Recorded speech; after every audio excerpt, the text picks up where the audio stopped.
LoveLore Library. Chapter 278. Cripples are not bandits in the usual sense. When Danny asked what cripples meant, Monk Marabad had a complicated look on his face, as if he was deep in his memories. After a while, he sighed. They were once simple commoners who never left their huts, not even 3 kilometers away. Until one day, the suzerain summoned them. They bid farewell to their wives and children, wore tattered shoes and tattered clothes, and set off under the suzerain's beautiful flag. They carried sickles, sharpened hoes, and perhaps a hatchet. Or worse, they could only use leather ropes to tie rocks to sticks to make simple hammers. Brothers, father and son, and friends embarked on the journey together. Although they lived in the countryside, they had all heard the songs and stories of legendary heroes. When they set off, they were all eager, dreaming of witnessing wonders, winning wealth and glory, and even fantasizing that they would one day become the main character in the story. Unfortunately, war was a noble game that seemed noble but was actually cruel to the extreme.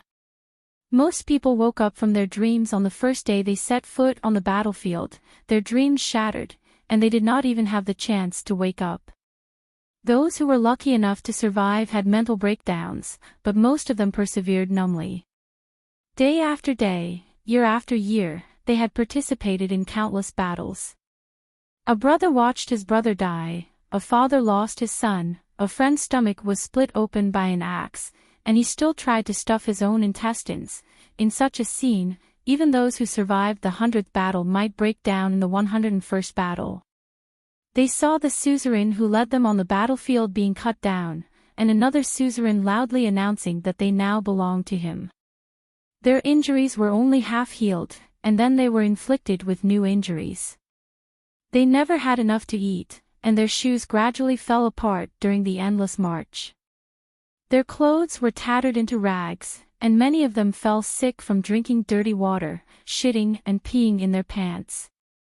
They wanted new boots, warmer cloaks, and it would be safer if they had rusty iron half-helmets. The suzerain would not provide these things, so they went to loot the corpses.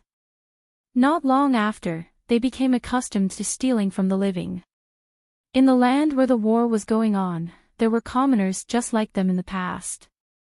They stole from these people, stealing chickens and dogs, slaughtering cows and sheep, and snatching the daughters of the commoners. Even if they were discovered, they were not afraid. They were soldiers, and in their hands, they even held the notice of the Lord's grain requisition, while the other party was just an ordinary person. One day, they looked around and woke up from their daze. All their friends and relatives had passed away. They were surrounded by strangers, and the flags on their heads were unrecognizable. They were so terrified that they did not know where they were or how to return home. They even forgot their home, thinking that it was another person's memory. They fought for their lord, who did not know their names, and would only shout in a commanding voice to them to form up, and to take up spears and scythes and sharpened hoes, and to stand their ground. Then, the knights attacked. Those knights were fully armored and their faces couldn't be seen. When they charged, the sound of metal clanging filled the entire world. Finally, they broke down and decided to escape. After the battle, they would crawl away from the corpses and sneak out of the camp in the dark night to find a place to hide. They deserted the army and became disabled. By that time, all the traditional values and glory had disappeared. Kings, lords, and gods were not even as good as a piece of rotten meat, which could at least let them live for one more day, or as good as a bag of bad wine, which could temporarily drown their fear. The life of a deserter is like that of a wild beast, not a human being. Silence filled the cabin. Only the sound of the river flowing outside the ship could be heard. Finally, the old monk took a few breaths and said sadly, "At this time, there are many disabled people in the area of the 3 rivers. We should be vigilant against them. We can also execute them after they commit crimes, but it's best to understand and sympathize with them first. Disabled people do deserve sympathy." Danny's expression was complicated. The peasants in the Westero seem to have it worse than the slaves. The reform must be very strong. I have to think about it. Bang. The pockmarked young man knocked her on the head again. Before Danny could summon a megalosaurus to spray his face, he choked and said, "What's there to sympathize with? 3 northerners entered my family's manor. My father thought they were allies, so he took out bread to entertain them. But after eating and drinking their fill, their beastly nature flared up. They hacked my father and big brother to death, and raped and killed my 10-year-old little sister. Is that something a human would do? All disabled people deserve to be killed." "Forget it, Blackie, you don't have to come down." The ferry made many turns in the river and finally swayed into a dense reed bush. The Brotherhood took out a leather hood and covered Danny and the others' eyes. Then, they took them to the shore. A few horses were waiting there. They were helped to get on the horses and wandered in the wet and cold forest for more than an hour. In the end, the headgear was removed and they arrived in front of a low cave. There was a forest all around them. The leaves had fallen, and it was completely bare. Only a withered finger-like tree trunk could be seen. The air in the cave was cold and gloomy. There was the smell of mud, insects, and mold. Above their heads were rocks and roots emerged from the cracks. Below their feet were gravel and yellow mud. It seemed that there were caves, cracks, and gaps everywhere. The roads extended in all directions, like a dense spider web. The Brotherhood held a torch and led the way. Along the way, they met many guards who were guarding the entrance. "Why did we come to a place like this? The cave is narrow. It's not safer than the wilderness," Professor Peristand complained. His buttocks and thighs were injured. It was difficult for him to move. He was carried on Barristan's back. Danny understood his reminder. But even though the old professor had seen the process of her true dragon roar, killing wolves, he did not fully understand her trump card. The Megalosaurus could not enter the cave. But in a narrow space, her true dragon roar was more powerful. With Barristan in Valeglia's steel armor as a meat shield, Danny was confident that she would be safe. Well, if the worst happened, she might not have time to care about the old professor. His worries were reasonable in some ways. After passing through a short tunnel, they entered a huge cave. It was a wide space of 400 to 500 square meters. It was filled with bandits. Cough, cough, cough. Before entering the cave, Danny choked on the green smoke that floated over and coughed. The bandits had dug a big fire pit in the middle of the muddy ground. Many people crowded around the fire to keep warm and resist the cold air in the cave. But in such an enclosed environment, the smoke did not float out. The air quality was too poor. The arrival of Danny and the others woke up the people who were sleeping on the straw mats. There were men, women, and even a few children. They hid in their mothers' arms and poked their heads out to look around. All of them looked pitiful and sallow. They did not go down to disturb the refugees. They followed the wall and came to a rock crack on the opposite side. In the long and narrow space of 30 square meters, there was a wooden table. A woman in gray sat behind it. She was wearing a cloak and a hood.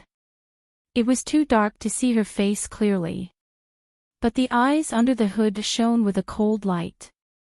They seemed to be more terrifying than Danny's when she was in the state of dragon soul fusion. It was late at night. She did not rest. She was playing with a bronze crown with a circle of black iron swords around it. She looked at it and touched the blades with her fingers as if to test how sharp they were. "Madam, I brought them here."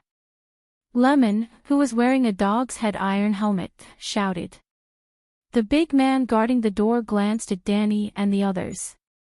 He pointed at Brittany and said, "Judge the bitch who killed the king first."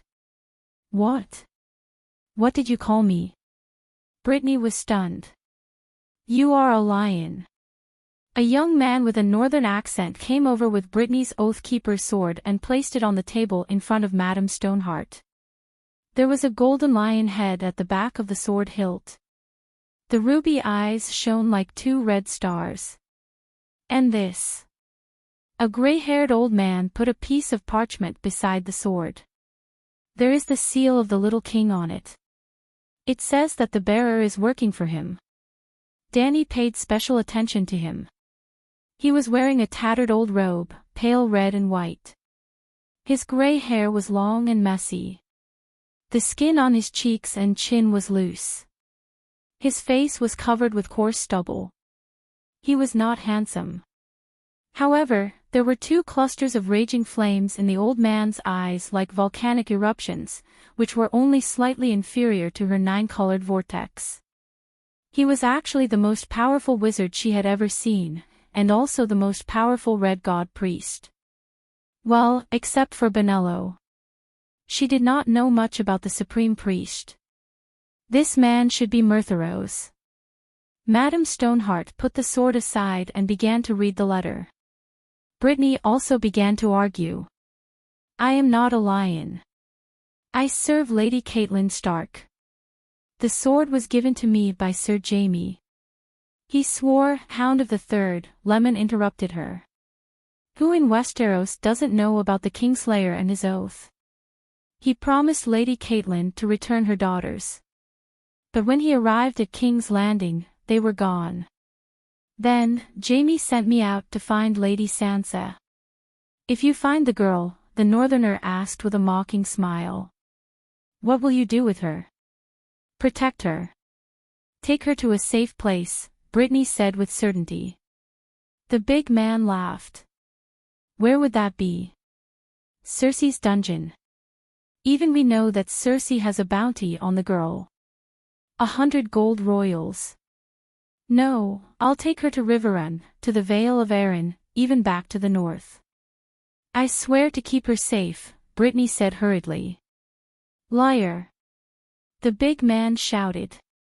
You have Lannister's sword, a letter from the little king, and 2 lions by your side. How stupid would we be to believe your nonsense? Bring them here, the big man said, pointing at Hay Hunt and Bodrick. This boy is the imp squire, he sneered, pointing at Bodrick and then at the scar-faced knight. He's Blue the Bloody Knight. He's on the lion's side. His hands are stained with blood. That bastard Tolly has already hanged 20 of our brothers. Do you admit to your crimes? Yes, I'm Lord Tyrion's squire, Bodrick said in a panic. But I have no enmity with the Brotherhood without a banner. Being a lion is a sin. Hay Hunt sighed, looking defeated. These bandits don't abide by the sacred oath at all. Freyr was hanged even after paying the ransom. My family is poor to begin with. I can't afford to waste money. The big man announced, 2 hangings. Then he walked up to Meribad and frowned in disgust. Why did you bring this old bastard here again? Don't you think it's troublesome? Let him go. Let him leave with his donkey and dog. You. The big man looked at Danny for a while. Your face is oily, your cheeks are fat, what? Danny was furious. You said I'm fat. Chapter 279. The big man was shocked by Danny's sudden outburst and took 2 steps back. When he came to his senses, he was abnormally ashamed of his momentary cowardice. He pointed at Danny and scolded, Look at you, your face is red from eating. Your cheeks are fatter than ours. You must be a heartless scoundrel. Are you blind? My cheeks are fat. Danny placed her right hand on her left waist but felt nothing. She turned her head to look at the old professor who was leaning against the wall. He was hugging 2 long swords. Am I fat? She asked the old man. The red-nosed old man looked around and pointed at the refugees nearby. He nodded and said, Compared to them, your little baby fat is indeed too eye-catching. Okay, I'm fat. Danny's face darkened as she questioned the big man. I don't believe it. During the harvest season in summer, do you also look like skeletons? Were you also heartless at that time? You're poor, but you blame others for having enough to eat. What's the meaning of this? The big man was stunned. He recalled the carefree days of drinking and eating in Winterfell and could not refute her words. Let me ask you, have you ever killed anyone? He asked again. Of course I have. I killed a few blood tricksters at the Black Inn at the crossroads. Do you appreciate each other and want to avenge them? This. The big man scratched the back of his head. He was a little muddle-headed. Why are you talking so much to her? The young man from the north walked over and asked, Do you have gold royals? Yes. Then it's fine. You have gold royals and we lack gold royals to save lives. This is a sin. Hand over the money and hang yourself. The young man announced. She's a good person. Friar Meribad could not help but defend Danny. Miss Knight was the first to rush out to fight the blood tricksters to protect the children in the inn. She also intends to buy food to help the poor in Hajin. If you want more people to live, it's best to let her go. Really? The big man looked at the long-legged Jenny. I think she did say that, but I'm not sure if she can keep her promise. Jenny said hesitantly. The big man thought for a moment and sighed, then you stand aside first. Wait for Madame to finish judging that lion, then we'll see how she deals with you. Madame Stoneheart moved her gaze away from the parchment. Her right hand reached under her chin and grabbed her neck, as if she wanted to strangle herself. Her voice was intermittent and hoarse as she gasped for breath. It sounded very much like the sound of someone dying. It made one's blood run cold. What did she say? Danny asked. She asked the lion the name of the sword, said the young man from the Northern Territory. Oathkeeper, Brittany replied. Madame Stoneheart's eyes burned like two charcoal fires in the shadows. She appeared extremely angry, and her throat once again emitted a sound like a blade scraping against glass. Jenny said, Madame said that it should be called a sword of broken oath or false friend. It is used for betrayal and murder, just like you. Who did I lie to? Have you forgotten that you once swore to serve her? The Northerner pointed at Madame Stoneheart. Even though she had already guessed it, Danny couldn't help but exclaim, How is this possible? You actually resurrected her. Brittany exclaimed almost at the same time, Impossible, Madame Stark is already dead. Yes, death is the right of a guest, Jenny murmured bitterly. From then on, their meaning was different from before. Madame Stoneheart glanced at Danny with her glowing red eyes. She reached out her chicken claw-like hands to lower her hood and untied the gray wool scarf on her face, revealing her bone-white dry hair and mottled gray-green forehead, mixed with brown rotting spots. Strips of minced flesh were attached to her face, from her eyes to her chin. Some of the gaps were covered with dried blood clots, and some even revealed the white skull underneath. Madame Caitlin. Brittany and Barristan exclaimed. 7 gods above, Dr. Barristan looked as if he had seen a ghost. His face was pale. You are dead. You died at the Red Wedding.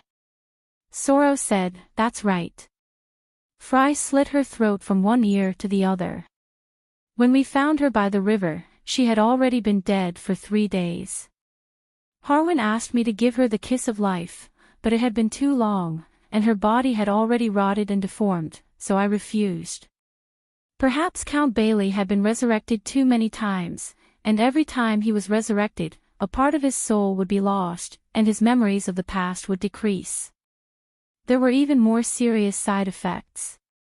He was once young, handsome and strong, but in the end, he was emaciated, his hair was white, and his body was covered in wounds.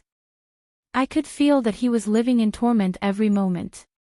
So, he replaced me and placed his lips on hers, passing the flame of his life to her. Then, the King of Light blessed her, and Madame was resurrected. This shouldn't be true.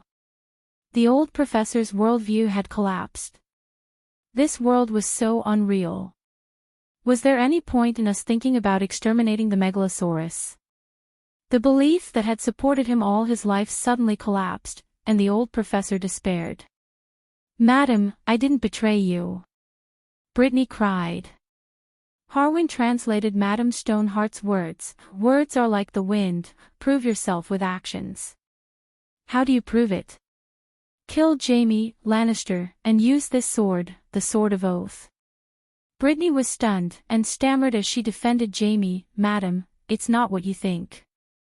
Jaime, when we were captured by the Blood Dancers, he saved me from being raped. Then he came back for me, and jumped into the bear pit with his bare hands. I swear to you, he's not an oathbreaker. He sent me to find Sansa, to protect her safety. He couldn't have been involved in the Red Wedding. Dany could see that this silly girl had fallen in love with Jaime. Every word she said for the Kingslayer was from her own feelings. He saved me, protected my chastity, he saved me twice from the giant bear with his bare hands, so he's a good person, and a good person wouldn't go back on his words.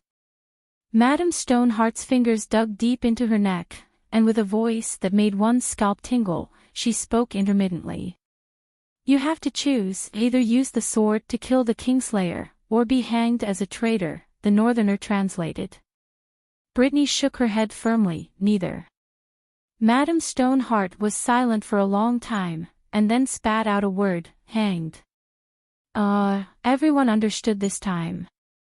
Wait, Dany stepped forward before the bandits dragged Brittany away, and looked at the monstrous Caitlin. It's obvious that you're pushing your responsibility onto someone else. Hiss, hiss, hiss. Madame Stoneheart hissed like a venomous snake. The Northerner immediately rebuked her. You have no right to speak here. We'll judge you after we hang these 3 lions. Madam, you're not even afraid of death, are you afraid of hearing the truth? Don't you want to know how your family ended up in such a pathetic state? Dany crossed her arms in front of her chest, and said calmly, Stark's family style is the best among the nobles of the 7 kingdoms. There's no mother who cares more about her children than you, and no father who loves his family more than Ed Stark, and no father who is more righteous. Your children are also very smart, but how did they end up in such a state? Caitlyn's charcoal eyes dimmed, and she pushed away the Northerner who came to pull Dany, and spat out a word, you say it. Because you trusted the wrong person. Dany sighed, and pointed at Brittany. Take her for example. Anyone with a normal brain and a little experience can see at a glance that Miss Brittany is sincere, kind, loyal, and brave. It's a perfect match to have such a person as a guard, and any king can sleep peacefully with a guardian knight like her. Miss, you flatter me. Brittany blushed and twisted. I'm not that good. Yes, you're not that good, your brain is not good, and you're naive to the point of stupidity. That's your weakness. Dany rolled her eyes, and continued to speak to Madame Stoneheart. Madame Caitlin, do you know how she found your daughter Sansa? She asked everyone she met on the way, have you seen a 13-year-old red-haired virgin, very beautiful? So, do you understand? You shouldn't have sent such a simple-minded person to deal with Lannister. Not to mention the Kingslayer, what kind of ruthless characters are the imps and Duke Tywin? For the purest person in the 7 kingdoms to accept the task of negotiating with the most treacherous person in the 7 kingdoms, there's nothing more ridiculous than this. That makes sense. The big Harwin muttered. Jenny, Soros, and the young Northerner nodded in agreement. They didn't think there was a problem before, but after this female knight said it, they suddenly felt uncomfortable in their hearts. How stupid is our boss to make such a choice? Madame Stoneheart's expression changed a few times, and finally said unwillingly, the Kingslayer, swear to me. Dany face-bombed, the heavens have pity on you, you already called him the Kingslayer, a white knight who killed the king, you expect him to keep his oath. You know, when he put on the white robe, he swore a sacred oath. It's 100,000 times more valuable than your oath with a sword on your neck. Brittany couldn't help but say, Sir Jamie didn't break his oath, he arranged for me to, idiot, don't make a fool of yourself here. Dany scolded her unceremoniously. She asked the brawny woman in return, were you arrested by Roose Bolton? Yes, Jamie saved me, and Dany waved her hand, and asked again, did Loth Bolton betray Robb Stark, and collude with Tywin and Waldfrey? Yes. Brittany was honest, and didn't say any more nonsense. Did Loth Bolton's men cut off the Kingslayer's hand? It's the Blood Dancer who betrayed Duke Tywin and turned to Bolton. In the end, Loth Bolton arranged for his men to escort you and the Kingslayer to King's Landing. I thought Loth Bolton listened to me about the negotiations, and obeyed Lady Catelyn's orders, Brittany argued.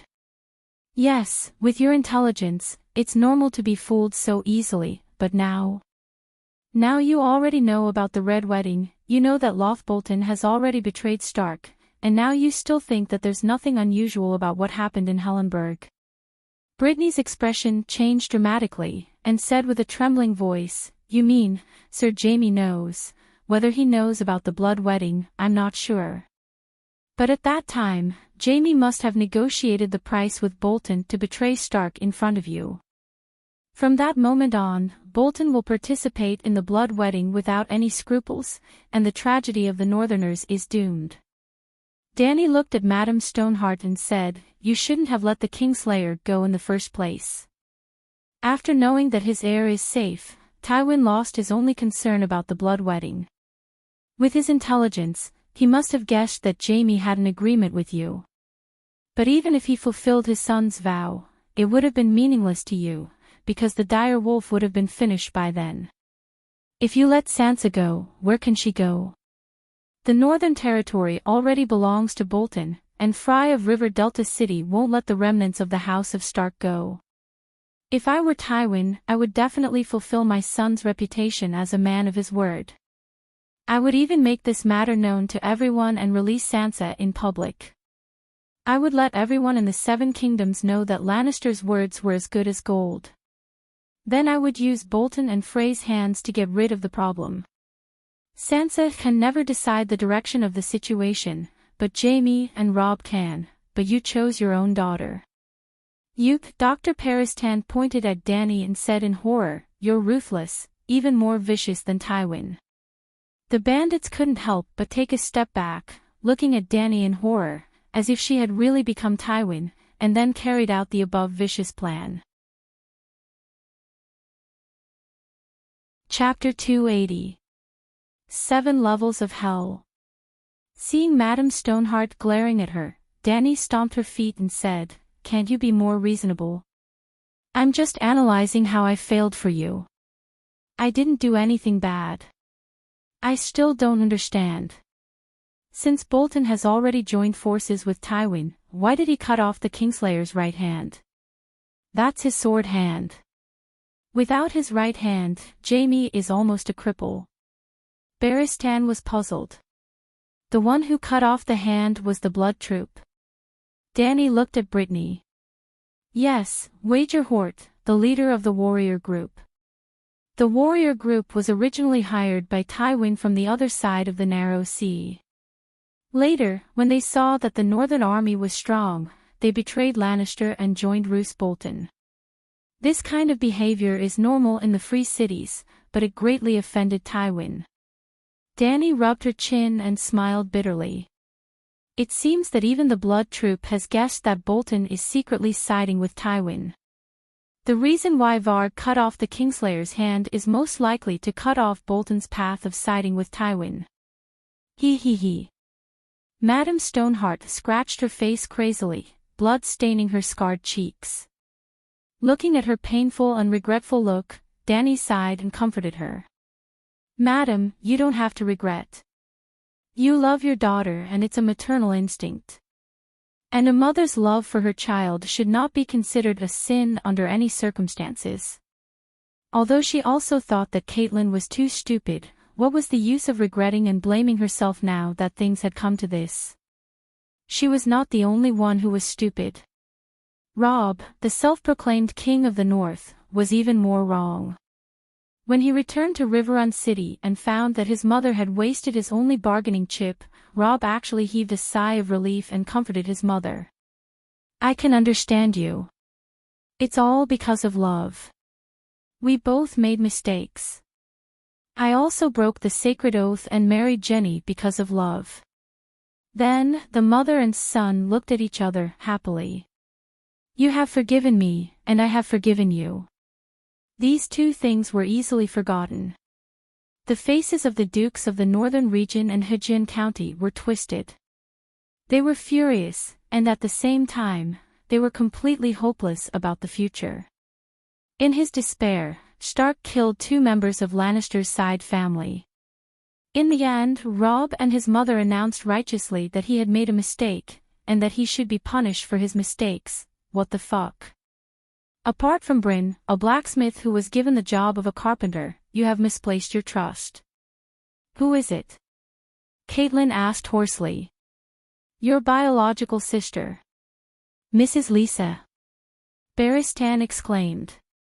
"She didn't betray Stark, did she?" The others were also confused, but Caitlin seemed to know something that Dany didn't. Her face was gloomy, but she wasn't too shocked. She did nothing in the Battle of the Four Kings, and that was her biggest mistake. Barristan shook his head and sighed. "You're not in the Westeros, so you're not familiar with the people of the Seven Kingdoms. Mrs. Lisa is delicate and sensitive, and she spoils her only son, Robert. She probably didn't participate in the battle because she was worried about hurting her son." There were also scholars in the Eagle Nest. The City of Knowledge had inquired about the reason why the Arryn Valley was so slow to react. Dany had a strange expression. She looked around at everyone. Were they all affected by a halo that lowered their intelligence? Her biological sister's family was destroyed, and her biological brother's family was destroyed, but she was unscathed. Is this normal? Okay, even if she loves her son more than anything, but even a fool knows that if the 3 Dukes of Tully, Stark, and Arryn work together, they are almost the strongest force in the Westeros. Because Dorne won't work with Lannister, and neither will Bella and Theon. Godding and Dorne have a feud. Simply put, the other 4 kingdoms have many conflicts, and it's almost impossible for them to form an alliance. What's more frightening is that on the young Wolf Master's side, the 3 territories are connected, and they are controlled by the siblings. There won't be a conflict of interest like the one between the young Wolf Master and Fry. Mrs. Lisa, Ide, and Duke Moot don't seem to have ambitions for the Iron Throne, and the matter between Stannis and Renly won't happen again. As long as the 3 sides have the intention to cooperate, they will be close and united. Even if Robb lost everything in Heartwarming, there's Neck in the north and the Blood Gate in the east. The most easily defended and difficult to attack natural strongholds in the Westeros are in your hands. How can you lose? According to the young Wolf Master's talent on the battlefield, not to mention finding Lannister to avenge his father, he is even the strongest contender for the Iron Throne. In fact, the young Wolf Master has never lost on the battlefield. Lisa is really worried about her son's safety. She can wait and see for a while. After witnessing the great victory in the Forest of Ravens, she should be relieved. Send at least a few thousand cavalrymen to the Blood Gate and station them in Heron Castle. Bolton won't dare to rebel even if he has 10 guts. Even if Mrs. Lisa is extremely timid and terrified of Duke Tywin, she can also arrange for soldiers to take a boat to the north. White Harbor is just beside the Arryn Valley. Help your nephew take back Winterfell and guard your home. There shouldn't be any danger now, right? Everyone looked at each other, not knowing what to do. If you really want to help, you can always find an opportunity to do so. If you don't want to help, you can find 10,000 reasons to refuse. Dany poked her chest. That's the key. It's obvious that the Madam Sister doesn't care about you at all. Why, Lisa, why? Mrs. Stoneheart pinched her throat and said with a gasping voice, Lisa wrote me a letter, telling me that John Arryn was poisoned to death by Lannister. She wanted us to help her. That's why I went to the King's Landing to investigate. Why? She's my sister. Did you know that Mrs. Lisa loved Littlefinger very much? Dany glanced at the old professor. She wasn't telling him the truth. In fact, the documents in the City of Knowledge Library contain detailed records of letters from the noble scholars of the Seven Kingdoms. The point was that Lisa didn't hide her relationship with Littlefinger at all. The two of them had officially registered their marriage. Everyone in the Seven Kingdoms knew that Littlefinger lived in the master's bedroom in the Eagle Nest. The old professor thought for a moment and said, indeed, Mrs. Lisa was very infatuated with Littlefinger. She couldn't even wait for him to go to the Eagle Nest to marry her. Seeing her expression gradually become serious, Dany sighed and looked around at everyone. She asked, who benefited the most from the rebellion of the Four Princes? The King of the North's family was ruined, excluded. Lannister was only protecting what they already had, excluded. Theon Bella was a loser from the beginning to the end. He lost so much that he lost his underwear, excluded. Looking at it, Gao Ting benefited the most. And Dwayne had been hiding and watching the show, and he was also suspected of sowing discord and taking the opportunity to take revenge. But everyone knew that Gao Ting had bet on Lonley first and suffered a great loss. Dwayne's pace was slow, and his actions were completely going with the flow. He did not have the aggressiveness to lead the situation. Thinking about the Red Viper who died tragically at the hands of the Demon Mountain, it was clear. Was that something the mastermind behind the scenes would do? Littlefinger was different. At first, he was just a small feudal lord on one finger of the Five-Finger Peninsula. Compared to his current benefits, his wealth was more than 100 times greater. More importantly, the situation in the Seven Kingdoms is too chaotic now. The kings have fallen one after another, and it is very likely that someone is behind it, deliberately leading it in a more chaotic direction. A chaotic political situation is actually disadvantageous to the great nobles, because they are the ones with vested interests. The only ones who can profit from the chaos are the smart nobles. No. The red-nosed old man pointed at Dany and shouted in realization, the chaos in the Seven Kingdoms is more beneficial to you. It's you. Are you the mastermind behind the scenes?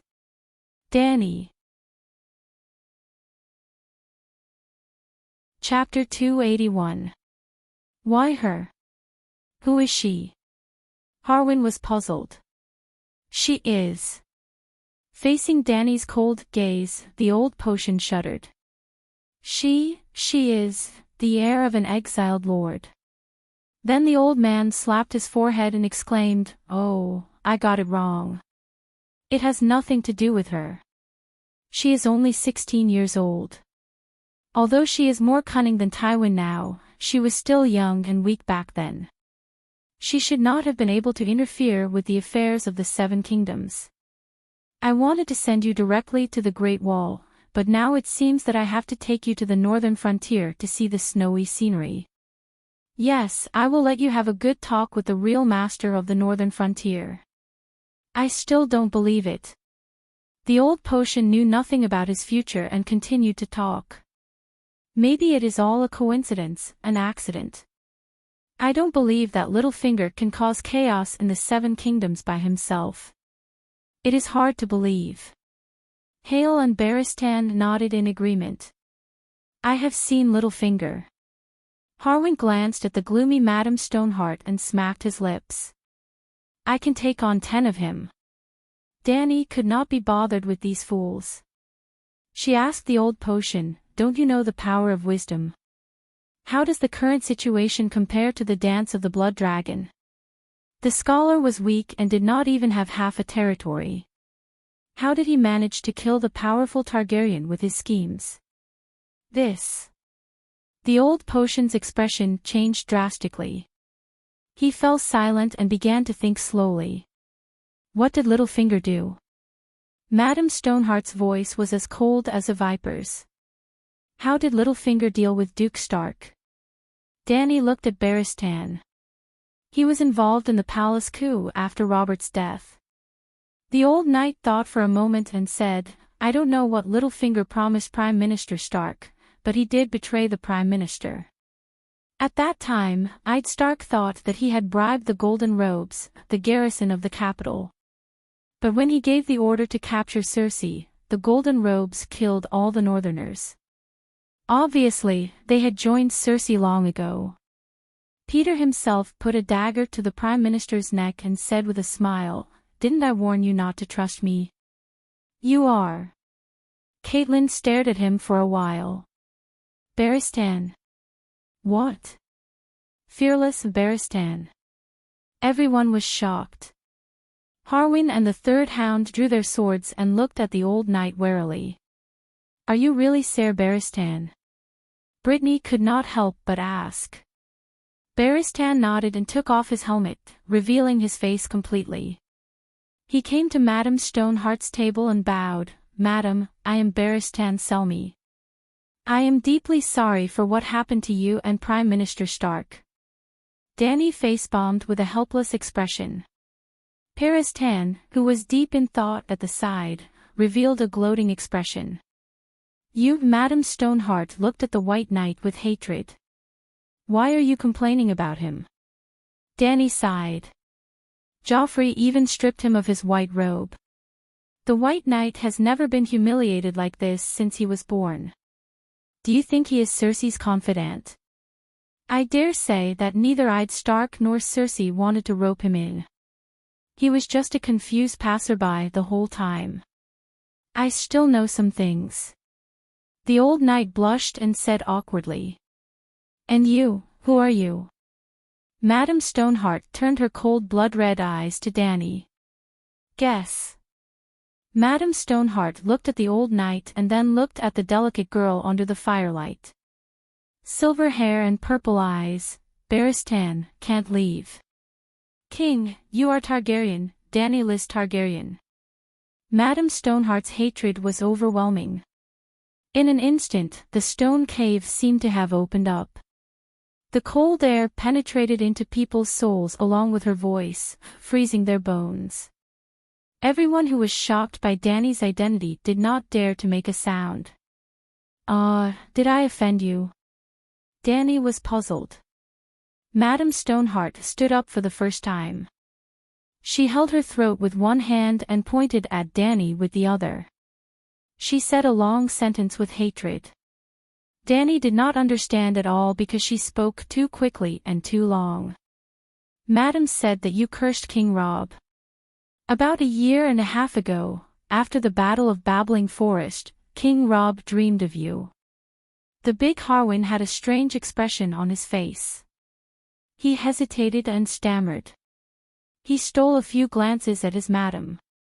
Seeing that she was still determined, he had no choice but to continue.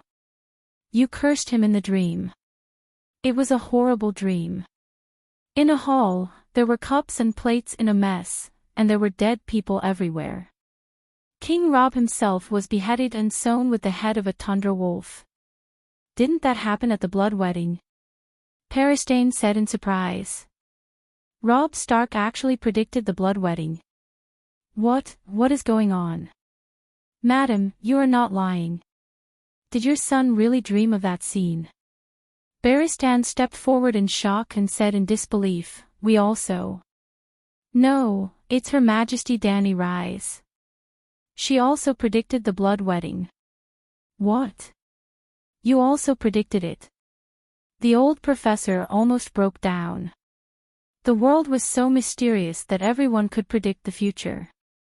How could the City of Knowledge plot against them? What is going on? The big man muttered. Let me calculate. When Her Majesty saw the blood wedding prophecy in the Immortal Hall, in Westeros time, it was probably. Barristan thought for a while and said a date. Madame Stoneheart's pupils suddenly shrank when she heard that. It was that day. Someone wanted to change history and failed. Danny's face was gloomy. Damn it, that bastard actually connected the cause and effect to me. Who wants to change history? Why are you talking nonsense? Isn't that the future? The red-nosed old man said in confusion. Standing at the point of time after the blood wedding and reminding Robb Stark before the blood wedding, it was changing the future for Robb, but for that person, it was changing history. The others were confused, but the old professor's intelligence and knowledge were enough to understand Danny's words. But because he understood, he found it even harder to accept. Foretelling the future was not the first or second time, but the person in the future changed the present, the past. Wasn't it too mysterious? How is that possible? Who is he? Who else could it be that wants to save Stark? Danny asked. It must be another Stark. Could it be the son of the young Wolf Master? The red-nosed old man was puzzled. Son. Madame Stoneheart's eyes widened and asked anxiously, Jenny is pregnant. The Jenny she was asking about was definitely not the female bandit beside her, Longlegs Jenny. No, I mean illegitimate child. Does the young Wolf Master have an illegitimate child? My son, clean and good. So your son has no descendants. Danny shook her head and said, your wife will never be pregnant with Robb's child. Her mother won't allow it. Why? We saw your youngest daughter, Arya Stark, on the river this morning. Oh, yesterday morning. Which river? Madame Stoneheart asked anxiously. Chapter 282. Each of your 6 children has a direwolf. Danny asked. 5 of them. Snow is a bastard. All right. Jon Snow is a bastard. Danny nodded happily in agreement. Then have you noticed that your children have a special relationship with the direwolves? The direwolves are especially smart, almost as if they can understand humans. Madame Stoneheart was silent for a long time. She pinched her neck and hissed, the little devil sent an assassin to assassinate the Bran. Summer saved him. Robb's grey wind. It reminded him. It barked at Sebel and Rofo Spicer and wanted to bite them. However, it was very close to Reynold. In River Delta City, grey wind bit Robb's trousers and dragged him out. It bared its teeth at Fry. Robb, however, locked it up. That's it. Your 5 children are all the lucky ones blessed by the old gods. It is very likely that they all have the talent of transfiguration. No, don't slander my children. Madame Stoneheart denied. Danny frowned.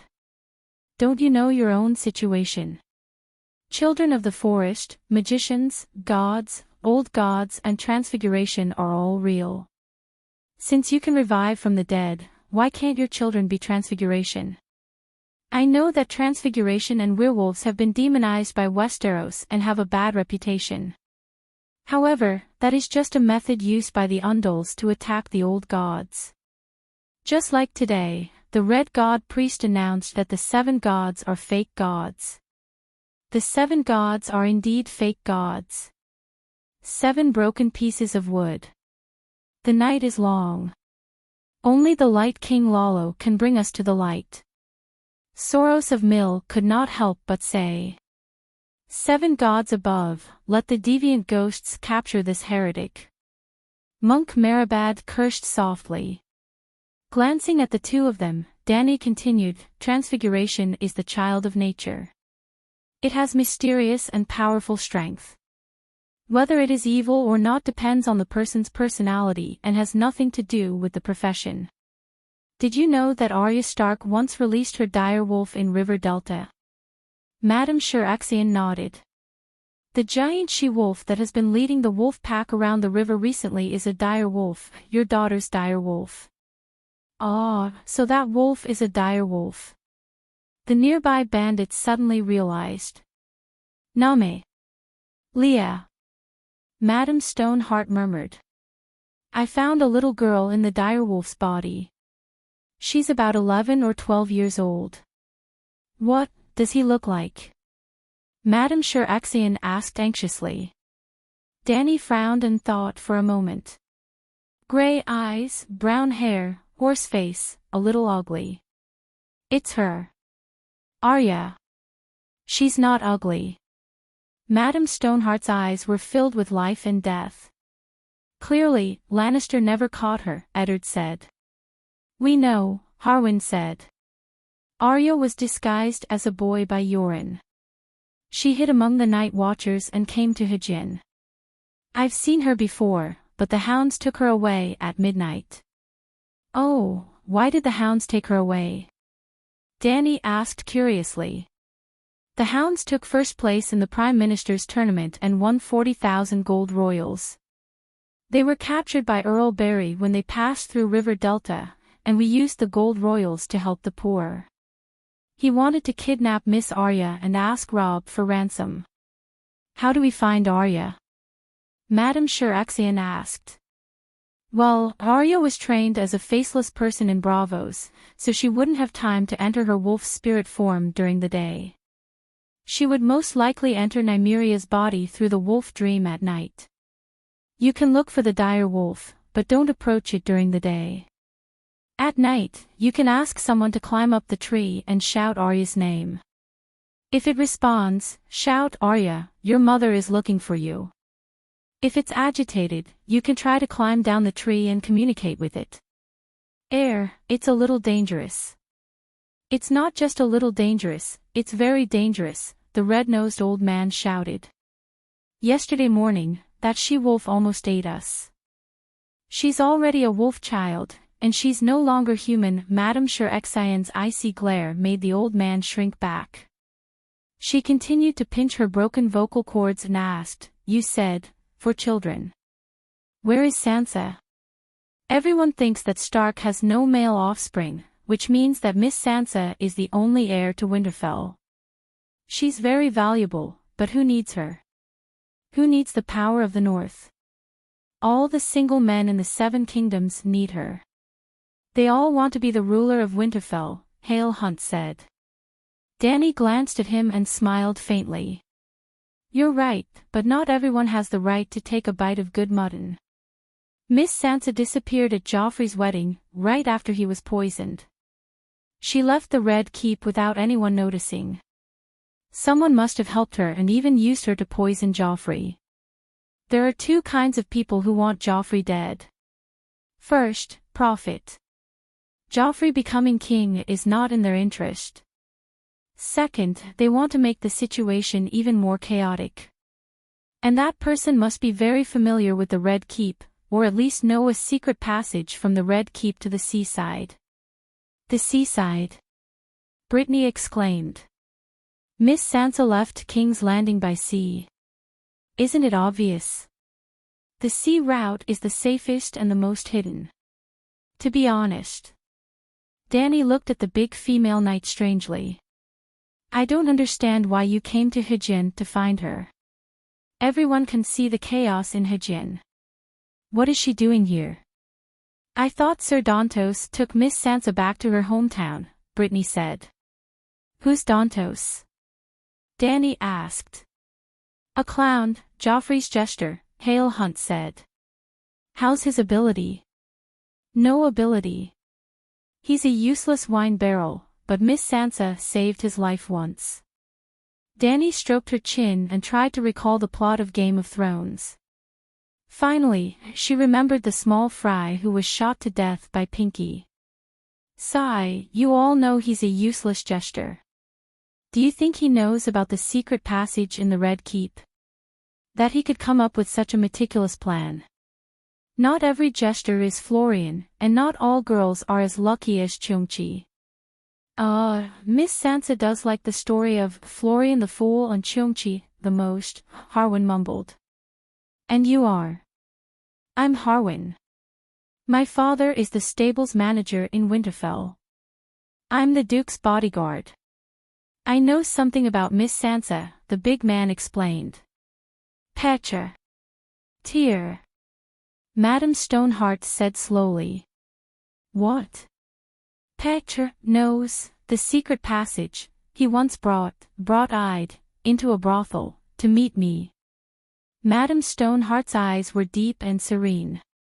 She clutched her throat and slowly spat out a bone-chilling voice. You said it yourself. He seized benefits. Amidst the chaos, he controlled Arryn Valley. He set his eyes on the Northern Territory. And the dagger, he told me, the dagger belongs to Tyrion, and lied to me. Lisa and him. All of a sudden, Catelyn understood everything. Miss Sansa is in the Arryn Valley. I'm going there to find her. Brittany said in realization. Bran and Rickon. Madame Stoneheart looked at Dany expectantly. Dany's words were reasonable. With the addition of the magical prophecy, Catelyn trusted her more and more. She was looking forward to it. Rumor has it that Theon burned your two youngest sons to death. They were beyond recognition and were charred black. The question is, why would Theon kill his own brothers? He's a chameleon, a sea monster, Harwin blurted out. Then is he a psychopathic murderer? Well, other than being a little lecherous, he seems normal. Harwin looked at his master hesitantly. Madame Stoneheart nodded slowly. That's incredible. No matter how much affection he had for the two brothers he watched grow up, the young wolf master didn't even kill the King's Slayer who killed his father. Theon isn't a psychopath or crazy. Why would he kill his hostages? In the past few years, the Westeros had broken their traditions. The guests' rights and sacred oaths had been violated many times. However, killing a captured noble had only happened once. That was when Stark killed the two young Lannister to vent his anger. Why? He wouldn't dare. Both sides had noble captives in their hands. If you kill my people, do you think I won't kill yours? For example, if Robb didn't kill Stark, what would happen? First, Stark's eldest son would have to die. Old Stark wanted to kill young Lannister because his eldest son had been captured by Lannister. His second and third sons had been killed in front of him by the King's Slayer. He hated Lannister to the core. However, protecting noble captives was a tradition of Westeros. If you kill my people, do you think I'll let your eldest son go home for the new year? Secondly, because two Lannister had died, and there was only one Stark, Tywin might kill another northern noble as a response. The family of the northern noble who had been killed would be extremely dissatisfied with Stark, and they might even hate Robb for allowing him to kill. In the end, if you kill my captives, I kill yours, there would be no money to ransom them. This would cause the nobles to wither like farmers and soldiers, and the war would be completely out of control. Therefore, it was reasonable for Robb to kill Stark to appease Lannister's anger, just like how I'd wanted to chop off Mormont's head. Both father and son's insistence was not wrong, but their methods were not slick enough. If it were Dany, she would rather chop off her dominant hand and give it to Tywin to atone for her sins than chop off Stark's head. This was not only to buy people's hearts, but more importantly, a monarch also had the obligation to treat and protect his loyal vassals well. You can't always let others be loyal to you without any bottom line, and as a monarch, you don't reciprocate at all, right? Okay, I digress. The main point was that treating noble captives well was a tradition, and even Tywin wouldn't go against it, except for you, Luwin. Harwin translated Catelyn's words and said, Theon didn't want to kill them at first. It seems that the two young masters escaped from Winterfell with the help of their servants, and Theon punished them by burning them at the stake. Even if you want to punish the captives, to establish your authority, you can just kill one. Why waste all your bargaining chips? Dany laughed. This shows that the two little Starks successfully escaped capture. Because he couldn't catch them, Theon purposely burned the corpses beyond recognition. Otherwise, wouldn't it be better to chop off their heads personally? That makes sense. Everyone nodded in agreement. Very good. Danny rise. Very smart. Too smart. Using only a few bits of information, almost, reconstructing the entire process. Luobo is not as good as you. Hee, thank you. Danny said proudly. No. Madame Stoneheart's eyes suddenly emitted a cold murderous intent. You're so smart. This is a good thing. I will let you go. You can help me deal with Lannister. But my 4 children. Since they're not dead, I can't let you live. Danny's proud smile froze. What did you say? Kill her, to prevent future trouble. Madame Stoneheart pointed at Danny and roared. Clang, clang, clang. The bandits were only stunned for a moment before they immediately drew their swords and charged at Danny. Chapter 283. He, ha ha ha. Someone laughed out loud while holding his stomach. It was not Danny. The red-nosed old doctor pointed at Danny and laughed until tears came out of his eyes. Who told you to show off your cleverness? Who told you to like showing off in front of others? Who told you to be so smug? Who overthrew the Targaryen dynasty? You've forgotten, but I remember it well. Wait, I have something to say. Barristan opened his arms and stood in front of the gloomy Danny. He said to Madame Stoneheart, Madame Catelyn, your worries are unnecessary. Her Majesty is benevolent, righteous, kind, and just, but every time he praised Danny, Madame Stoneheart's face turned uglier. White Knight could only stop and sigh. Danny, if Her Majesty Rise was merciful to Robb Stark, how could she be merciful to other innocent children? In Queers, in the undying shrine of the male wizards, Her Majesty has been unable to eat or sleep since she saw the prophecy about the young wolf master. Ahem, don't make it sound so ambiguous. I eat well and sleep well. Danny lifted her chin and avoided Catelyn and Barristan.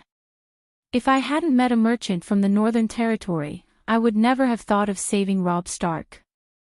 Sigh, you're always so humble. White Knight sighed. Are you done? If you're done, die. Madame Stoneheart said coldly. No, I'm not done. White Knight waved her hand and quickly explained how the Megalosaurus had drawn the Crimson Wedding, and how it had been handed over to the captain of the Ginkgo Maiden, Jordan Snow. Jordan Snow. Madame Stoneheart looked at Harwin. I don't know him. Maybe we can ask around at White Harbor. The big guard said. A person's heart is unpredictable. I won't trust anyone. Madame Stoneheart said with a hoarse voice. There's a wrong name, but there's no wrong nickname. Your kindness, your compassion, and your humanity were all left with Lalo when you were resurrected. Danny sneered. Madame Stoneheart spat out a single word like a viper, kill. Long-legged Jenny, Soros, and the rest were hesitant. Even Harwin looked like he was struggling. However, Lemon, the third-generation hunting dog, shouted the word kill, and immediately rushed over with 2 bandits. Clang rip. Barristan suddenly stretched out his right hand and grabbed the sharp sword that was slashing at him. The blade of the sword rubbed against the iron glove, producing a teeth-numbing sound as sparks flew everywhere. Boom! White Knight raised her leg and kicked Dog-Head Lemon in the stomach, sending him flying 2 meters away. She then used the long sword she had snatched to block the other 2 bandits. Impossible! The bandit on the ground roared in disbelief, Go, kill them, kill kill kill. The bandits, who had been hesitating, quickly moved closer. But Danny had been waiting for them. The space outside the cave was a little big, and the bandits were standing scattered. The effect of the Megalosaurus roar was not the best. At this moment, how dare you? A visible arc of air was emitted from Danny's body. The flames of the torches on the wall stretched into a horizontal line of fire. The dust in the air solidified and instantly gushed outwards. The bandits who were rushing over fell into a bottomless hell in an instant. Their souls seemed to be gripped by cold and scorching claws. Their minds were clear, but their bodies were unable to move in fear. They were even worse off than the centaurs who were hit by the dragon's horn. Traces of blood seeped out from their nostrils, eyes, mouths, and ears. They swayed as if they were drunk. They could not even stand properly, let alone attack. Madame Stoneheart was inside the gap of the cave, behind Danny. She was not affected by the true dragon's roar. Looking at the dozen of her underlings who were groaning on the ground, her rotten face contorted and her body trembled. She pointed at Danny and said fearfully and viciously, "You are not human, you're a demon." Danny's dragon's soul entered her body. Her round pupils turned into vertical slits. Her smoky purple pupils were black on the inside and red on the outside. She turned around abruptly and looked down at Madame Stoneheart, who was on the wooden chair, coldly. Trash. Boom! The true dragon's roar was activated again. The cone-shaped air wave smashed onto Madame Stoneheart's body like a 1,000-kilogram boulder. Crash! The high-back wooden chair shattered. The hair of the person on the chair was messed up and her tattered clothes burst open. She hugged her head and was pushed to the corner while howling. Fuck. Preston's eyes almost popped out. What kind of witchcraft is this? Why, do you want to learn?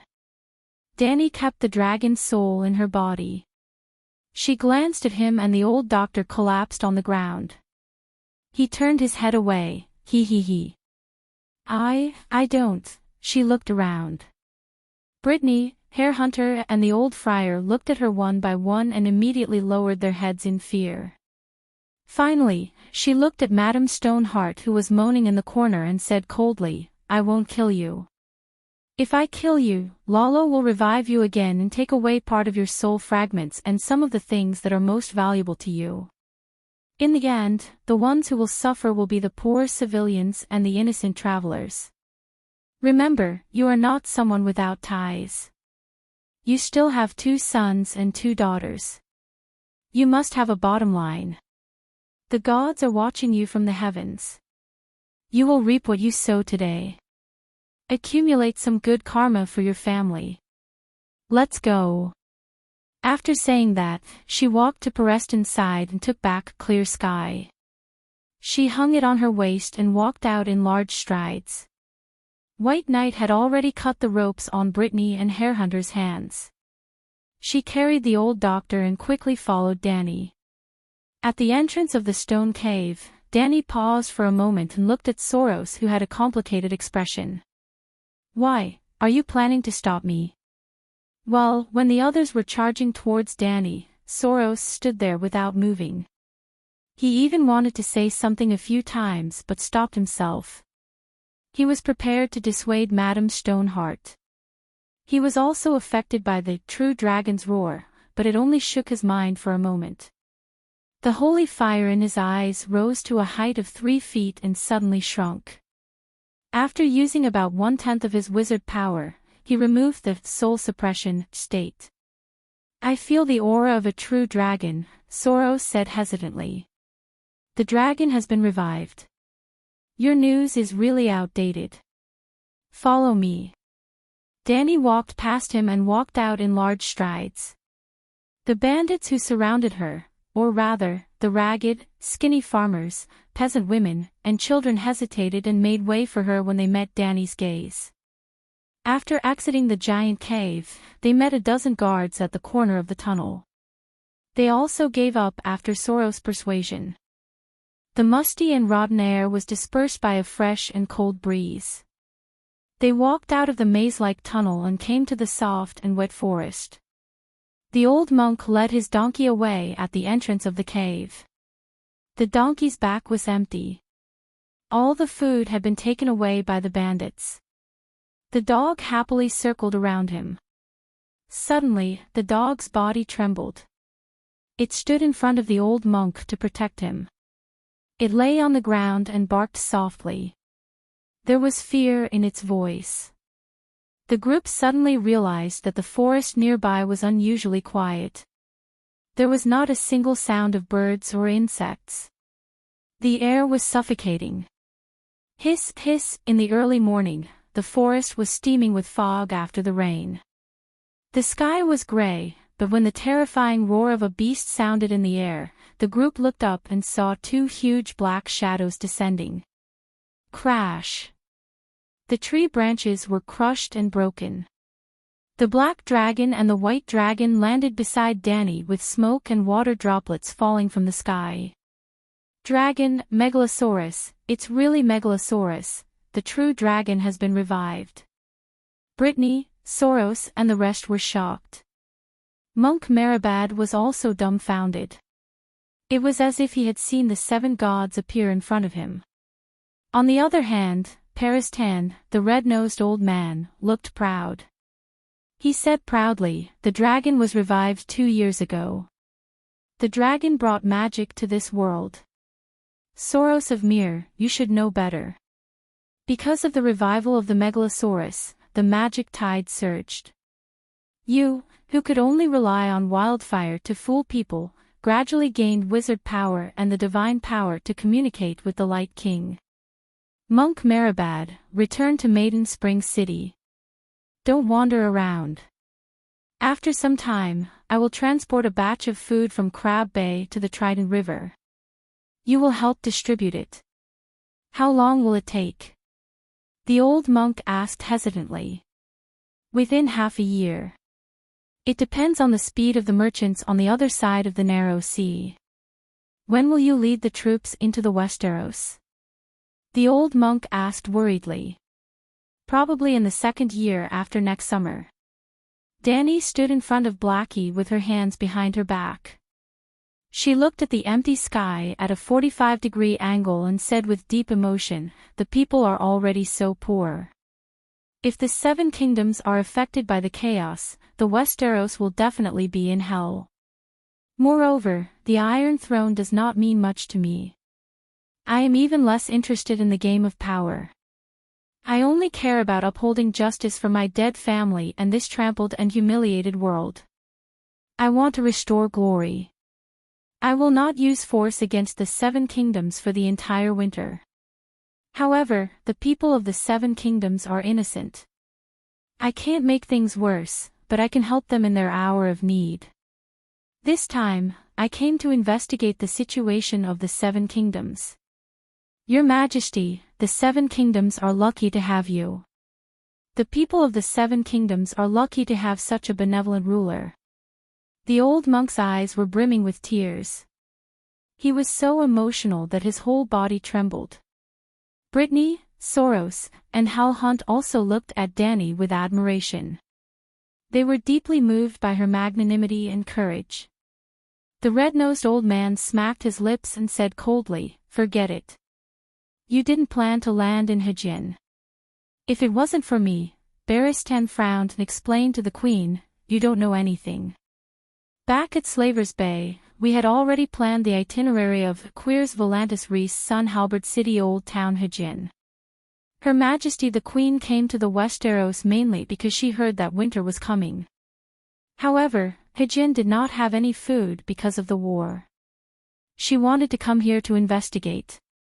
However, in the City of Knowledge's archives, we have already obtained most of the information about Hajin and even the 7 kingdoms. That's why we changed our direction and went to the more dangerous Great Wall. Her Majesty thinks that famine is easy to solve, but the long night is difficult to guard against. She is very worried that the information about the deviant ghosts is true. You know that we sent you to the Great Wall mainly to investigate the deviant ghosts. There are deviant ghosts. Brittany also remembered when they first met. The old professor laughed and said that he was going to fight deviant ghosts beyond the Great Wall. They thought that the old man was joking. Let's go and see. As she spoke, Danny climbed onto the back of the white dragon's neck. "Your Majesty, wait." Hunt trotted over and looked at the white dragon in fear.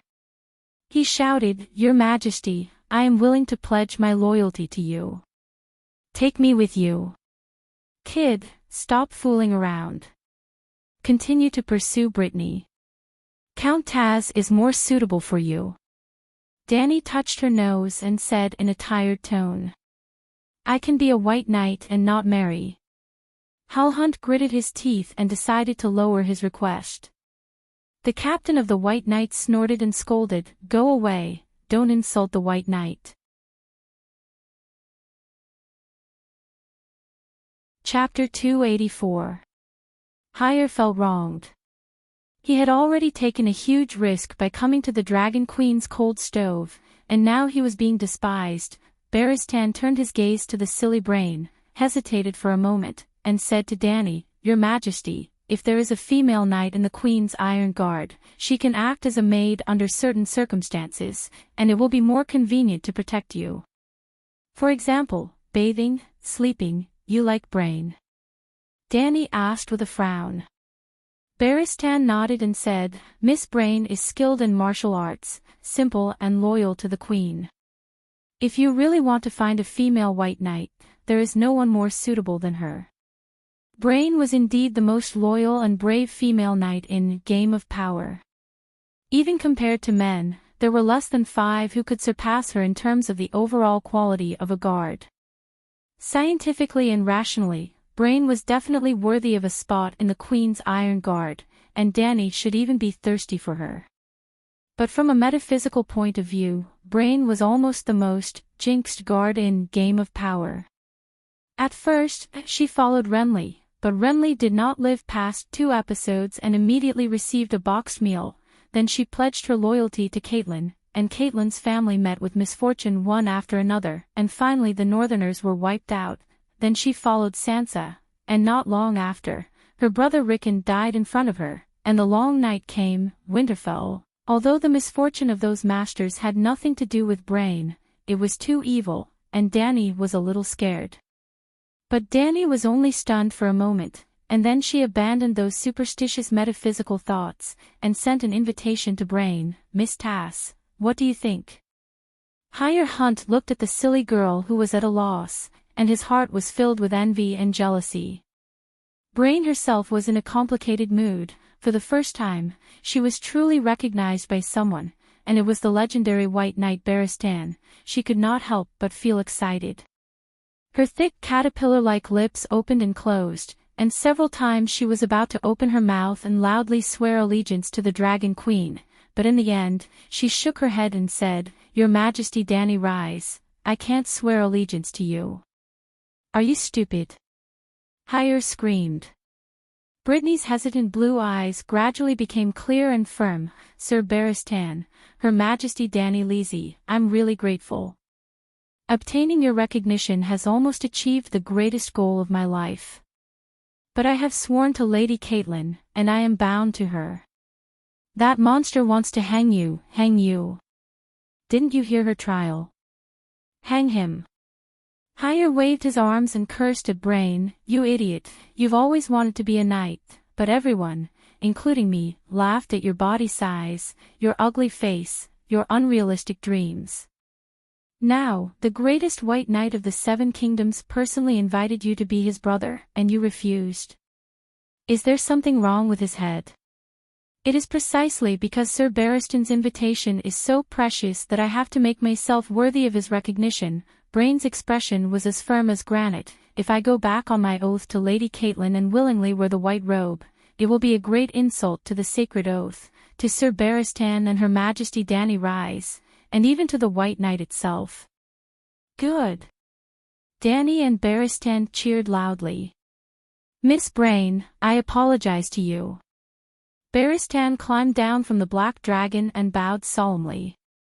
He looked at Brain, who had become confused again, with admiration and said, "I invited you to join the Queen's Iron Guard because I value your identity as a woman, and you are suitable to protect the Queen in places that are inconvenient for me.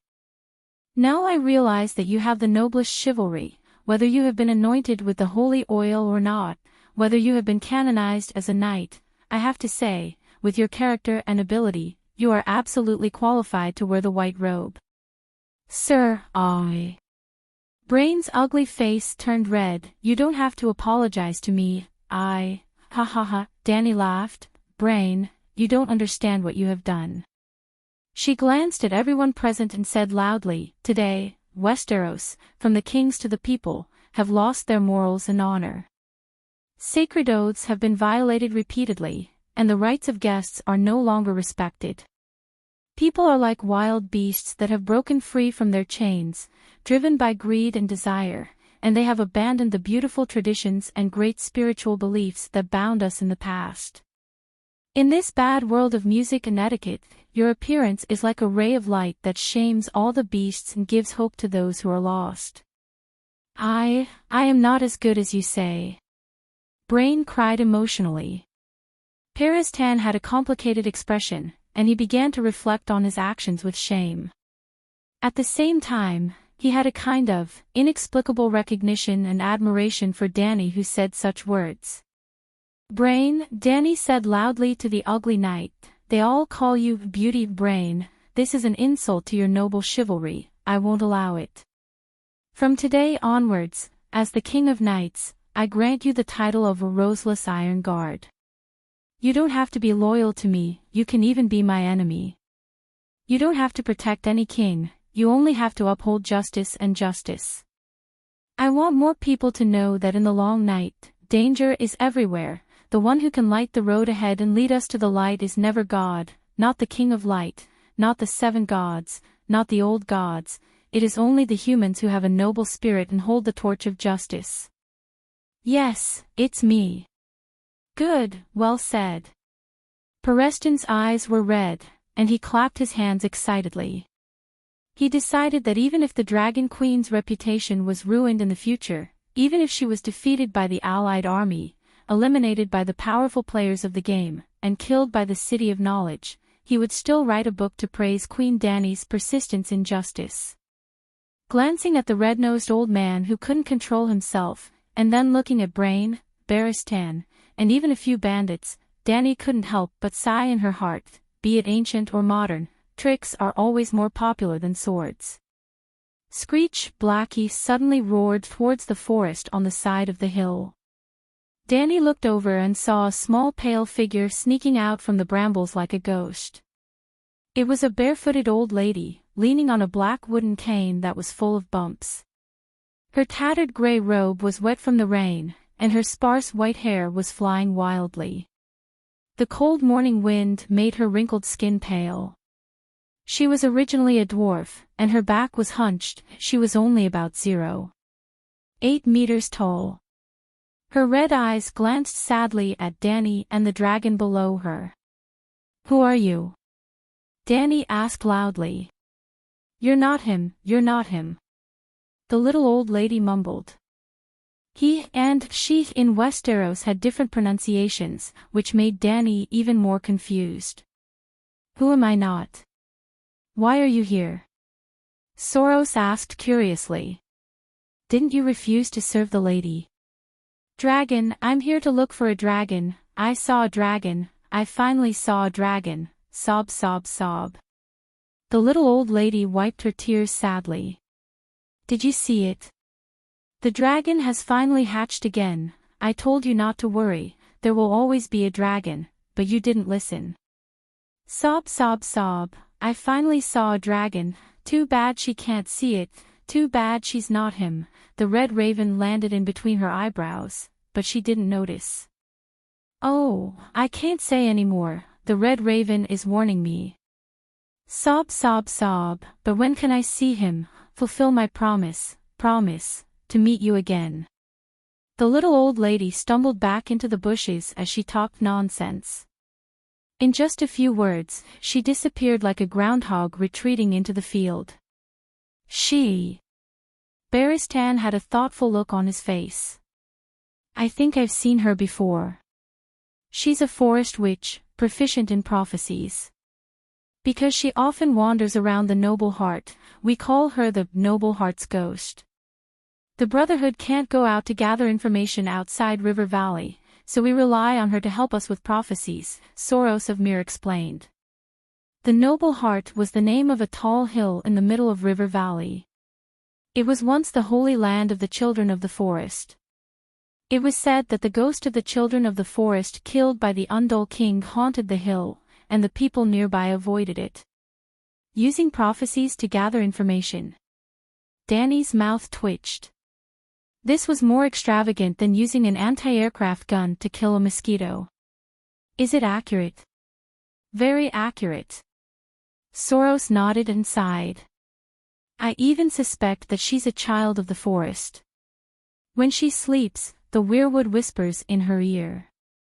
Well, in sorcerer's terms, she can communicate with the roots of the earth and observe the past and future through the weirwood. Isn't that the three-eyed crow? Danny asked in surprise. She doesn't have a crow. Soros furrowed his brows, unable to understand what Danny meant. She once prophesied the death of King Balan, the Red Wedding, the Purple Wedding, the fall of Rapid Flow's city. She could even predict when someone would die and who killed them. She was very accurate. Sometimes, when the Brotherhood's team got separated, we asked her to help us with prophecies. If the nobles sent troops to hunt us down, she could also predict the danger in advance. She asked for very little in return, a bag of wine and a song called Jenny of the City of Barren Stone. Unfortunately, after the Lightning King was replaced by his wife, she refused to interact with us anymore. 7 gods above. Baristan shouted in disbelief, Jenny, yes, it's the female dwarf that Her Highness Jenny brought into the Red Castle. Everyone thought that she died in the fire at the summer hole.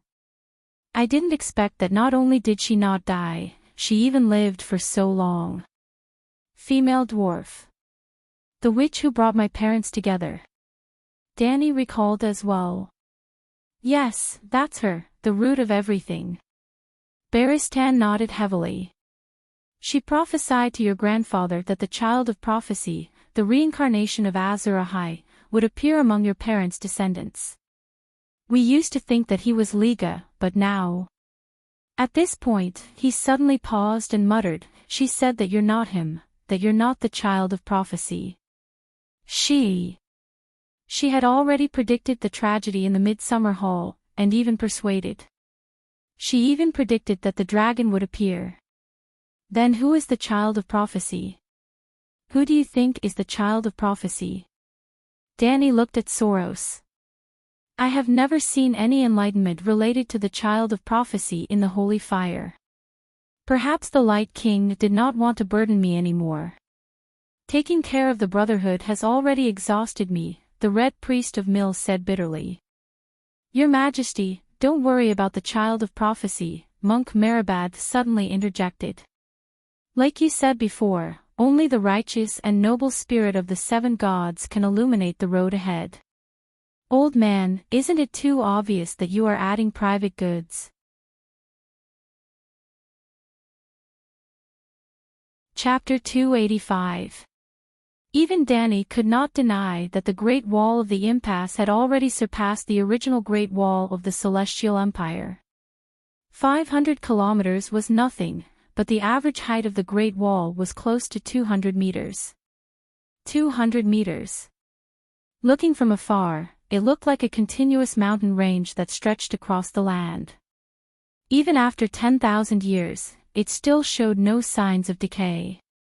If the Night King had not attacked, it would probably have lasted for another 100,000 years, or even 1,000,000 years. The Great Wall of the Impasse was 500 kilometers long, and there were a total of 19 castles. At its peak, Dark Castle alone had 5,000 night watchers, and all 19 castles together had close to 10,000 people. 10,000 people was not a small number. That was a regular army. The King's Landing had a population of more than 500,000, but only 3,000 night watchers. A strong military force would breed uncontrollable ambitions. There had been Commander-in-Chief who had broken his oath in the history of the Night Watchers. The Night Watchers had had 997 commander-in-chief. Among them, there were lunatics, dictators, and idiots. For example, Lindsay Hyder tried to leave his position to his illegitimate son, and Roderick Furlant tried to make himself the king of beyond the Great Wall. For example, 600 years ago, the commanders of the Blizzard Gate and the Night Castle fought. The commander-in-chief tried to stop them, but they joined forces to kill him. However, the lords and kings of the Seven Kingdoms never thought that the Night Watchers would be a threat to their rule. It was not that they believed in the integrity of the Night Watchers, but that the 19 castles of the Great Wall were defenseless against attacks from the south. While the purpose of the Night Watchers was to guard against the barbarians from the north, deviants were a legend. Their castles were built close to the Great Wall, and there were no walls at all on 3 sides, making them easy to attack. This was originally designed to prevent the Night Watchers from rebelling, but now it had become the fatal weakness of Jon Snow and the others. Mance Rayder, the king of the barbarians, had been a Night Watcher for more than 10 years and knew the weaknesses of the Great Wall very well. Now, there were only 3 castles left on the Great Wall. Shadow Tower and Eastwatch were on the left and right, and Dark Castle was in the middle of the Great Wall, which was also the main camp of the Night Watchers. Before Jerome Mormont, Yora's father, led his men north to die, the Great Wall had 1,000 guards, Shadow Tower 200, Eastwatch 200, and Dark Castle 600. In order to investigate the movements of deviant ghosts and barbarians, Elder Xiong led 300 elite Night Watchers from the Great Wall to the north. 200 of them went to Dark Castle. However, the Night Watchers didn't carry any weapons to deal with the deviant ghosts. The 300 Night Watchers were almost wiped out. Except for Jon and a few of his companions, only 30 to 40 people survived. After that, Mance Red purposely sent the savages to the east and west of the Great Wall, causing the Night Watchers to be exhausted while he secretly arranged for a 200-man assault squad to climb over the Great Wall, intending to take a detour and steal Dark Castle from the rear. Jon Snow and Jergrit were in the assault team. After all, Jon was the main character. He managed to escape. However, Dark Castle only had 40 to 50 soldiers left, and most of them were old and weak. As mentioned before, Dark Castle had no walls, not even wooden fences. The enemy could march straight in, and the Night Watchers had no choice but to face them head-on. Therefore, after receiving Jon's information, the Night Watchers abandoned the kitchen, the hall, the stable, the tower, and emptied the armory. They only defended the gate that connected the Great Wall to the north.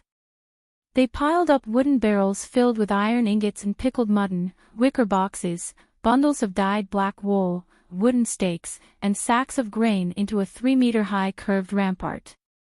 There were only 2 things in the defensive circle, the gate and the huge zigzag wooden staircase that climbed up the wall. The staircase was like a zigzag bolt of lightning, climbing up the wall. The wooden beams were as thick as an adult's thigh, deeply embedded in the ice. In addition to the Night Watchers, there were also more than 100 civilians from the nearby villages. The strategy of the Night Watchers was very simple. They wet the stairs at the bottom with oil and defended the rampart first. If they couldn't defend it, they would retreat to the wooden stairs at the back. They would retreat step by step and use bows and crossbows and other long-range weapons to weaken the strength of the savages. Finally, they would detonate the barrels of oil buried at the bottom of the zigzag wooden stairs, burning down the wooden stairs below and burning or falling the savages to death. It was still uncertain whether they could kill all the savages, but at least they could help the Night Watchers of Dark Castle survive this night. The moonlight in the snowy night was hazy, and the silent land was covered by a layer of gray and silver. Only the bone-chilling north wind was blowing. The enemy used the moonlight to launch a surprise attack on Dark Castle in the middle of the night. The horn sounded, and the war instantly became white-hot.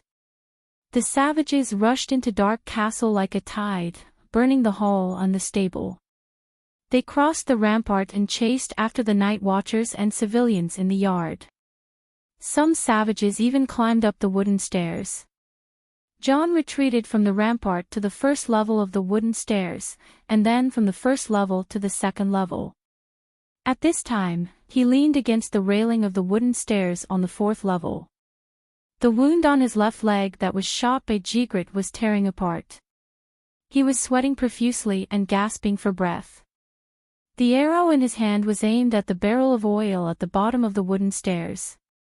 Fire, ice, blood, cries, and screams before death. Squeak! Suddenly, the sound of a beast piercing through the night sky came from above. A heavy, scorching atmosphere spread in Dark Castle. Not only John felt the pressure, but the savages and night watchers who were fighting below could not help but slow down and look up at the sky. Whoosh! The sharp sound of something piercing through the air sounded in the sky. When it landed below the top of the wall, everyone could finally see what it was. A javelin. A wooden javelin that was 3 or 4 meters long. Whoosh! The javelin stabbed into the mud in the center of the yard that was stained with blood. But John did not know, and neither did the savages. Squeak! When Blackie appeared and slid over the savages' heads, the savages finally broke down. They were the first to throw down their weapons, followed by the second, third. The savages surrendered. Danny sat on Little White's back without moving. White Knight helped Paristan down from Blackie's back. The old professor had flown for close to 20 hours. His face was pale and his legs were trembling. He was about to faint from exhaustion. Flying from the Three-Forked River to the Great Wall was close to 3,500 kilometers. They stopped 3 times for an hour each time to eat, drink, and relax before continuing to fly. Danny could feel that after 2,000 kilometers, Little White started to feel tired. Blackie, on the other hand, kept flying at a constant speed. It did not feel tired at all. When it was flying, it was also operating the 9-colored vortex to absorb magic particles from the void. Magic allowed Blackie to last longer. Which Targaryen is it? While she was thinking, the night watchers climbed down from the wooden ladder. They consciously started to tie up and detain the savages who surrendered. Then, a black-haired bearded man walked over with a trembling old man in a gray robe. White Knight took a step forward and opened her helmet. She said loudly, "Barristan, I am Barristan Selmy. I have come with Her Majesty Danny Rhys Targaryen to the Great Wall to assist the Night Watchers." "Barristan!" the young man exclaimed. He was even more shocked to see the legendary White Knight. "Danny Rhys?" The old scholar was surprised. A beautiful scene that he had never dreamed of appeared in front of his eyes. "It's me." Danny saw the long chain around the old man's neck and guessed his identity. She jumped down from Little White's back and took off her helmet. Her silver braid hung in front of her chest.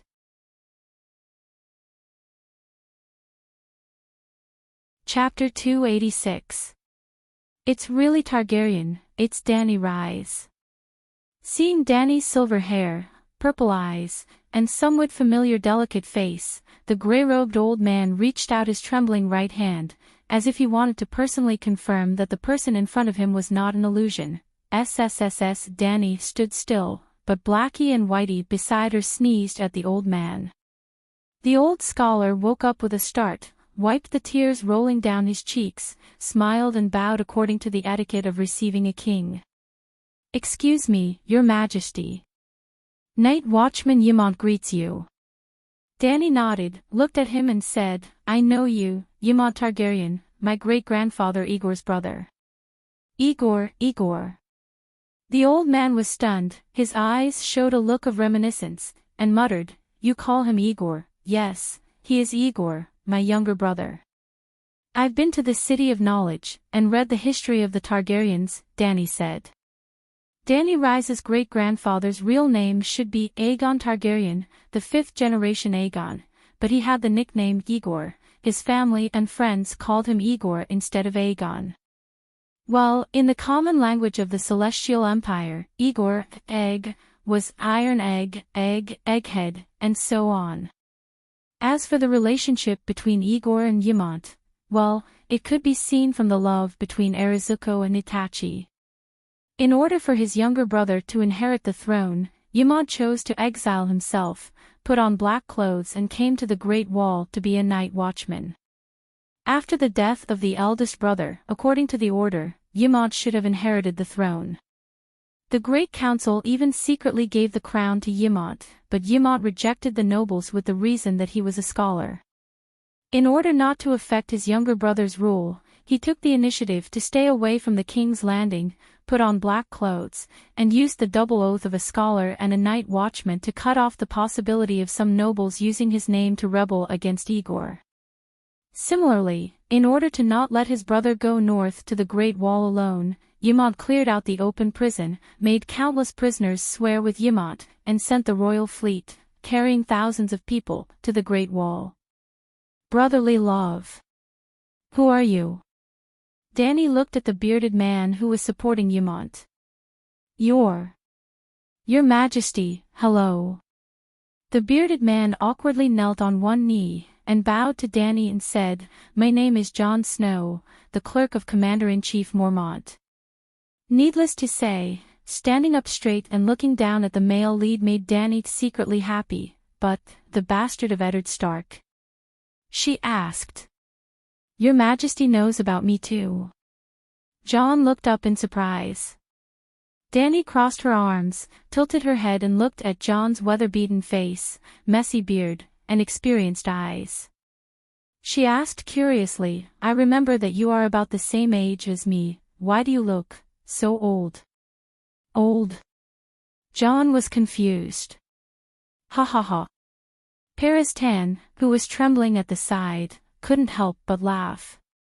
She thinks you are too old, but it's no wonder.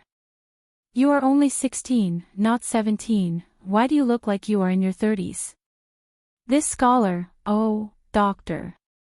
Ymont looked at the chain hanging from Pareston's chest and the bronze ring on his right index finger, and asked curiously, which doctor are you? Hello, Scholar Ymont, I am Paris-Tan, Doctor of History. Oh, I know you, I didn't expect you to come here. Ymont looked at Danny, then at the old doctor, and smiled with relief. It seemed that the little girl who had been wandering outside respected the traditions of the Westeros, and specially went to the City of Knowledge to find a scholar to assist her. The City of Knowledge was also very sincere, and directly arranged a well-respected old doctor for her. Ymont's expression became serious again, and he glanced at the embarrassed Jon, and said seriously, Your Majesty, Dr. Paris-Tan, please don't laugh at Jon. This is the Great Wall, he was once young and tender, but the Night Watchers are not the young nobles of the south. They face the wind and snow to guard the borders of the Seven Kingdoms, and all of them are weather-beaten men. Danny smiled and nodded, and said to Jon, I am sorry, Jon Snow. I am not laughing at your appearance, it is just that I heard about you when I just entered the Westeros, and I also saw some of your files in the City of Knowledge, so I am a little curious about you. I am very famous. Jon's bearded face scrunched up into an awkward shape. I rode a dragon and flew west from Slaver's Bay, passing through Volantis, Lys, and Sunhalbert City. I met Dane on the way, and even circled above Starfall City for a while. And this white knight beside me has deep feelings for your rumored mother, so we have talked about you many times. Your Majesty, there is no need to be so detailed. Barristan said awkwardly. Who is my mother? Jon asked excitedly. Ashera Dane, the sister of Sir Arthur, the Sword of Dawn, but Sir Barristan denied this. Screech, Blackie suddenly screamed. Danny tilted her head and looked in the direction of the courtyard, and said, Someone is coming.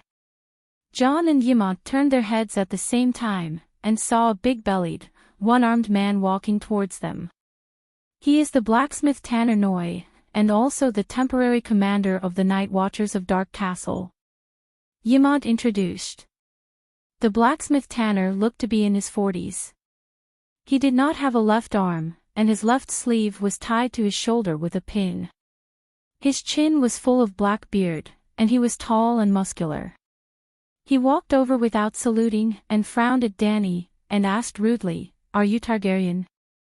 Yimont carefully glanced at Dany, and saw that she only raised her eyebrows and did not get angry, so he whispered to the blacksmith, "This is the daughter of King Aerys, Her Majesty Dany Rise." In the 2 years since King Robert's death, there have been 6 kings in the Westeros. 4 have already died, and now another one has come, the blacksmith Tanner muttered, and the expressions of the people around him changed. Yimont hurriedly pulled his sleeve and warned him, "Her Majesty saved us. She is the only monarch who responded to our request for help and came to guard the wall." "Not necessarily." The blacksmith stopped talking and bowed reluctantly. "Your Majesty, we are very grateful that you have come to the wall's rescue." Dany had been watching the conversation between the blacksmith and Yimont, and when the one-armed man bowed, she raised 2 fingers and said softly, "You have 2 things wrong. First, I am not a king. At least, don't put me together with that bunch of trash. The 6 of them together are not worthy of being my opponent. The kings you speak of are all fighting for the title of King of the Undols, Loinars, and Forerunners. I am on the path of conquering the world. The Westeros are not even the hardest bone to chew. Are you crazy? What nonsense are you talking about?" The one-armed blacksmith looked at Dany in shock, as if she had become the second Mad King. "Your Majesty, you..." Yimont looked worried, and did not know how to persuade her. "Robb has never been defeated on the battlefield. He is not trash," Jon retorted with a red face. Dany lifted her chin slightly and looked at the moon hanging in the sky. She sighed. "Sigh, the information here is too restricted. You have no idea who I am. Aren't you Daenerys Targaryen?" Jon said. "Do you think you are so great just because you brought 2 dragons here? Jon Snow, you know nothing." Dany pointed at the red-nosed old doctor. "Tell them." "There is nothing to say." The red-nosed old man rubbed his red nose that was red from the cold. "The Dragon Queen is just fighting a world war with the 9 free trade city-states, New Gith, Queers, Jade Sea, and a few other slave-trading organizations. Jon, Yimont, blacksmith, this pretentiousness. I don't want to give you full marks, but your strength does not allow it. I was going to punish you by killing a few ghouls outside the Great Wall, but now it seems." Dany was still feeling proud when the old man immediately continued. "But because the Dragon Queen has too many enemies and is too strong, she will definitely not be able to get past the Alliance. If she does not die in the end, she will most likely have to return to the Westeros to fight for the Iron Throne." It seemed that the old man felt that killing ghouls was not exciting enough. He wanted to kill deviant ghosts. Ghouls are the dead bodies resurrected by deviant ghosts. Deviant ghosts are the wild babies that the Night King turned into. Alright, the name is a small matter. I will not force anyone to call me queen. I have not ascended the Iron Throne yet, so you can call me whatever you want. You can call me by my name." Dany waved her hand and ended the conversation about the king. She glanced at Jon and the others and said seriously, "If there were only savages outside the Great Wall, I would not have come thousands of miles to this broken place. Let me ask you, are deviant ghosts real?" The blacksmith Tanner and Jon looked at Dany in surprise. They did not expect her to be so carefree. Yimont looked at Dany again and nodded with satisfaction. He asked, "You know about deviant ghosts?" "I saw the letter from the Night Watchers in the City of Knowledge. It is a serious matter, so I had to come here to confirm it." Jon could not help but feel a trace of respect for her. He sighed and said, "The others, the king, the great lord, and even the city of knowledge, all think that we are lying. We sent out several groups of messenger crows, but they did not even reply. Some of them only scolded us for being full of lies. Why do you believe it? Because they do not have the mysterious power, but I do. Paw. Danny snapped her fingers, and a small flame the size of a broad bean burned quietly on her finger. Magic. Fire witchcraft. The three were shocked. Putting away the flame, Danny said, judging from your reaction, deviant ghosts are probably real. Absolutely. Yamont nodded and said with a worried look, Commander Mormont took 300 people to the north frontier. They did not encounter the barbarian army at all. Even if they did, there was no need to worry. 300 fully armed elite rangers could disperse 10 times the number of barbarians. But they encountered hundreds of deviant ghosts at the Fished Peak. They could not be killed by ordinary weapons. Even if their heads were chopped off or their hearts were pierced, they could still get up and continue to fight. Even our dead brothers could be resurrected as new deviant ghosts. You are not lying. The red-nosed old man opened his eyes wide and asked in a trembling voice. Alas, how could I dare to lie about such a serious matter? Old Yamont shook his head and sighed. The old blacksmith looked at Danny with a complicated expression and said, Your Majesty, it is cold at night. Let's go back to the castle and talk. Danny looked at the red-haired female barbarian who was struggling and screaming in front of her and said with a smile, No hurry. I will stay here and watch you send all the captives to the prison. Otherwise, when I leave, I am afraid that the barbarians will rebel again. It seemed that her appearance had saved a poor person who should have died in this small battle.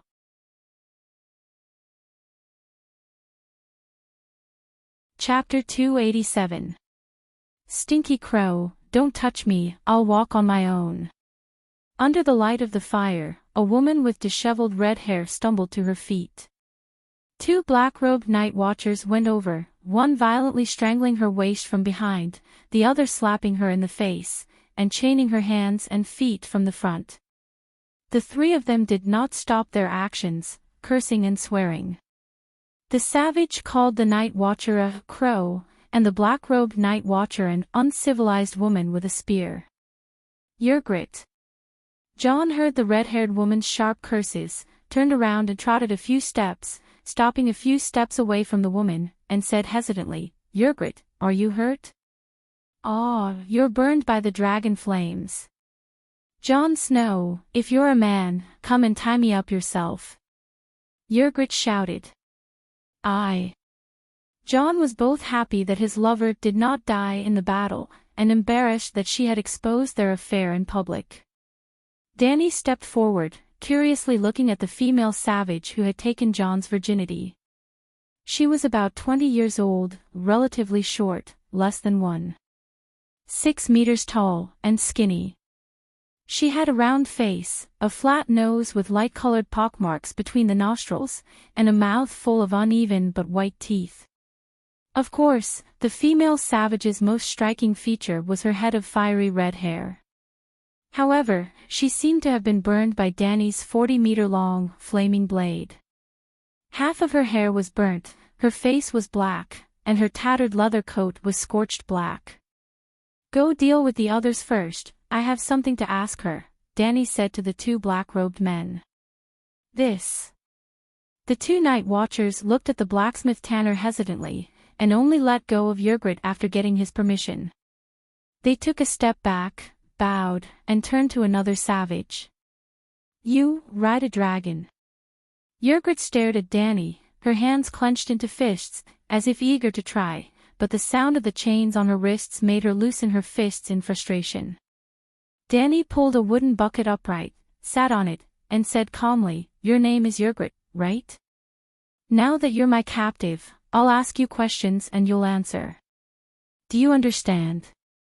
Yrgrit opened her mouth, and finally glanced at Jon, who was in a daze. She nodded and said, Yes, we surrendered to the woman riding the dragon, not the crows. When did deviant ghosts first appear? Danny asked. Well, Yrgrat thought for a while and shook her head. I don't know. Those monsters seem to have always existed. Anyway, as far back as I can remember, I often encountered walking dead people when I left the tribe to hunt in the wild. 7 gods above, how long is that? Baristan and the others exclaimed. At least 10 years ago, or even earlier. Scholar Yamad frowned. Why didn't you say so before? John was also shocked. Jon Snow, you never asked me, the red-haired savage shouted at him. You've been living with those monsters? Dr. Peristan asked in disbelief. We wanted to go over the Great Wall, but the crows wouldn't let us. Later, more and more monsters appeared and became stronger. Even the largest tribe's camp was broken by them from time to time. Mance Rayder decided to go over the Great Wall and take refuge in the south before the more dangerous times came. The female savage shouted. The red-nosed old man asked in surprise, What do you mean by more dangerous times? Are you stupid? Danny rolled her eyes. Of course it's winter. Deviant ghosts are so rampant even in the hot summer. What about winter? Yes, winter. Blacksmith Tanner said worriedly, all the savages went south. All of them. Hundreds of thousands of troops have come under the Great Wall. We have giants, hundreds of giants. Even the Megalosaurus is no match for the giants. The Megalosaurus can fly. Can the giants fly too? Danny laughed. The giants have bows and arrows and spears. Yrgrat smiled proudly. Strong Marg has a longbow taller than the city gate.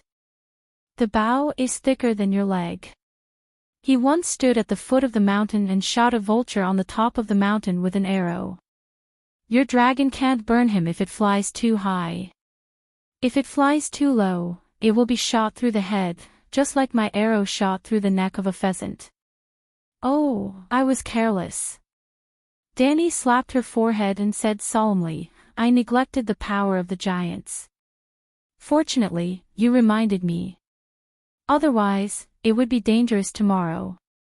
Yrgrat's proud smile froze on her face. Her blue eyes were filled with annoyance and frustration. Danny was secretly amused. She almost didn't use the trick of riding a dragon and breathing fire. When she really needed to breathe fire, she would carefully observe the enemy's situation. For example, tonight, she came early. She quietly circled several times in the sky. After making sure that the savages had no crossbows and only a few arrows, Little White swooped down from the sky. And she didn't breathe fire. Instead, she stayed far away and used the dragon flame with special effects to deter the enemy. Danny was very careful even with ordinary people's crossbows. How could she not be wary of the giant's bow?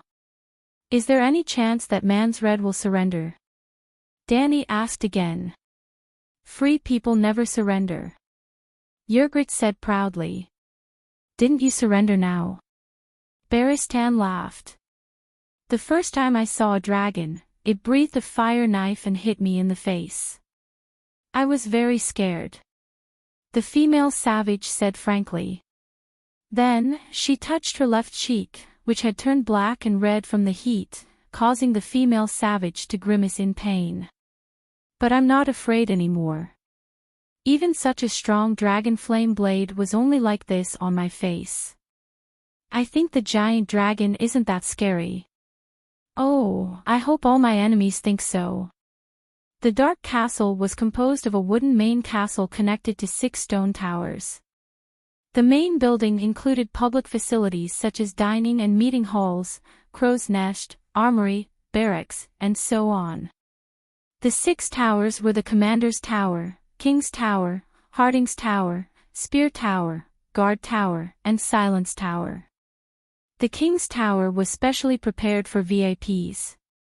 Danny, Baristan, and Peristan were staying there tonight. A night watchman named Galen and 2 peasant women cleaned the master bedroom overnight, covered it with a brand new feather quilt, and lit the fireplace. The savages attacked in the middle of the night. After the battle, the remaining 130 savages were all sent to the dungeon. It was already dawn in the east. But none of the night watchmen were in the mood to sleep, including John. They were all curiously looking at the 2 dragons sleeping by the gate of the king's tower. That's the Megalosaurus. It's so big. Look, there are sparks coming out of its nostrils. Piper, who had a pair of protruding ears, clicked his tongue. It's just a baby dragon. The short and ugly man, Todd, shook his head and proudly showed off the story he heard from the bards in the tavern. Legend has it that Balerion can swallow a mammoth in one gulp. Queen Danny Rise's dragon is still much longer. Toad, how long do you think Balerion can spit out a dragon flame machete? Piper asked dumbly. This. Toad scratched the back of his head. In the story, Balerion had burned Helen Castle, created the Prairie of Wrath, burned down the great cathedral of King's Landing, and burned the cities of Dorne into ruins. But he didn't seem to have spat out a machete. But he didn't want to weaken his reputation as a knowledgeable know-it-all, so he directly made up a story based on the size of the dragon, at least 2 kilometers. Wow, how many people can he kill with one strike? Sigh, this is the power of the Megalosaurus. Toad shook his head and said proudly, no matter how many savages Manslade brings this time, they are destined to be defeated by Her Majesty's 2 Megalosaurus. John glanced at his 2 companions and asked the blacksmith, Tanner, beside him, Master Luwin told me that the Megalosaurus of the Targaryen family have been extinct for 200 years. Yes, not long after the mad dance of the blood dragon, the dragons were completely extinct. The blacksmith nodded. But why does Danny Rise have 2 dragons? I haven't heard anything about her before, but she suddenly came to the Great Wall with 2 dragons, John said with a worried look. What are you worried about? The one-armed blacksmith glanced at him. Duke Stark's family is either dead or missing. Will she seek revenge on you, a bastard? John hesitated. I don't know. The Night Watchers shouldn't have political leanings. But, maybe Sansa and Arya still have a chance to rebuild Winterfell. Now that the Targaryens are back, the one-armed blacksmith shifted his gaze from the black dragon to the king's tower and said with a complicated expression, Westeros always need a king. At least there is one thing that she did better than all the other kings.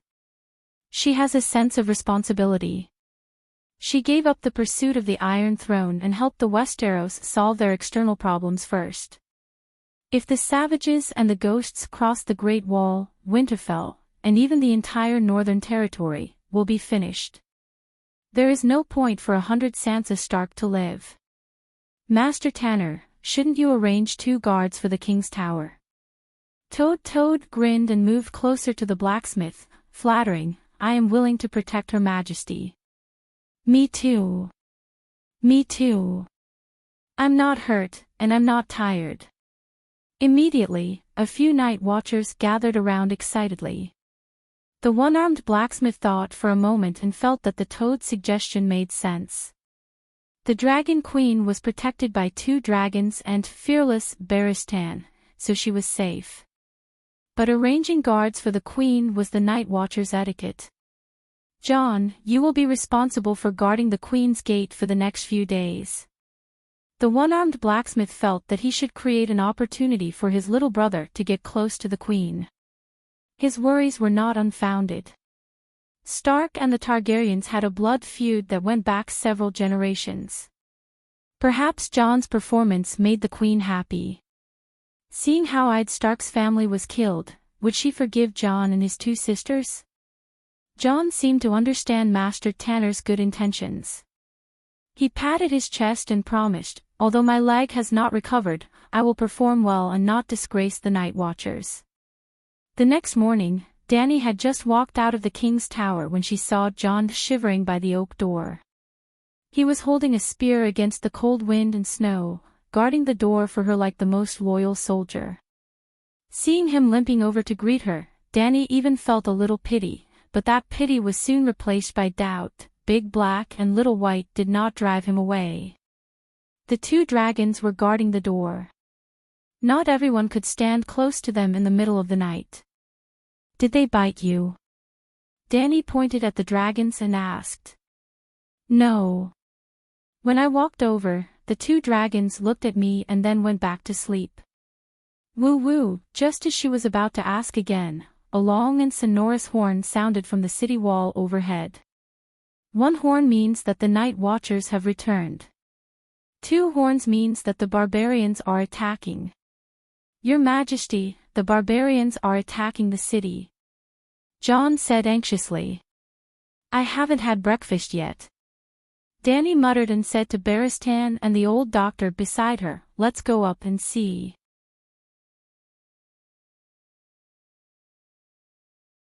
Chapter 288. The north wind whistled, bringing large amounts of snowflakes into the cloak. The snowflakes then drilled into the person's neck, armpit, and crotch through the gaps of the armor. It was like a greedy viper, absorbing all of the person's heat and strength. The sky was gloomy, like a dirty quilt covering the Great Wall. Maybe the night watchers who blew the horn could reach the zenith. Danny said that she did not have breakfast, but she knew that it was not early in the morning. It was almost afternoon. Lunchtime had passed. The king's tower was 30 meters high, built close to the 200-meter-high wall. There was a wooden bridge at the top of the tower that led to a wooden ladder in the shape of a zigzag.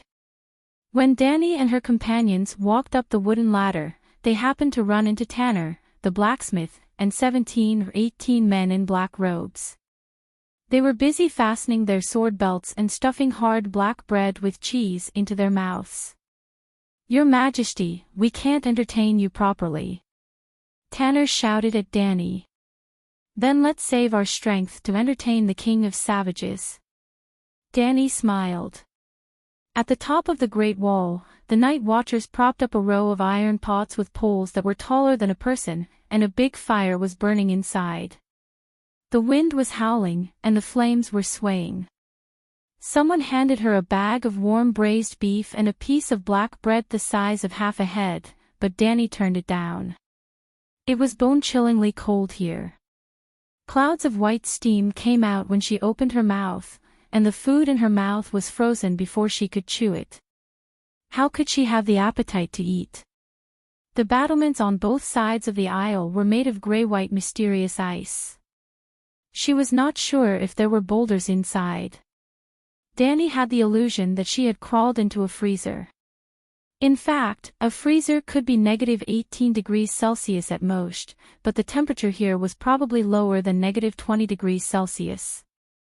The Great Wall was very wide, enough for 12 fully armed knights to ride side by side, but the ground was too slippery because of the ice. In order not to fall, the brothers in black paved a gravel path on the aisle. Well, they did not cover the entire wide road. There was only a small path for the patrolling soldiers to walk on. Beside the gravel road, bunches of arrows, crossbows, spears, and ballista bolts were already prepared and spread out for the night watchers to use. In addition to the arrows, there were also ash-white rocks the size of wash basins. They were stacked 3 meters high and stretched on the road for dozens of meters. Above the city gate, there were also round wooden barrels filled with pitch and kerosene. What made Danny feel strange was that there was a row of scarecrow sentries in black standing between the battlements. Each of them was holding a spear. Under the dim sky, the savages hundreds of meters away could not tell which one was real. Was he borrowing arrows from the straw boat? To the north of the Great Wall was a dark forest that stretched as far as the eye could see. It was as vast as the ocean, and flickering red stars were moving slowly in the forest. The night watchers would regularly clear the trees within 800 meters of the city wall. Therefore, between the Great Wall and the Black Forest, there was a broad, white snowy plain that looked like a white handkerchief that was spread out. At this moment, black dots holding torches walked out of the forest, leaving light traces on the snow-white ground. The attack line stretched for 2 kilometers. The savages had almost sent all of their forces into the battlefield. Woo woo woo woo woo woo, the night watcher named Red Ellen blew the horn again. Twice, the sound was urgent, indicating that the savages were about to attack. Woo woo woo, woo woo woo, woo woo woo. This time, the savages responded. It was not just one horn. Although the savages were reckless, they were not blind. How could they not see the bright flames? Stop throwing. It will be a waste if you can't hit anyone. Danny shouted at the one-armed man. We can't stop attacking. I have to boost their morale. The one-armed blacksmith lowered his voice and pointed at the night watchers who were shivering behind the battlements. What are they afraid of? Danny didn't want him to. She deliberately shouted so that everyone could hear. It is just an army of 20 to 30,000 savages and hundreds of thousands of savage tribes. I have seen this kind of battle many times. The blacksmith was stunned. He sighed and said, we only have 20 warriors left. After the battle last night, most of the villagers of Mole Village left. Wrong. You still have 2 megalosaurus. Then let the megalosaurus go out and burn them. A woman with unkempt hair poked her head out from behind a scarecrow. Danny had met this woman when she was on the wall. She was a prostitute from Mole Village, say. She was holding a long-armed crossbow. There was no trace of cowardice on her face. She was as brave as a female warrior. I am waiting for someone. Danny smiled at her. You are very brave. Braver than the men of Mole Village. The prostitute Zay blushed and asked awkwardly, Your Majesty, who are you waiting for? Mansred. John blurted out. The blacksmith Tanner nodded and said, Yes, burn the king of savages. If the megalosaurus appears too early, Mansred will definitely hide. Whoosh, whoosh, whoosh, whoosh. While they were talking, a sharp whistling sound came from outside the wall. The heads of the scarecrows that were placed between the battlements suddenly exploded as if someone had stuffed a grenade into them. Danny immediately crouched down and shouted, Be careful of the giant's arrows. It's the 7th level of hell. It has flown 200 meters, but it is still so powerful. But her warning was still a little late. The giant archers were mainly focusing their fire near the catapults. A 2-meter-long, thumb-thick wooden pole pierced through the lower abdomen of a night watcher. It was like a feather stuck to an arrow. It did not slow down the arrow at all. The arrow flew diagonally into the sky as if it was nothing. Fuck. Danny was dumbfounded.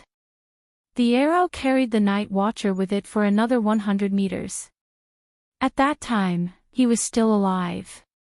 His screams were louder than the horn, and the whole dark castle was shrouded in the horrifying howls of death. The monk from the dark castle, Selita, looked at the unlucky bastard who was flying into the distance with fear in his eyes. He gulped down a mouthful of wine and sang the song of the Madonna with a trembling voice. The gentle Madonna, the source of mercy, bless your son to travel through time and space, to stop the arrows, to block the swords, to let them see a better tomorrow. The one-armed blacksmith did not care about the wailing that was getting farther and farther away. He quickly poked his head out of the battlements and glanced down. He was shocked and angry. Oh no, the savages are going to attack the gate. Hundreds of giants stopped 500 meters away from the gate. They were shooting at the battlements in a 3-stage shooting pattern. The night watchers did not dare to look up. There were also a dozen particularly tall giants riding mammoths.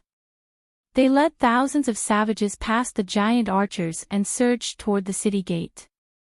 Baristan ignited a bucket of asphalt on the walkway. He lifted the unburned bucket and threw it out of the battlements. Boom!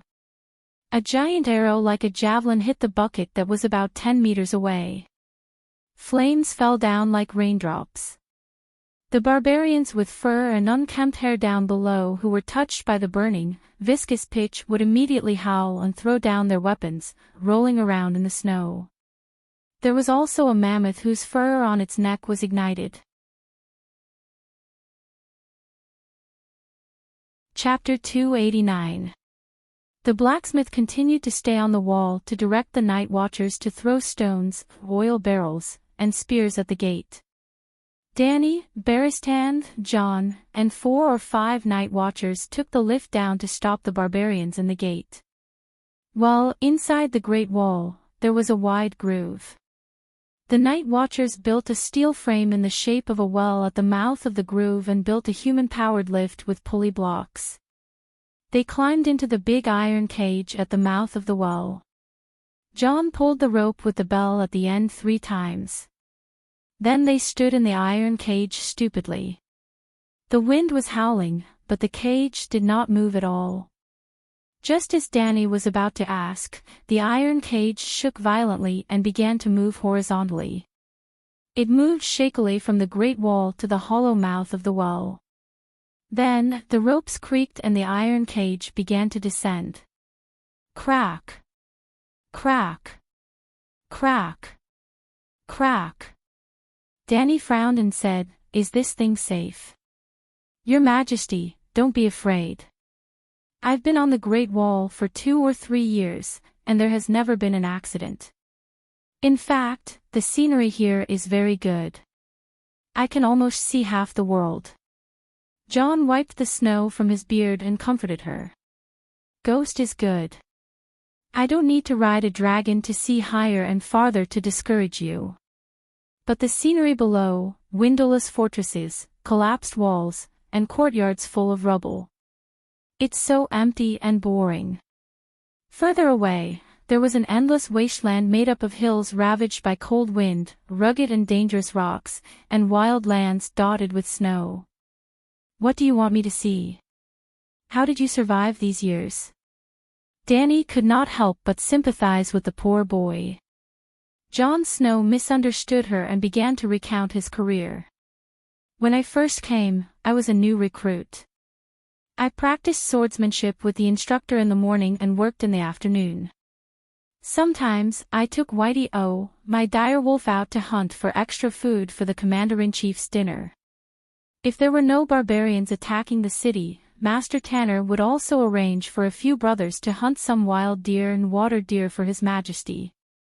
Other than hunting, I was mostly doing odd jobs in the blacksmith's shop, helping Master Tanner turn the whetstone or pump the bellows. There was still a lot of work to be done, such as standing guard, running errands, delivering letters, cleaning the stables, cleaning the horses, making bows and arrows, taking care of the messenger crows, checking accounts. Later, I became the Commander-in-Chief's clerk and began to manage the night watchers with him until we went north beyond the Great Wall. But now, I am His Majesty's guard." "The guards at the gate." Danny laughed in her heart, but she asked, "Where's your direwolf?" "By Ling, I lost it," John said dejectedly. The direwolf can still be lost.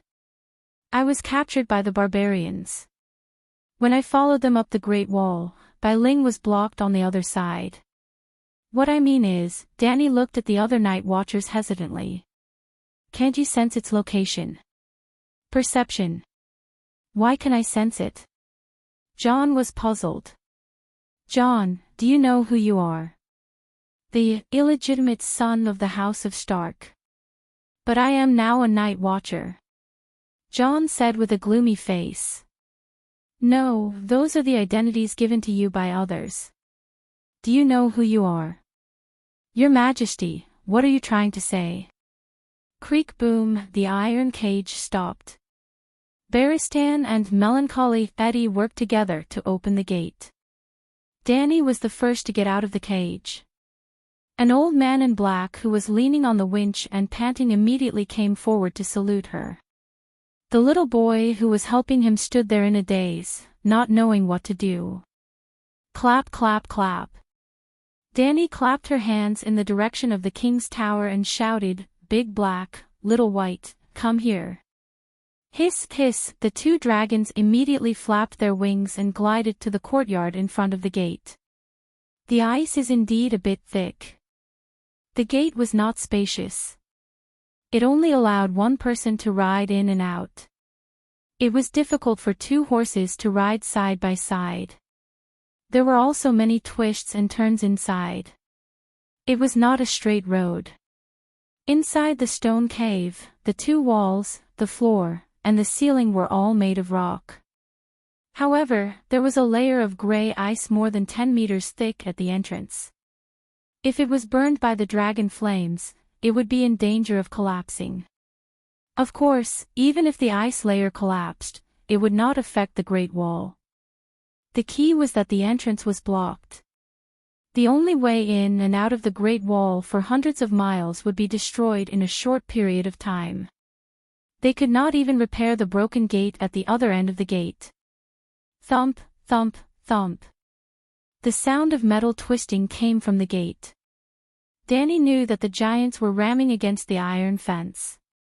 There was an old oak door inlaid with nails that was 30 centimeters thick at the entrance and exit. There were also 3 iron fences inside the gate. Why don't we put them in the courtyard and burn them? The gate is narrow and only one giant can enter at a time. 2 dragons can't burn one person to death. Barristan said. Dani thought for a moment and asked John, "Do you have chains to tie the giants? Do you want to capture the giants?" John was shocked. Giants are wild and hard to tame. Why should we capture them? Depressed Eddie was confused. The gray-haired guy came from a family of knights and used to be an attendant of the commander-in-chief. His position among the night watchers was almost as high as John's. Farming, building the city, working as coolies, and being exhibits. What can't you do? Isn't the Great Wall that you are guarding built by the giants? The Great Wall was built by city builder Brandon Stark. John corrected him. Brandon only drew the design. At most, he added some magic circles. The farmer workers must be the giants. Dani waved her hand and ended the topic. She asked again, "Do you have chains to tie the giants? Can the chains to drag the iron cages?" John asked. Dani looked sideways. The chains on the elevator shaft were as thick as her wrist. John also said that they had never broken in the past few years. Yes. Eddie, you take these brothers to move the chains. Nate, John, you two stand aside. Later boom. A thunderous sound from the gate interrupted their conversation. Roar, roar, roar, roar. The giant's roar came through the gap of the gate, almost shattering their eardrums. The giants are here. Galen's face was pale and he could not speak. Dani glanced at the rattling oak gates and said calmly, "Don't worry, don't panic. Everything is under control." Blackie. Huff, huff. Blackie poked its head out and glanced at the night watchers with its black and red eyes. 2 thin snake-like nostrils spurted out. Ugh! Galen, Todd, and the rest of the night watchers shuddered. As expected, they were not afraid. They were still afraid, but the target of their fear had changed from a giant to a giant dragon. "We will move the chains now." They breathed a sigh of relief and ran away. The wooden buckets, rice bags, wooden stakes and other miscellaneous items that stopped the barbarian assault team last night had been cleared out. The courtyard was empty. Well, there were a few towers on both sides of the gate. The stone towers were built on a 3-meter-high stone foundation. Other than that, there was an open space. John and Barristan stood on the stone steps in front of the king's tower and looked at the head-sized fist marks on the oak door. The giant's roar was getting louder and louder. The blacksmiths on the Great Wall had been climbing up the battlements and looking down. After waiting for nearly 10 minutes, Eddie and the others were panting as they carried 2 large baskets of chains to the stone steps of the king's tower. The giant finally smashed a hole in the oak door. They saw his furry arms. His grayish-white hair was longer than John's hair. He looked like a long-haired gorilla that was several times bigger. Roar, roar. The giant at the gate shouted excitedly in an ancient language that Danny could not understand. The excited howls of the giants and barbarians echoed in the tunnel. That's a bit too much. John was worried. Don't be afraid. Look at their arms. They are so hairy. If they spit dragon flames, they would be burned into a torch. Beristan said. The frost giants that lived in the extreme north had long body hair. Otherwise, how could they survive in such a cold environment? Boom! Wood chips flew. A 4-meter-tall hairy giant staggered out of the gate. He ran a few steps in the courtyard and fell into the mud. Roar, roar. He did not care about his sorry state. He opened his bloody mouth and laughed wildly. Even Blackie and Little White could hear his pride and joy. Then, bang, the laughter stopped abruptly. As soon as the giant got up from the mud, Blackie, who had been waiting impatiently at the gate, immediately whipped him in the back of the head with his tail. The giant rolled on the ground like a ball and rolled more than 10 meters away.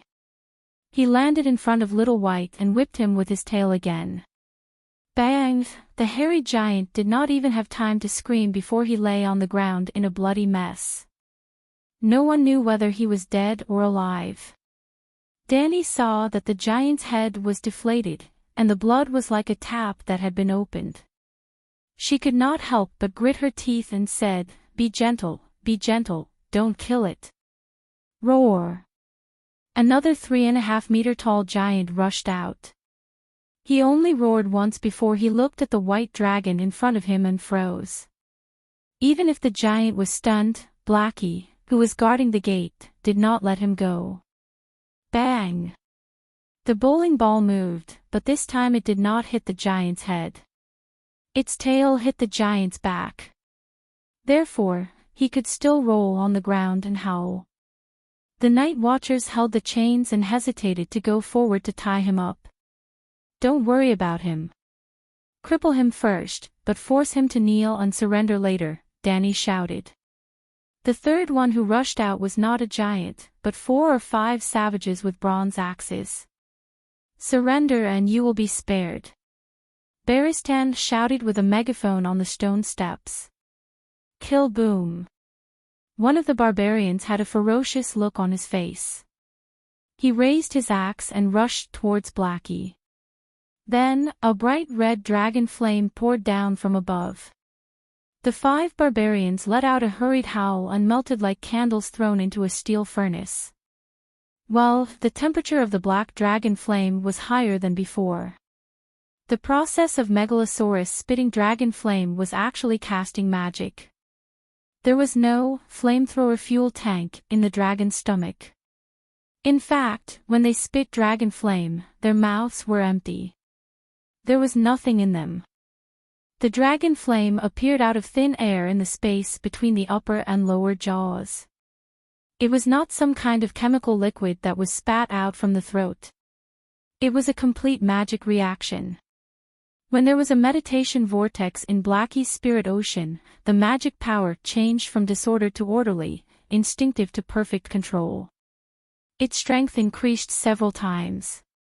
7 gods above, the dragon flame is so scary. Fortunately, it did not directly spray into the city gate. John and the others were stunned by such a horrible scene. Their faces were pale. Ah, what kind of monster is this?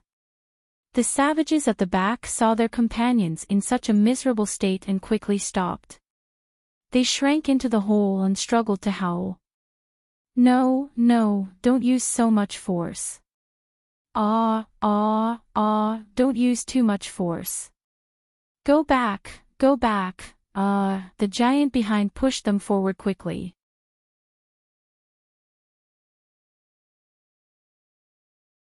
Chapter 290. There's a monster in front. Don't push. Don't push so hard. Go back. Don't. The barbarians in front struggled with all their might. Their cries were mournful and pitiful, but the giants behind them did not care.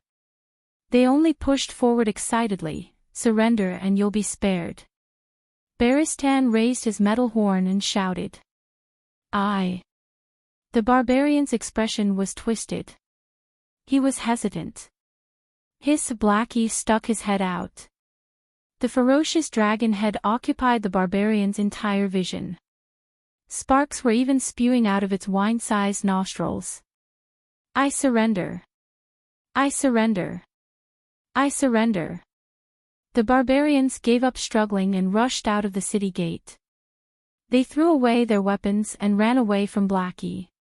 Eddie, Galen, and a few other night watchers approached them with crossbows. They shouted, "Kneel. Put on the chains." Eddie threw 3 chains used by ordinary prisoners over. Even though there were only 4 night watchers, the 3 barbarians who were scared out of their wits by the megalosaurus did not resist. They obediently knelt on the ground and picked up the chains hesitantly. A deafening wail came from behind them.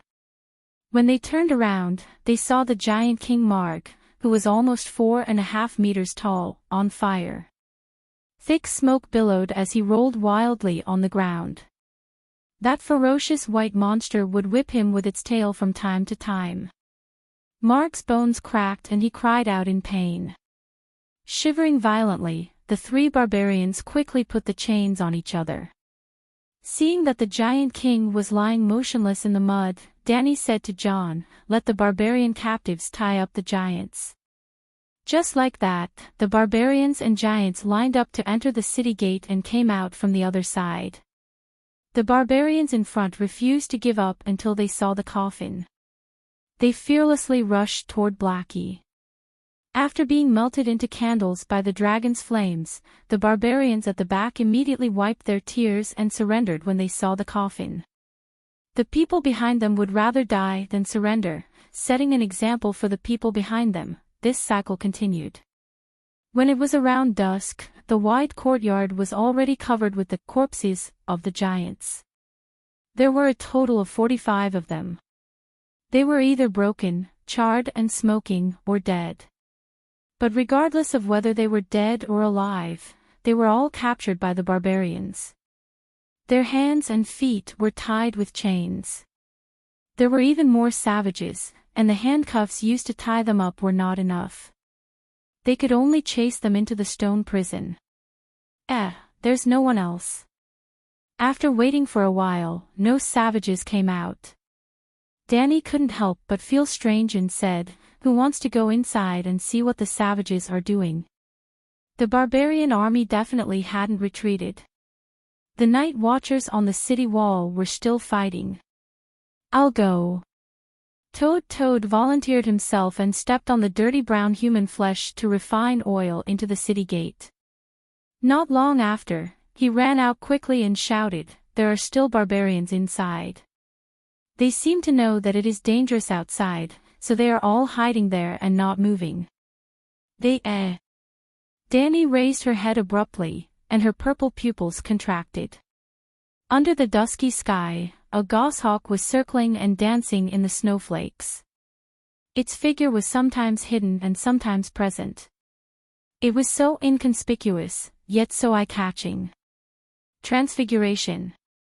She gritted her teeth and laughed coldly. "Big Black." Danny shouted and ran up the stone steps. She jumped and landed on Big Black's back. Squeak, puff, puff, puff. Big Black flapped its wings hard, stirring up a gust of wind in the courtyard, and carried Danny up into the sky. Screech, the goshawk, was very alert. As soon as the black dragon took off, it let out a long cry and flapped its wings high into the sky.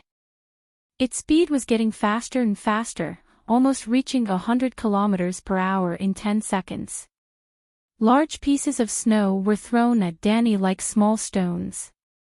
She had to squint her eyes and crawl on Big Black's back. Screech, the night watchers on the city wall saw a black shadow jump up quickly, and the wind stirred up by the turbulent airflow blew away the thin layer of snow on the city wall. Dragon Queen is riding a dragon into the sky. One of the night watchers shouted. Mantrid's location is still uncertain.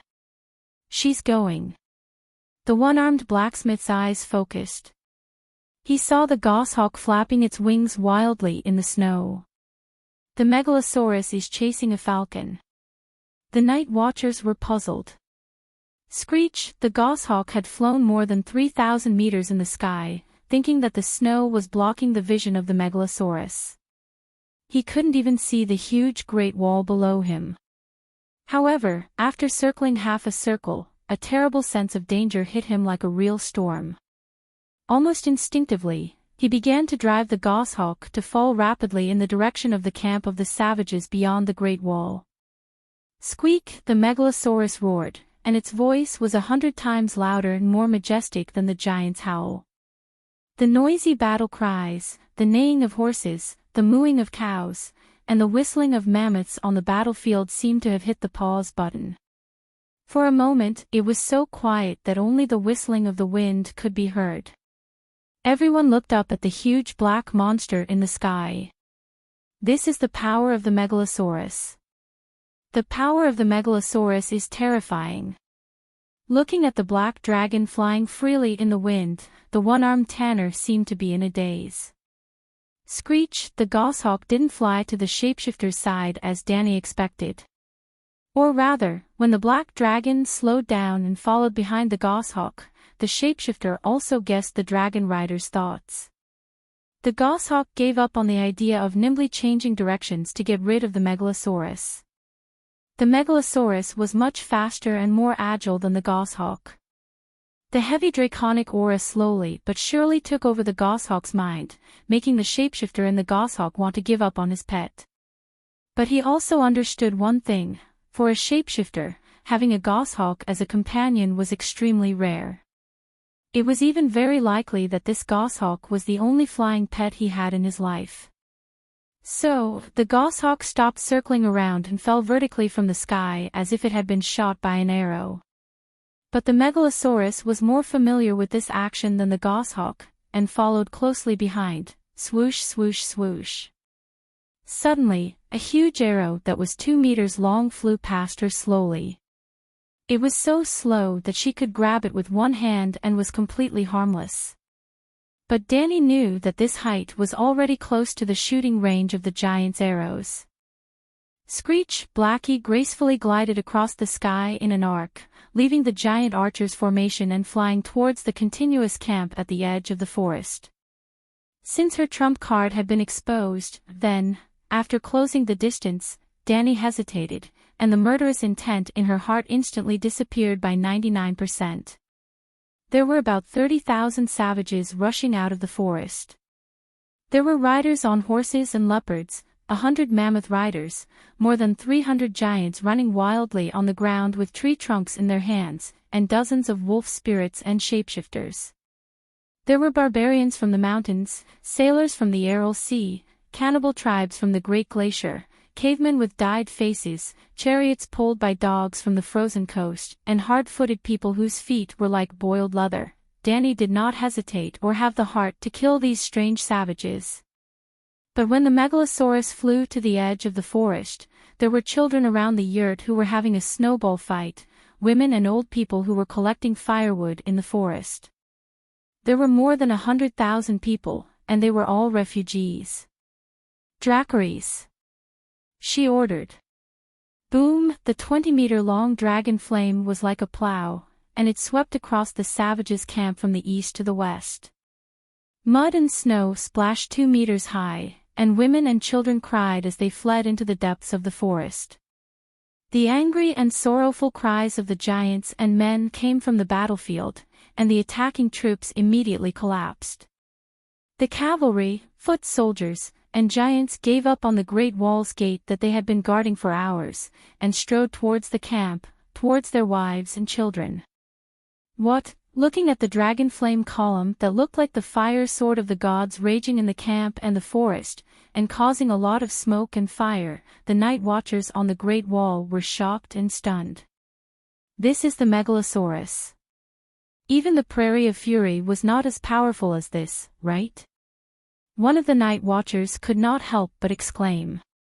Another night watcher wiped the cold sweat off his forehead and said with a trembling voice, "Fortunately, the Dragon Queen is on our side. I can't imagine what we would do if the Megalosaurus came to attack the Great Wall." It seems.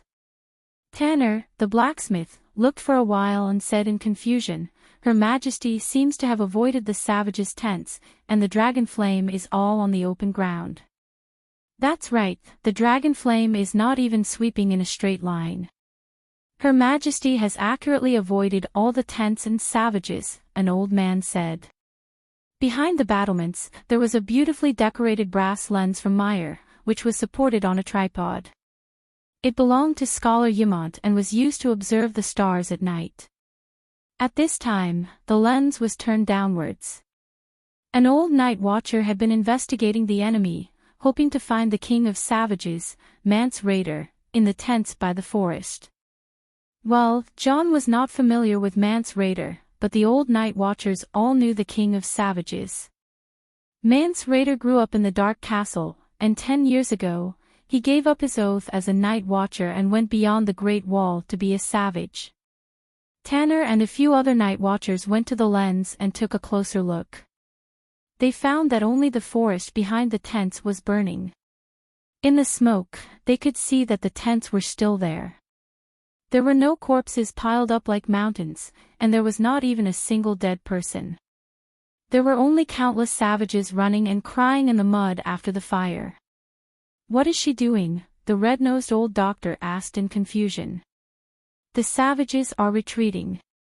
The prostitute Zay pointed at the savages running around and laughed. "No matter what His Majesty thinks, we only lost one unlucky bastard and defeated 100,000 savages. We won." As she spoke, she hugged the night watchers beside her and kissed them. The night watchers were happy to reciprocate. Well, many of them were Zay's benefactors. Every night watcher got a garlic kiss from her. Even the red-nosed old doctor was pressed against a box and kissed a few times. Night, in the hall of the Dark Castle. The fireplace was blazing, and the living room was as warm as spring. The wooden table under the chandelier was filled with fragrant food. There were toasted bread, fried salt cod, grilled sausages, sauced beef, yogurt, oatmeal mixed with carrots and bits of turnip, the night watchers, the orphan children of Mole Village, the prostitute Zay, and a few farmers who came to do chores. 40 or 50 people were sitting at the 2 rows of long wooden tables. There was a wooden table placed horizontally at the head of the table. Danny was sitting in the center. On her left and right were Scholar Yamant and Sir Barristan. Together with the 3 of them were Sir Vinton Stowe and the blacksmith Tanner. Tanner was a blacksmith master and also the acting castellan. Vinton Stowe was of noble birth and had been a ranger for 80 years.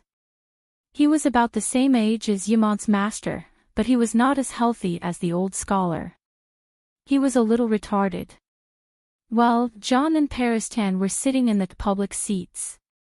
Scholar Yamant was still very confused about this. He thought that Danny had mistreated her doctor. However, the red-nosed old man was very self-aware. He was embarrassed but firmly rejected Scholar Yamant's offer of his seat. The old scholar vaguely guessed that there must be something going on, so he did not force it. The blacksmith was a temporary commander, and Sir Stowe was the acting castellan of the Dark Castle.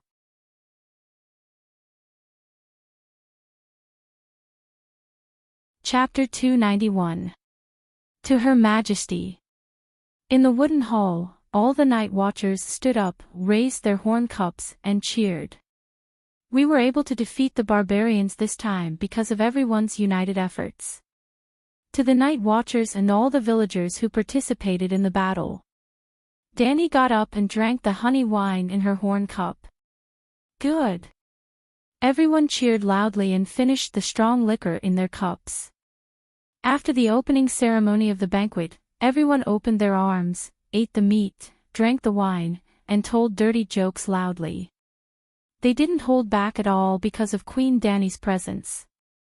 After a few drinks, the blacksmith tanner frowned and asked, "Your Majesty, you didn't burn the barbarians' camp. You won't have a second chance like that." As soon as he said this, the hall immediately quieted down. Yamant, John, and the others all looked at Danny curiously. Danny nodded and said, "Yes, I did plan to burn the barbarian supplies and tents. The barbarians didn't have siege crossbows, and the giant archers were all gathered under the city gate. It was a good opportunity. But when I flew over, I found that except for a few warriors, most of the people in the camp were women, the elderly, and children. I even saw several pregnant women milking the sheep in the pen." She let out a long sigh and said with a complicated expression, "Under such circumstances, how could I do it? It was better to intimidate Man's Red and let him know that he couldn't do it. They're all barbarians. The barbarians didn't let go of our women and children. Last night, the group of Thins burned all the villages they encountered along the way. Men, children, old people, not a single one was left alive. The women were even more miserable," a night watchman said indignantly. "Along the way, they left behind a trail of blood." "Is that so?" Danny frowned. She first looked at John, then at Yamant. One of them was a spy among the barbarians, and the other had all the information about the night watchers. "That's right. Many villages were burned to the ground. Apart from a few farmers who managed to survive, there were almost no survivors," Scholar Eamon said. "I didn't kill anyone. They forced me to kill the Northerners to prove my loyalty. I refused. If it weren't for a wolf that suddenly rushed out, it would have been very difficult for me to escape alive," John said with an ugly expression. "The mole village was burned too," added the prostitute say. Danny sighed and said helplessly, "This is a little troublesome. I was planning to recruit Mance Rider and let the barbarians come to the Great Wall for the winter." We're still asking you why you didn't burn the campsite. You're going one step further and planning to let the barbarians cross the Great Wall. Absolutely not. If we let the barbarians enter the Northern Territory, then the hundreds of thousands of people. The one-armed blacksmith slammed his wine cup on the table with a thump. His voice was firm and cold as he said word by word, "We are the Night Watchers. Our duty is to stop the barbarians from invading the south. Your Majesty, if you don't want the people of the Seven Kingdoms to hate you, it's best to abandon this terrible, shameful, crazy idea." Facing the worried gaze of Scholar Yamant, Danny didn't get angry. She just smiled faintly and returned to the previous topic. Hurting women and children, killing innocent people, is no doubt a terrible and shameful act of beasts. That's why you all hate the barbarians. But when you hate people who have done terrible things, it doesn't mean that you want to do the same to them. If I burn the campsite of the barbarians and burn tens of thousands of barbarian women, elders, children, and even most of their living materials, then what's the difference between me and the barbarians that you hate? This. Everyone was stunned. Your Majesty, you're right. Old Yamant smiled with relief. He was so happy that most of the wrinkles on his face had disappeared. Blacksmith Tanner looked at Danny with surprise and suspicion. He awkwardly raised the wine cup that was tilted on the table. "I'm sorry, I'm drunk. Please forgive me for being rude," he said. Danny nodded and continued, "No matter how savage and cruel the barbarians are, they are still human. The question now is, who is our real enemy? Is it not the barbarians?" Eddie asked doubtfully. "The white ghosts." John looked enlightened.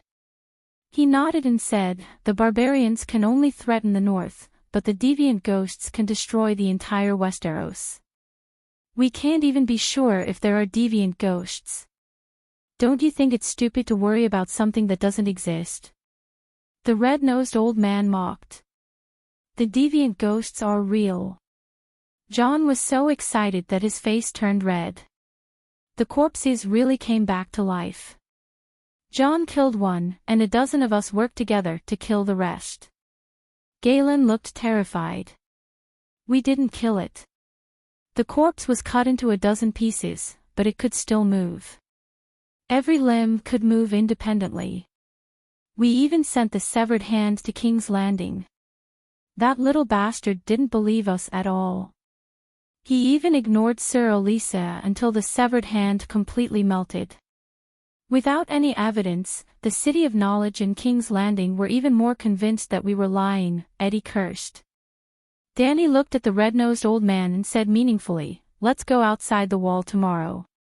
If the deviant ghosts are really rampant and force the barbarians to attack the wall, then it shouldn't be too difficult to find them." "Won't the barbarians attack tomorrow?" The one-armed blacksmith frowned. "As long as he's not out of his mind, he should give up on the idea of taking down the gate of Dark Castle. If Mans Red is smarter, he should take the initiative to ask the messenger to surrender. He won't surrender voluntarily. He can't surrender." Jon thought for a moment and explained, "The barbarians are different from us. Every small tribe is like a kingdom, and many of them have generations of blood feuds. Mans Red was able to unite these tribes because he set a common goal for them to invade the Westeros. Nothing is impossible. You said before that the giants are wild and difficult to tame, but now they're still huddled in the stable as captives. 35 giants rushed into Dark Castle, and Dany captured 32 of them. The other 3 giants died because they couldn't save them." Ymont sighed. "Even if the barbarians surrender, we don't have a place to settle them down. And food. We don't even have enough food to survive the winter." "His Majesty has already solved the food problem," Barristan said. "No, sir, I'm not sure yet." Dany shook her head and said strangely, "I'll definitely send some food to the wall, but it's very likely that I won't be able to buy much real food. Well, I'm playing futures, and futures don't equate to real goods. If the Night Watchers want to survive the winter, they have to ask the 7 Dukes and the King's Landing for help. After all, I don't even have a place to stay in the Westeros. They're the real masters. They came in a hurry last night." After dealing with the assault team, the Night Watchers had another thing to do for Scholar Ymont. During the day, they were attacked by the barbarians again, so they didn't have time to talk to the descendants of the Targaryen family. At this time, the treatment of the wounded, barbarian captives, was left to Dr. Paristan. After dinner, old Ymont carried an oil lamp and went to the gate of the king's tower with the help of Jon and Eddie. Dany, wearing a black patterned Shadow Lynx cloak, was sitting on the threshold and looking at the 2 dragons gnawing on a bone at the gate. When they saw someone coming, Blackie and Whitey couldn't help but raise their heads and spit out 2 streams of fire from their nostrils. Jon and Eddie looked at them in awe, then consciously stepped back, leaving space for the 2 Targaryens. "I can't believe it. It's like a scene from a dream. The dragons are right in front of me. Your Majesty, you've completed the Targaryen family's unattainable dream for hundreds of years. The true dragon has been born once again." The old man leaned on his walking stick. The night wind messed up his sparse white hair, and sparkling tears seeped out of his old eyes. "The way you descended from the sky on the Megalosaurus last night was the most shocking and exciting scene I've seen in the past 100 years.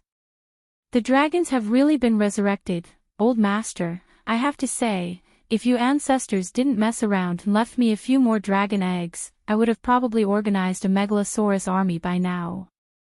Dany chuckled. Old Ymont was stunned and asked curiously, "How did you hatch a dragon?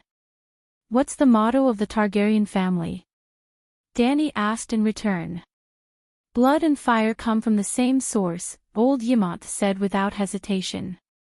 How did you understand this sentence before? Old Yamant thought for a moment and said, conquer the world with blood and fire. The blood of Aegon the Conqueror flows in the body of every Targaryen. Perhaps that's what the person who came up with this motto meant, but to me, it has another meaning. Blood and fire come from the same source. Blood is made of fire, and fire is the beginning of life. What do you mean? Scholar Yamant asked blankly. Simply put, hatching a dragon requires fire, but it's not just fire.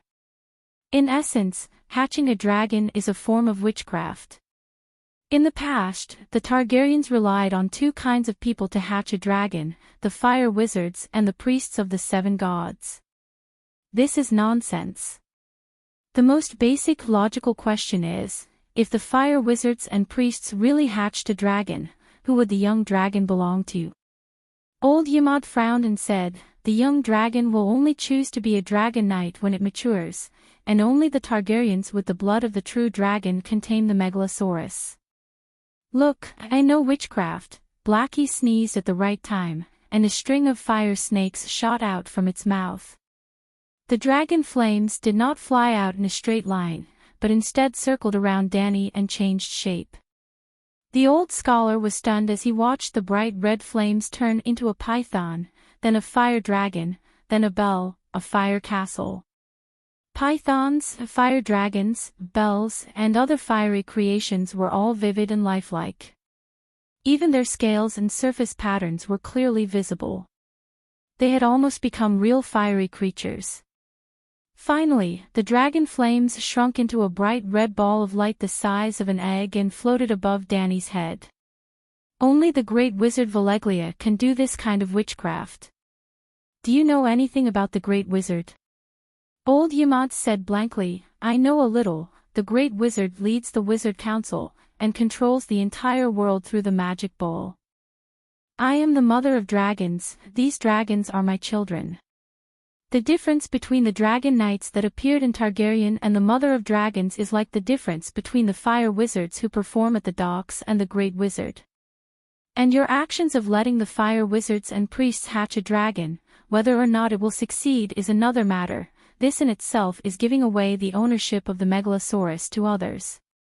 Dragons can only be hatched by themselves, it belongs to whoever hatches it. That's why I can break the restriction of the dragon knights who can only control one dragon, and all 4 dragons listen to me.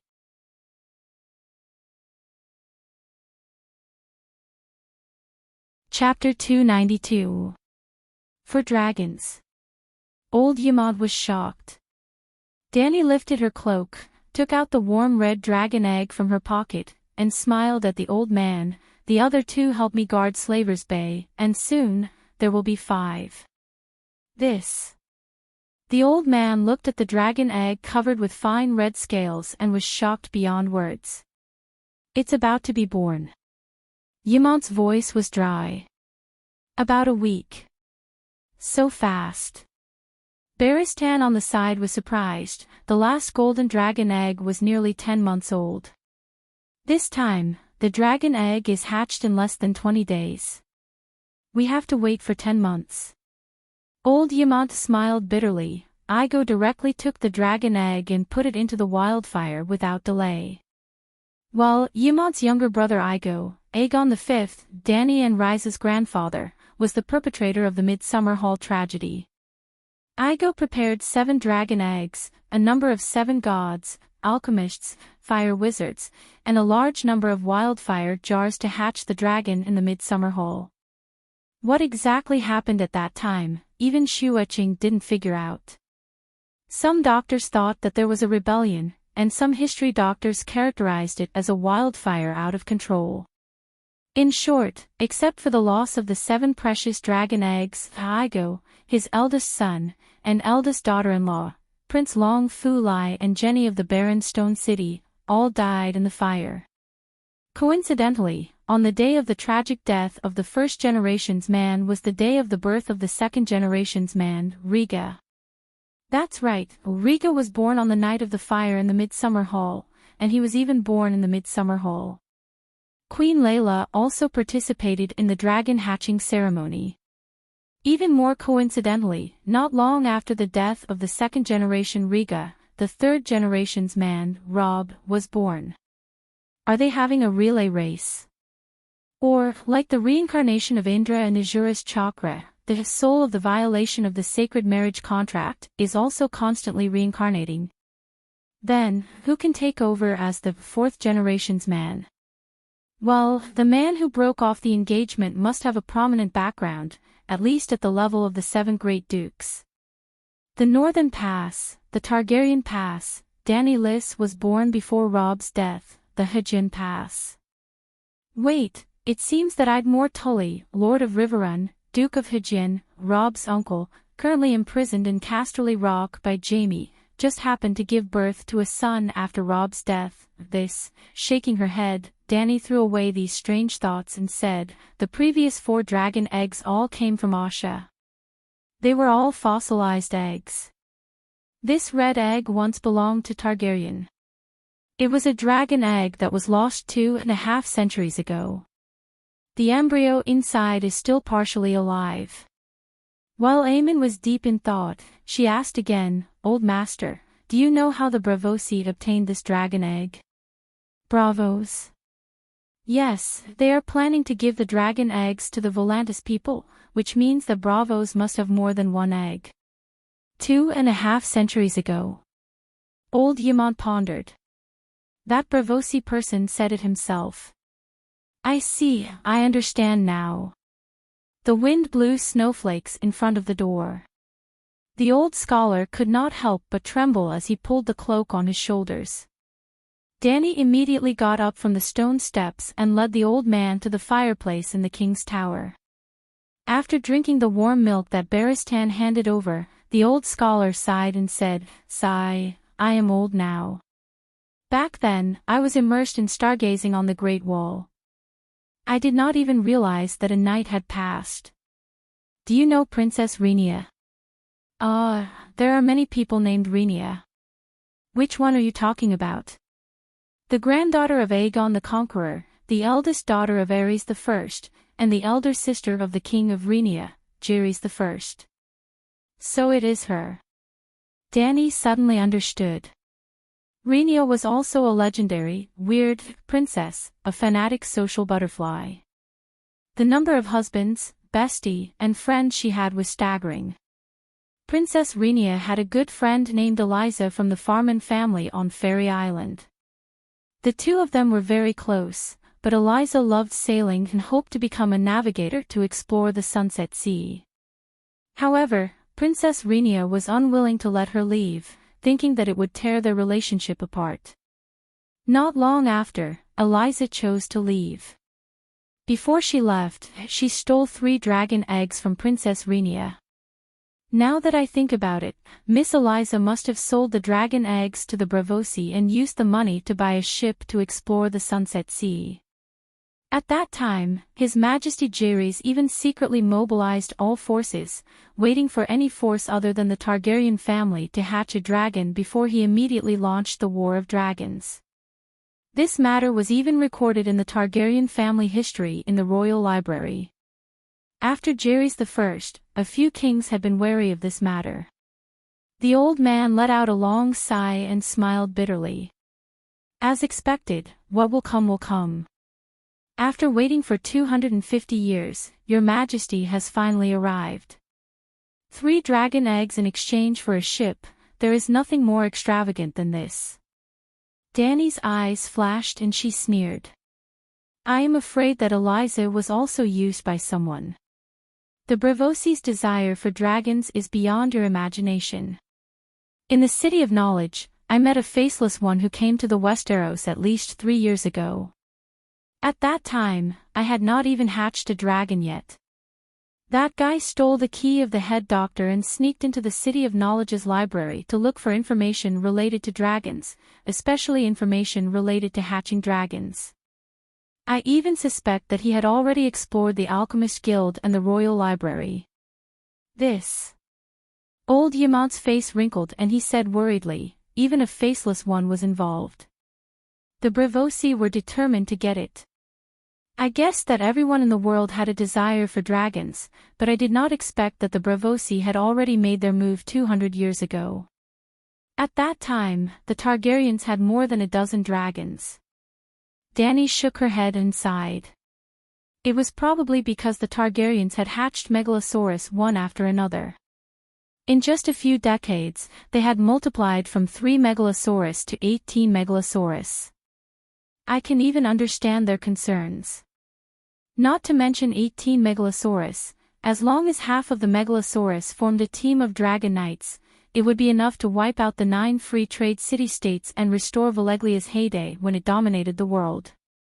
Only the Megalosaurus can deal with the Megalosaurus. It is not surprising that the Braavosi made the first move. It is very wise and decisive. We have never thought of ruling the world. Old Ymont mumbled. This is if you do not take what is given, you will be punished. Dany smiled bitterly and asked the old scholar, I have always had a question. For a mere Iron Throne, the Targaryens did not hesitate to launch the dance of the blood dragons.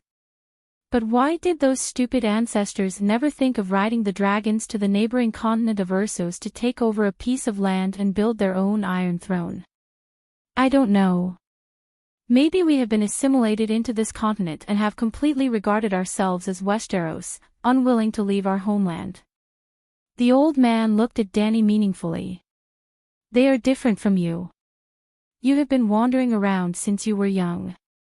I am afraid you do not have such deep feelings for the Red Keep, the King's Landing, and the 7 Kingdoms.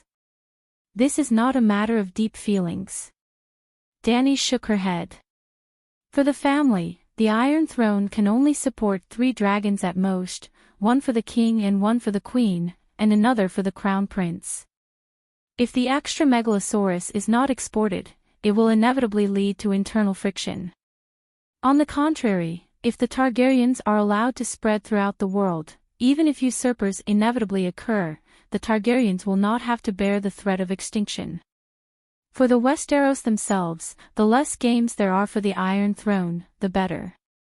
The Targaryens and the 7 dukes are having fun, but the people are the ones who suffer. Look at the tragic state of the 7 kingdoms after the rebellion of the 4 princes. Dany rise, you are wiser and more benevolent than us, than the Targaryens of the past. As powerful players, they simply do not see the lowly commoners in the mud. Old Ymont looked at Dany with a complicated expression. There was relief, sadness, and also longing for the future. Dong dong dong. Jon's voice came from outside the door. Master Ymont, your majesty, a messenger crow has flown in from the Shadow Tower. Barristan got up from the wooden chair with a fur cushion, opened the oak door, and welcomed Jon in with a thin layer of snow on his head. You're still keeping watch at the door? The White Knight asked. Jon stood at the door and shook off the white snow on his black wool cloak. He said casually, I'm not lonely with 2 dragons accompanying me. Most people can't even see a real dragon even if they want to. Barristan looked at him strangely. You're brave. You saw the Megalosaurus burning the barbarians in the afternoon, and now you're not afraid at all.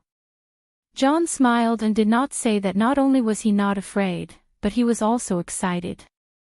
He walked straight to the fireplace and handed a scroll as thick as a thumb to Scholar Ymont. The old scholar opened it and read for a while. He frowned and said, Commander Bowen Maxey encountered a group of 300 barbarians led by the Weeper at the Skull Bridge. Although the enemy was defeated, we lost more than 100 brothers. The commander was seriously injured and is receiving treatment in the Shadow Tower. Bowen Maxey was originally the chief affairs officer of the Night Watchers. When Elder Bear passed away and the new commander of the Night Watchers was chosen, he was appointed as the acting commander. Where is the Skull Bridge? Dany asked with a frown. The Grand Canyon beyond the Great Wall. We fell into a trap, didn't we? The main force was transferred away from Dark Castle, giving up the advantageous terrain of the Great Wall to fight the barbarians outside the Great Wall. Dany sighed. Yes, Mans Red sent small groups of enemies to harass the Great Wall at the east and west ends. To prevent the barbarians from crossing the Great Wall and entering the north, Commander Maxi had no choice but to clear the barbarians near the Great Wall. The Great Wall is too long and the night watchers are too few. It's impossible to monitor the entire 500-kilometer area. According to the usual practice, it's better to take the initiative than to defend passively, the old scholar explained. Since you know that the King of Savages is Mans Red and that Mans Red is familiar with all the fighting habits of the Night Watchers, why do you still follow the old rules? If it wasn't for Broken Palm Colin being smart enough, if it wasn't for Jon Snow being loyal enough, if it wasn't for Ygritte's love for him, if it wasn't for these almost unrepeatable accidents happening at the same time, the barbarians would have crossed the Great Wall and swept through the north. Dany shook her head and smiled. In her eyes, the offensive and defensive battle between Mans Red and the Night Watchers was like a chicken pecking at chickens. Starting from Old Mormont, the Night Watchers had made a few fatal mistakes. Mans Red had a powerful source of soldiers, but he was unable to create a regular army with basic military training. Of course, this had nothing to do with Mans Red's intelligence. His situation was very similar to that of the original Dany Rise. He was a child of a savage who was adopted by the Night Watchers and raised as a ranger from a young age. He had never received any formal military education. Yes, the Night Watchers only trained soldiers, and their officers were all from noble families of the Seven Kingdoms.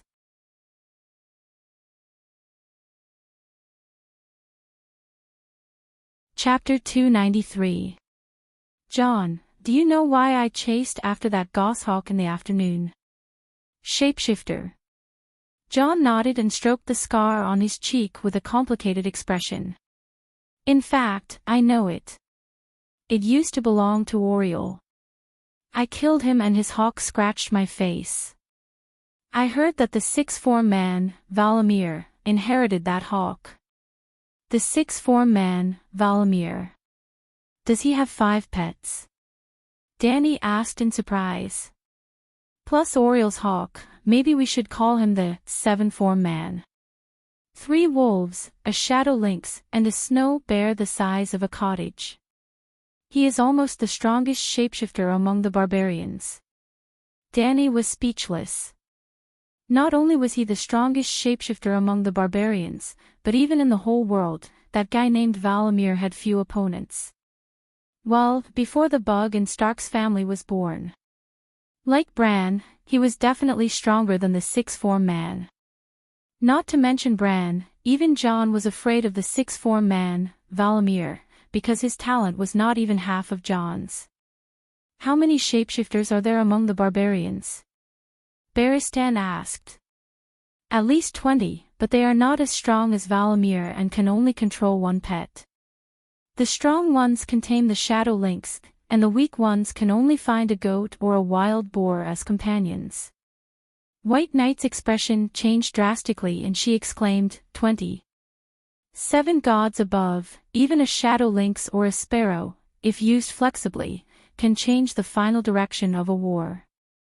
Before Dany and Robb appeared, the old man might not have had such worries. But he had personally experienced the Battle of Slaver's Bay and knew that information asymmetry alone could cause one side to be in a passive state, and the suppression of powerful legendary creatures on warhorses and workhorses would further increase this disadvantage. Even if the shapeshifter only controlled a sparrow, he could still sneak into the enemy's castle and eavesdrop on the commander's battle plans and the deployment of troops. How frightening was the advantage of having a complete grasp of the opponent's information? Not at all. Dany shook her head disapprovingly. 1 shapeshifter out of 1,000 followers of the old gods, 1 green prophet out of 1,000 shapeshifters. There are about 140,000 savages outside the city. Only a dozen shapeshifters are considered few. Jon hesitated. The northern region also believes in the old gods, but why, have I never heard of the shapeshifters? Dany looked at him and chuckled. Riding a horse to find a horse. Aren't you a wolf spirit? I'm not. John waved his hand and hurriedly denied, as if the Dragon Queen was slandering him as a villain or a monster. You're instinctively denying your own essence. John, I understand that shapeshifters have been demonized by the Undulls and the City of Knowledge. You don't want to be treated as a monster. But as a follower of the old gods, denying yourself and shapeshifters is equivalent to cursing out loud that the old gods are evil gods. The hexamorph Valamir is the strongest shapeshifter among the savages. But I heard from the savages that when he was a child, he controlled the hunting dog at home to kill his own brother. He committed the crime of kinslaying. When he grew up, he took away his master's wolf, house, and territory. It's more hateful than breaking a sacred oath. He controlled a dozen villages nearby with his force. Anyone who dared to resist his rule would be torn apart by the wolves. He also used the shadow lynx to plunder the women in the villages. According to His Majesty, the gift of shapeshifters comes from the blessings of the old gods. Why would the old gods bless such an evil person? John said agitatedly. He agreed with Danny's statement. The shapeshifters were related to the belief of the old gods. But among the shapeshifters he had seen, none of them were good. Could it be that the old gods he believed in loved evil people? John, you misunderstood me. Danny gave Barristan a few instructions and explained, the gift of shapeshifters is the power of their blood. I'm not sure if it has anything to do with the old gods. It's just that in the old gods' belief, shapeshifters have the same status as priests. You can question the character of a shapeshifter, but there's no need to deny the profession system of the old gods' priests. Just like the Church of the Seven Gods, there are no less despicable archbishops than shapeshifters. But I believe in the seven gods, and it doesn't affect my pride in my identity as a bishop. Another simple example, I have the gift of witchcraft, but Sir Barristan doesn't. If both of us believe in the Light King at the same time, I don't need to be devout to become the Red God priest with mysterious power. But he doesn't have any power even if he's devout. Because he doesn't have the gift, his status in the Red God Temple is far lower than mine. Old Yamant said thoughtfully, this explanation is very clear and objective. To be honest, I've always been biased against shapeshifters. John's expression softened. He nodded silently and agreed with Danny's statement. He hesitated and said, then what should I do? Let's test your talent first. As they were talking, Barristan came back from the top of the tower with a long wooden box in his hand. Danny took the wooden box and opened it. She took out an obsidian crystal with silver-gray stripes and inserted it into the round hole at the bottom of the wooden box. She said to John, this is a glass candle. Try it and see how long it takes to light it. How do I light it? John dragged a chair to the side of the table and looked at the obsidian crystal curiously. Is this a dragon's heart? I found a package beyond the Great Wall with dozens of dragon's heart daggers. Yamant said slowly, dragon's heart is what the people call obsidian. The people of Valeglia call it frost fire. The reserves of dragon's heart on Dragonstone Island are huge. The Iron Throne can be put aside for now, but I must take Dragonstone Island immediately. That's the Targaryen land. Danny emphasized. What happens after that? Does His Majesty have soldiers stationed there? Yamant asked worriedly. What do you think of Tidehead Islands Valerian and Crab Island Satyr? Danny asked. As long as you appear in front of them on a dragon, their loyalty will not be a problem. However, during the rebellion of the Four Princes, they followed Stannis to King's Landing and suffered heavy losses. Tidehead Island only has a young count who is less than 10 years old. Count Satyr himself was defeated and captured. Duke Tywin put him under house arrest at King's Landing. I don't know if he has returned to Crab Island. 100 guards are enough. I have a dragon. Who would dare to attack Dragonstone Island with ships? Danny said confidently. You're not going back to Slaver's Bay. Sigh, it's only 7,000 kilometers in a straight line.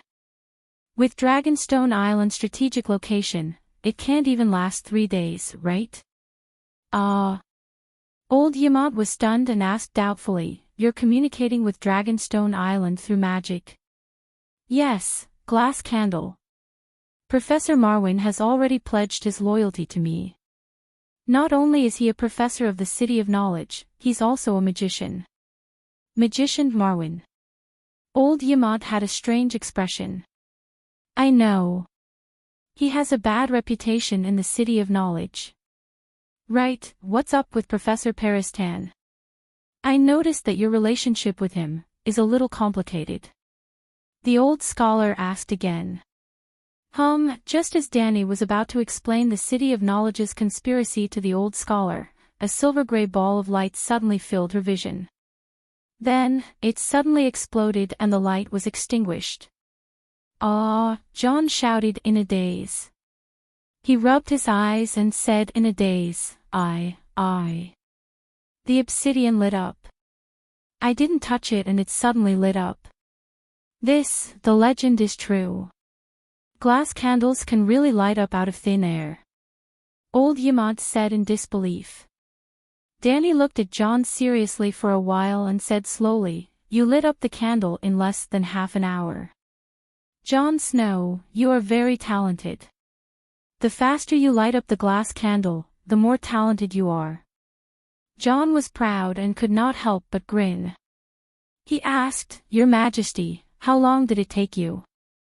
1 look. Danny lifted her chin slightly and said lightly. What do you mean? I only took 1 look at it and the candle lit up steadily and persistently. The light was so bright and dazzling that even people a dozen miles away could see the strange phenomenon clearly. In the end, even the gods were shocked and came to the mortal world. Danny's tone was calm, but John and Yamant's faces were distorted. The corners of their mouths were twitching, and their eyes were saying, keep bragging, keep bragging. Whoever believes you is an idiot. She raised her eyebrows and asked, You don't believe me? It's too exaggerated. It's completely unrealistic. I can't believe it even if I wanted to. Old Yamant smacked his lips and said fairly. Beristan said seriously, It's true. I was there at the time and even had a great battle with the gods. At first, I was ready to rush up and kill him. Fortunately, Her Majesty stopped me. What the old knight meant was, if I had rushed up, would have been done for. It's all thanks to Her Majesty the Queen's wisdom that I am still alive to talk to you. But in the eyes of John and Yamant, the once fearless and upright Beristan had gone astray. Not only was he a bootlicker, but he was also bragging without any bottom line. He was crazy about himself. Kill the gods. Most people would not dare to brag about this, but this legendary Iron Guard said it without batting an eyelid. John decided not to expose the two of them. After all, they were big shots. He changed the topic and asked, Do I need to learn witchcraft? Most shapeshifters communicate with animals instinctively. As long as you don't resist the identity of the wolf spirit, it should be easy to find your dire wolf. As for the meditation of shapeshifters, there must be some, but I don't know how to do it. At this point, Danny had a thought and smiled strangely. Did you receive any information from the glass candle? There are some strange runes. John said thoughtfully. You can try to cultivate. Don't go out to guard the door tonight. Just stay in the hall. I'll lend you the glass candle. John, on the other hand, thought that the Dragon Queen had passed on her ultimate tome to him. He hurriedly replied happily, Thank you, Your Majesty. He wondered what would happen if the child of prophecy became a shadow binder. Your Majesty, I see that you can communicate with the Megalosaurus without any hindrance. Are you a shapeshifter too? Beristan asked curiously. No. A shapeshifter is a human soul that enters the body of an animal and controls the body of a companion pet. No matter what the pet's will is, its body is completely human, just like a human turning into another form. I control Blackie by giving him instructions. He can fully understand me, but he always maintains his independent will. It's like when I ask you to do something, you can fully understand it, but it's up to you whether you want to do it or not. You can listen, or refuse, or even disobey. Also, my soul can't enter the body of a wolf, a shadow lynx, or other beasts. I can't control other animals except for dragons. Shapeshifters sound evil. John frowned. The profession is neutral. Whether you're evil or good depends on what you do. My dear nephew, when you become a shadow binder, you'll understand how pure and kind the shapeshifters are. The next morning, the wind stopped and the snow stopped. The sun shone on the earth, and the sky was clear blue. The Great Wall was like a huge crystal standing between heaven and earth, reflecting a beautiful colorful halo. What made the Night Watchers even happier was that the barbarian army did not attack again as Danny expected. However, under the Queen's insistence, the Night Watchers reluctantly released a barbarian captive. The barbarian took away a sheepskin scroll with the seal of a three-headed dragon. On it was written the Dragon Queen's request for a negotiation between the Night Watchers, the barbarians, and the Dragon Queen. Since the weather was clear and the visibility was high, Danny rode Blackie to the depths of the Great Wall after breakfast. She maintained an altitude of more than 1,000 meters, preparing to search for the legendary other ghosts.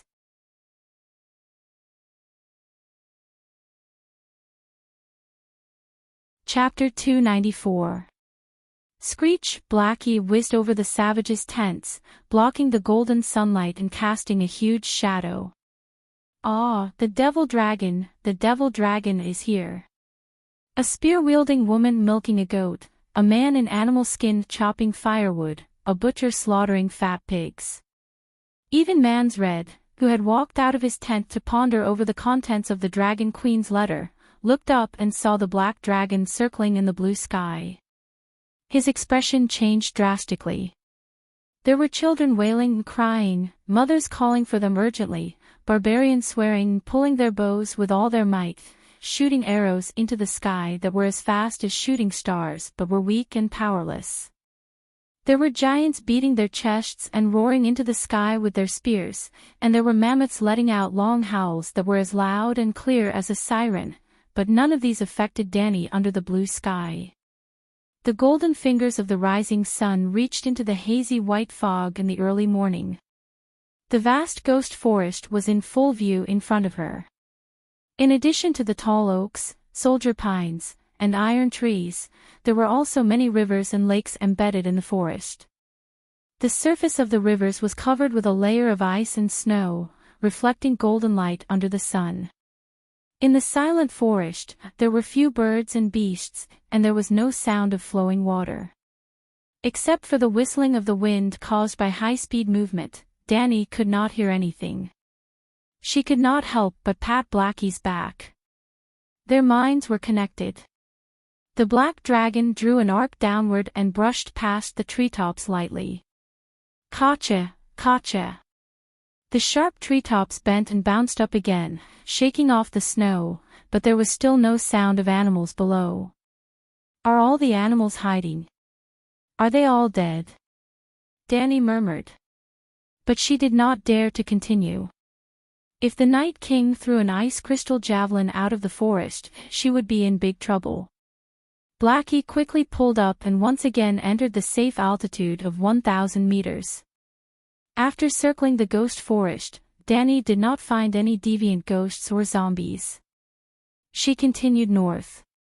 The trees on the ground became thinner and thinner. The sun was not weak, but the air was getting colder. After flying for 7 or 8 hours, Lin Luoran has circled the area within 1,000 kilometers of the Great Wall.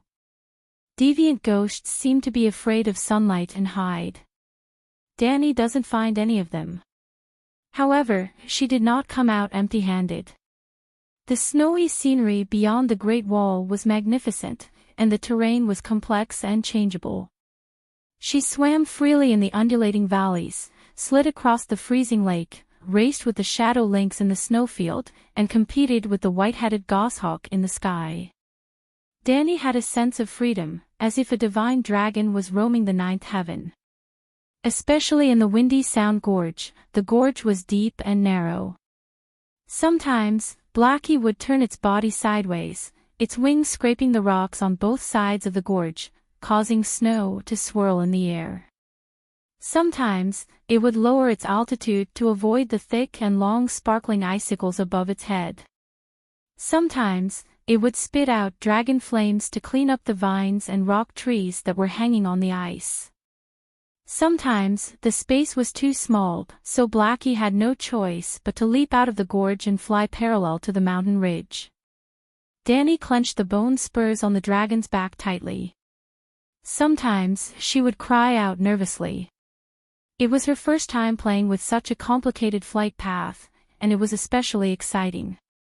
Ah, Megalosaurus, it's really the Megalosaurus, the true dragon has been resurrected. Blackie approached the Great Wall. A large group of night watchers in black huddled by the battlements and shouted excitedly. Some of them even knelt down on the wall. Compared to when they left in the morning, there were dozens more night watchers on the wall. Hiss! Blackie swept past the cheering crowd and flew south for a distance before flapping its broad wings and landing in front of the king's tower. The main force of the night watchers is back. Danny asked as she looked at the curious night watchers in the yard.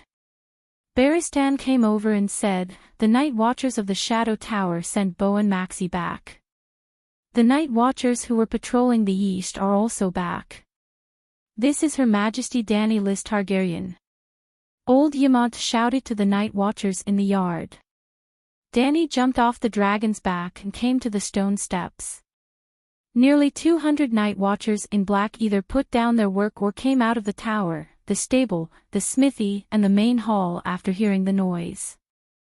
They looked at the Megalosaurus beside Danny curiously and fearfully.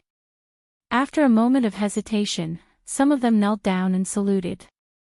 With someone taking the lead, more and more people knelt down. Soon, almost everyone was shouting, "Long live Her Majesty the Queen, long live the Dragon Queen, long live the true dragon." The night watchers were shocked by the appearance of Targaryen and felt that the arrival of the legendary Megalosaurus was like a dream to them. However, they quickly accepted the reality. Other than peeking at the black dragon sleeping on the stone steps from time to time, they did not stop working. Danny looked around and asked, "Did Whitey go hunting?" "He flew to the forest in the east not long after you left," Beristan said. "Your Majesty, let me introduce." Old Yamant led a few night watchers over. Other than the one-armed tanner, Danny did not know any of them. "This is Bo and Maxie, the Commander-in-Chief and also our General Affairs Officer," Old Yamant said as he pointed at a red and fat bandaged man who looked like a red pomegranate. Maxie's waist was injured, so he wrapped a thick white cloth under his woolen cloak. "Greetings, Your Majesty." The pomegranate man saluted cautiously.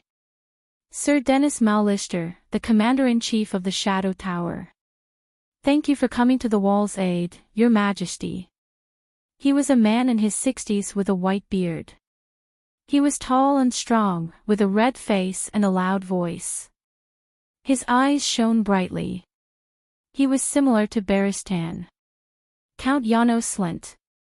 A short and strong man with a double chin looked at Danny with a twinkle in his eyes. "Count Slint." Danny raised an eyebrow and said strangely, "Count Slint, you helped Lannister kill Ed Stark and killed Robert's 13 illegitimate children for Cersei. You must be Lannister's most trusted aide. I have a question that I don't understand. Can I ask you?" "Ah." The man with the double chin blushed and stammered, Your Majesty, I am not that close to Lannister. I have already put on the black cloak." You can't punish me for my relationship with Lannister. Hee hee, where is the courage you had when you beheaded Ed Stark in front of St. Basil's Cathedral? Dany sneered. The person who beheaded the Prime Minister was Aelin Pine. All you did was pin Eddard Stark to the ground, so that Aelin Pine could behead him with his sword. Barristan said coldly. Nate, Slynt was about to argue when he suddenly realized something and emphasized, Your Majesty Dany rise, Ed Stark and Robert are the main culprits who stole your father's throne. Sigh, I don't care about your rotten past. Like you said, put on the black cloak and let bygones be bygones. Dany waved her hand and said unhappily, I just want to ask, as Lannister's most trusted aide, can you answer my question? Why did Joffrey change his mind? Lannister promised Ed that as long as he admits his crimes and puts on the black cloak, he will let him and his daughter go back to the north. That way, the lion and the wolf won't fight. It's the best choice for both of them. About that. Slynt was just about to breathe a sigh of relief when his expression became troubled again. Seeing Ymont and the other Night Watchers' curious expressions, and the monster behind the Dragon Queen looking at him hungrily, he gritted his teeth and said, Littlefinger spent 6,000 gold royals to buy me over to Ed Stark. In order to deceive Stark and make him think that everything is under control, Littlefinger and I have already sided with the Queen Dowager. Or rather, I was Queen Cersei's subordinate from the very beginning. The money should have been refunded. After all, it was just an act. But Littlefinger came to me and told me his worries. He and I have betrayed the Prime Minister. When Ed returns to the north, he might not do anything to Lannister, but he will definitely take revenge on us two insignificant people. Then, he told me. By the 7 gods, that guy is really smart. He completely understood Joffrey's personality and knew that he would definitely go back on his word. Littlefinger told me to get rid of Ed and Stark as soon as King Joffrey gave the order, especially Cersei and Varys, before anyone could react. That money became my service fee. That's how it is. So Littlefinger really. Barristan was shaken and had a complicated expression. He remembered what Dany said to Catelyn back at the Brotherhood's base in Hajin. Dany nodded calmly and said to old Ymont, Continue, there are still a few nights. What? Oh. Ymont finally recovered from the big melon and continued to introduce Elisa Thorne and Glendon Hewitt of the East Watch. As mentioned before, the commanders of the Night's Watch were all knights. They were all of noble birth, well-educated, and had high military skills. After the few of them exchanged greetings, Dany was puzzled to find that her guard, Jon, was nowhere to be seen. Without waiting for her to ask, Ymont said, Since your Majesty is back, please come with us to Judge Jon Snow. Judge? What crime did Jon Snow commit? Dany was surprised. Your Majesty, the bastard killed the Brothers of the Black and joined the Wildlings, Sir Elisa Thorne said enthusiastically. In the wooden hall of Dark Castle, the chairs were pulled away, leaving a large empty space in the center. Jon Snow knelt on the cold wooden floor with his head down. Under the light of the fireplace, he looked angry and frustrated. There was a long wooden table at the head of the table, and Slynt sat in the middle. Beside him were Ymont and head steward Marcy. The other knights also sat behind the table. Dany did not sit with them. The king had the right to know the truth about the internal affairs of the Night's Watch, but he could not directly interfere. She and Barristan sat by the fireplace, with Paristan and a dozen other Night's Watch beside them. Bastard, you killed Colin. The wildlings can testify to this. They saw you slit your commander's throat with their own eyes. Do you deny it? Janos Slynt asked sternly. Jon argued, I'm a spy. Colin told me that no matter what the wildlings wanted me to do, I was not to disobey. I had to do it. Then he told me to kill the wildlings for his trust, and I did it. Who knows you're a spy? Colin severed palm. He told me to do it. He's dead. He died by your hands. Sir Elise's excitement could be felt even by the Night's Watch who was watching the trial. Do you think there's a turnip on my neck? You've said all the good and bad things. If I were a traitor, I wouldn't have gone back to Dark Castle to tell everyone to be on guard, John said angrily.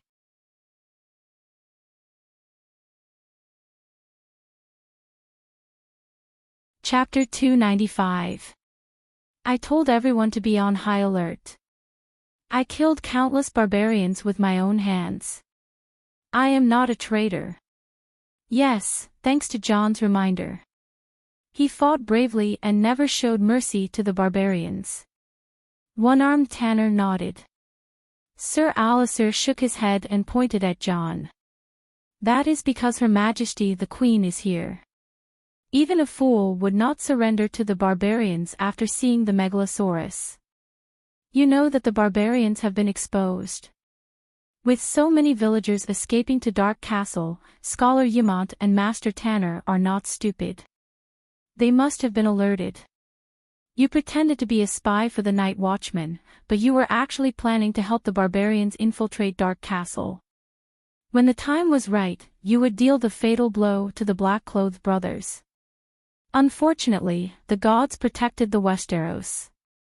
Her Majesty the Queen descended from the heavens. You had no chance. You could only make the most beneficial choice for yourself: continue to be a spy. My father is the Duke of Winterfell. My uncle is a Night Watchman. I am from the north. John screamed with a twisted face. Why should I surrender to the barbarians? You are a bastard, a bastard. Slint slammed the table and shouted back even louder. You are only the bastard son of the Duke of Winterfell. Eddard Stark is a traitor. Before King Robert's body was even cold, he attacked his son, cough cough. Sir Alistair covered his forehead and coughed lightly. Unfortunately, Slint was too agitated and said all the things he should not have said. Cough cough cough. Slint also coughed violently. The hall was dead silent. He finally reacted. Lannister was still sitting on the Iron Throne, but the one sitting beside him was the Dragon Queen. I mean, crazy. King Aerys, I'd betrayed His Majesty and murdered Prince Rhaegar and his children. Eddard Stark is not a good person. You are his bastard, even worse. Your mixed blood induced you to get close to the savages and sleep with the female savages. You even admitted that you loved her before. In order to live happily with the savage bitch forever, it was natural for you to seek refuge with the savages, because the Night Watchers can't marry. Dany interrupted. The fact that Stark helped the usurper start a rebellion cannot be used as evidence of his crimes. You don't have to worry about me. Let's just talk about the facts. Slint nodded and bowed. John looked at her with a complicated expression. She continued, but don't say anything that's too ridiculous. Even a fool knows how close Eddard Stark and Robert are. He would never betray his sworn brother. The gratitude in John's eyes grew stronger. He didn't care how they treated him, but he couldn't stand the slander about his father. Your Majesty, I didn't say that Lord Eddard betrayed Robert's king. He betrayed Robert's son. Slint's chin trembled. His expression was firm. I tampered with Robert's will, intending to remove Joffrey from the throne and usher in Stannis on the Iron Throne. I swear he told me that himself.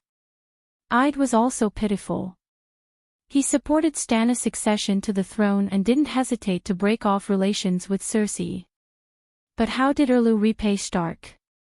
Without a second word, without the slightest hesitation, he cast the Great Curse technique on his son, Robb, cursing to death the man who broke off the engagement with the third-generation head. Joffrey is the bastard son of the Kingslayer and Queen Cersei. My father knows of this, John said loudly. You dare to slander the Queen. Slint was furious. Ahem. Sir Alistair covered his mouth and coughed lightly. Ah. Slint stole a glance at Dany. He sighed in relief when he saw that her expression was normal. But with this interruption, he was at a loss for words. Sir Alistair took over the conversation and scolded John loudly. I've seen through your evil heart. There are more than 100,000 savages, 400 to 500 giants. But the Night Watchers lost all their elites at Fish Peak, leaving only a few hundred old and weak. You believed that Manslade would eventually cross the wall and kill us all, so you sought refuge with the savages. The evidence is conclusive. Jon Snow, plead guilty. I'm not guilty. Jon met Sir Alistair's gaze coldly. His Majesty has captured so many savages. You can ask around and see if they know that I'm a spy for the savages in Dark Castle. Bring in the prisoners. Soon, a dozen savage leaders were brought into the hall. Among them was Ygritte the Firekiss. What, Jon, you didn't betray me. You're our spy. Who gave you this mission? Ah, you should have told me earlier. I shouldn't have shot you with an arrow. Hearing Sir Alistair's question, Ygritte's eyes widened in surprise and a little resentment. Was this guy really stupid, or was he high enough to defend his lover? Sir Alistair's face darkened as he continued to ask the next savage. But they either didn't know, or they were spouting nonsense. Their words were contradictory and illogical. Oh, I see. Sir Alistair's face suddenly brightened. Who would have thought, Jon Snow, he said, that you hold such a high place in Mansford's heart? To protect you, he hid your identity as a spy from almost all the wildlings. Dany laughed inwardly at his imagination. Jon's face contorted, his eyes almost spitting fire. Don't glare at me. I completely understand Manslade's thoughts. He's not a simple savage. He knows how useful Stark can be in conquering the North. It's normal for him to protect you, Sir Alistair said with a smug and vicious smile. Well, now that the truth is out, Jon Snow, what do you have to say? Slint concluded. Manslade doesn't care that I'm Stark's illegitimate son. He wants to invade the North by force. The savages all know, Jon shouted, craning his neck. Slint said, sophistry. Do you think we have turnips on our necks? That will be deceived by your lies. Men, hang Chameleon Jon immediately. Wait, Count Slint, Scholar Ymont said respectfully, but his expression was ugly. You can judge Jon, but before you carry out the sentence, please ask His Majesty's opinion on the outcome of the case. Everyone in the hall looked at Dany. Is Count Slint the commander-in-chief? Dany asked. No. Since he's not the commander-in-chief, how can he be Jon Snow's chief judge? Scholar Ymont frowned and said with some difficulty, Count Slint has the highest rank. But I remember putting on the black robes and abandoning my previous identity. This. The old man wanted to say that this was an unspoken rule, but there were so many Night Watchers in the room. Wouldn't they be disappointed if he said that? The old man sighed and asked helplessly, What do you think should be done, Your Majesty? Since the Commander-in-Chief is voted for by all the Night Watchers, Jon Snow's final trial should also be decided by all the Night Watchers before the official Commander-in-Chief is born. Tell the Black Brothers the full testimony of the accused and let them vote. Yes, only the 30 or so people who stayed in Dark Castle that day need to vote. As the parties involved, they suffered greatly from the savages and will not side with Jon. As comrades who went through life and death together, they will not wrong him. This. The old man looked at Bowen Maxey. You are the acting mayor. What do you think? Yes. Red Pomegranate nodded without hesitation. Your Majesty's suggestion is reasonable and fair. Counselant? The old man asked again. Yes. The short man with the double chin nodded unwillingly. The higher-ups of the night watchers in the courtroom were questioned one by one. No matter what they thought, they could not find a reason to refute. Finally, the old scholar looked at John, who was standing below. What do you think? John looked at Danny gratefully and nodded. No matter what the result is, I will accept it. After that, more than 30 men in black entered the wooden hall. Even the prostitute from Mole Village 3 kilometers away was invited to listen to John's self-defense and Elise's and Slint's accusations. After a few hours, the sun had set and the sky had turned a deep shade of indigo. Danny held a long-necked clay pot in her left hand and a fat white porcelain bottle in her right hand.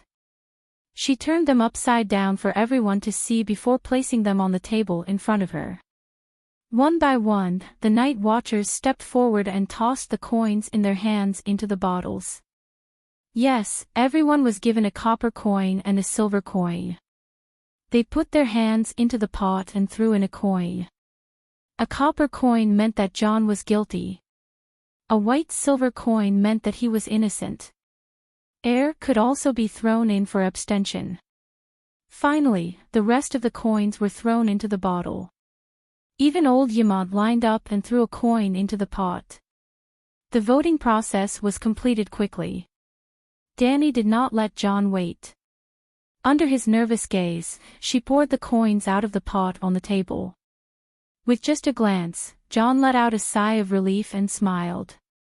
Elisa and Slint's faces were ashen. They pursed their lips and did not say anything. There were only 1 or 2 copper coins scattered in the silver. However, Danny did not immediately declare John innocent. She poured out the coins from the bottle on the other side and let Baristan count the 2 piles of coins. About 3 minutes later, the White Knight said, the total number of copper and silver coins is neither more nor less. No one abstained. With 34 votes to 2, Jon Snow is innocent. Everyone believes that he did not betray the Night Watchers. Thank you everyone. John's eyes were red as he said excitedly to the Night Watchers around him. You have been fighting on the front line. I even saw you drag your lame leg and shoot 3 savages to death. You are definitely not a chameleon who is afraid of death. The prostitute Slint laughed. Your Majesty, even if he is not a chameleon, his affair with a female savage can't be fake, right? Elisa shouted. Danny waved her hand and said casually, this broken place is already bitter and cold enough. As long as it doesn't affect work, drinking and finding women are not a problem. But the oath, the matter between men and women is human nature. Danny interrupted him and said indifferently, I don't encourage everyone to break the oath, but how many Night Watchers brothers voluntarily put on the black clothes? Voluntarily take the oath of the Night Watchers? I give the highest respect to noble people who pursue honor, but for more ordinary people, as long as they do their job honestly, even if they make small mistakes, it is tolerable. If the Night Watchers don't look for women, how can we do business? The prostitute Slint muttered. Danny glanced at her. She wanted to ask if she had entertained this Sir Elisa, but it was not convenient for her to say such frivolous words.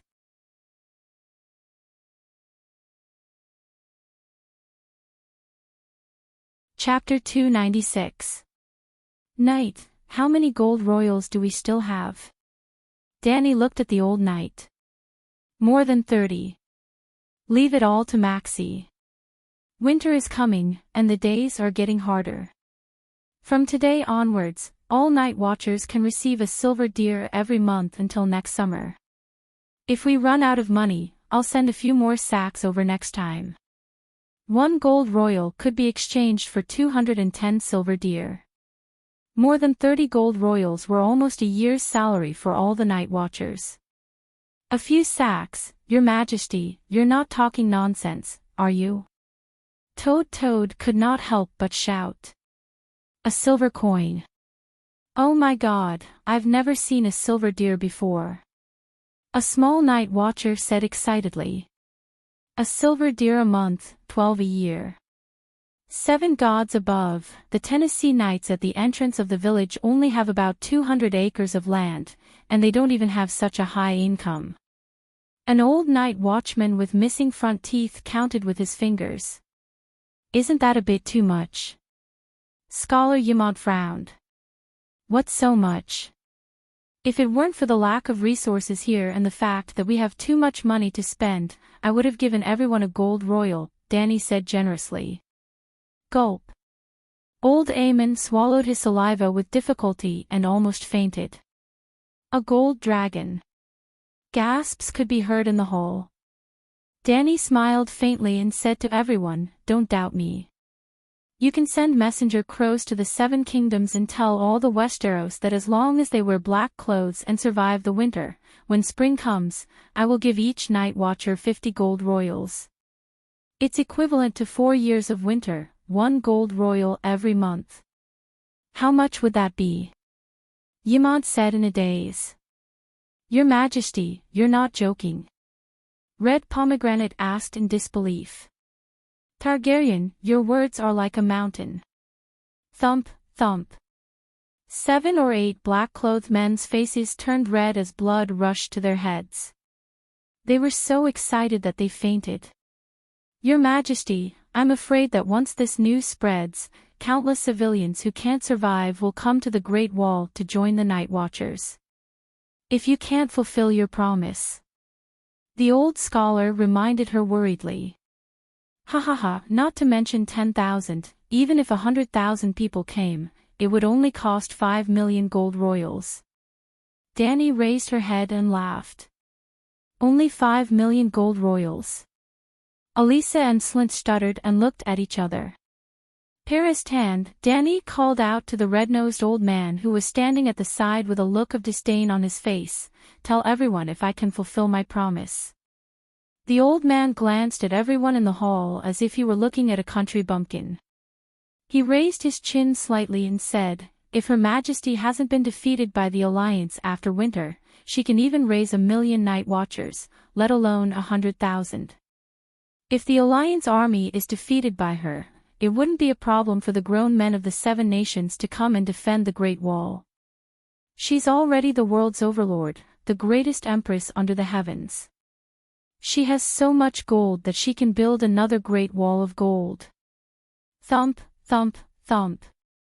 The night watchers in the hall felt their legs go weak. Even Jon Snow was on the verge of collapsing. He was trembling under a certain someone's heroic spirit. Danny wasn't just trying to show off. Well, she was definitely trying to show off. She wouldn't know if she didn't come to the Great Wall. There were too few night watchers. If she had 10,000 night watchers now, the 19 castles would all be filled. First of all, the barbarians would no longer be a threat. Well, with her around, Danny wasn't worried about the barbarians taking down the Great Wall. But a few hundred night watchers couldn't take down 100,000 barbarian captives. Secondly, as long as she didn't ride her dragon and wander around outside the Great Wall, it would be difficult for the Night King to cross the Great Wall if there were enough night watchers. Compared to the fate of the entire world, even if she didn't have any feelings for the Westeros, a few million gold royals was worth it. It was at least 10,000 times better than Robert spending it on wine and women. Congratulations to Her Majesty. Long live the Queen. Long live the true dragon. Long live the Megalosaurus. This time, the hall was almost full. Hundreds of night watchers raised their cups and toasted to Queen Dany. Their shouts shook the sky and their emotions surged. Well, everyone knew about the winter benefits the Queen had given them. 50 gold royals. How could they not wish her well? After 3 rounds of wine and 5 dishes, Dany, who was sitting at the head of the table, cleared her throat and said to the night watchers on both sides, "Commander Mormont has been dead for more than half a year. A new commander hasn't been chosen yet. What do you think? We'll be negotiating with the barbarians tomorrow. Let's not talk about whether we can succeed. You should at least send a representative, right? Your Majesty, we can't let the barbarians cross the Great Wall. Sir Alistair said hurriedly. It's true that the barbarians put down their weapons and surrender unconditionally. It's good for both sides. However, there are only 600 to 700 night watchers on the Great Wall. It's impossible to control so many people outside the city. The veteran commander of the Shadow Tower, Sir Dennis Mallister, also expressed his opposition. The gray-haired knight had been the commander of the Shadow Tower for 33 years. He was the uncle of the Earl of Sealand and had a high status. Danny had to take his opinion seriously. There are only 3 ways out for the hundreds of thousands of savages outside the city. 1. They can break through the Great Wall and destroy the northern region. 2. With my 2 dragons and the 600 or so night watchers, you can keep the savages outside the city. When winter comes, 99% of the savages will freeze and starve to death. 3. We can negotiate and decide on a plan that both sides can accept to minimize casualties. Sir Mallister, do you have a 4th plan? No, but... The gray-haired knight's expression was cold and resolute. He gritted his teeth and said, people will die in winter. Countless civilians of the 7 kingdoms will freeze and starve to death. The North has experienced turmoil and is still in turmoil.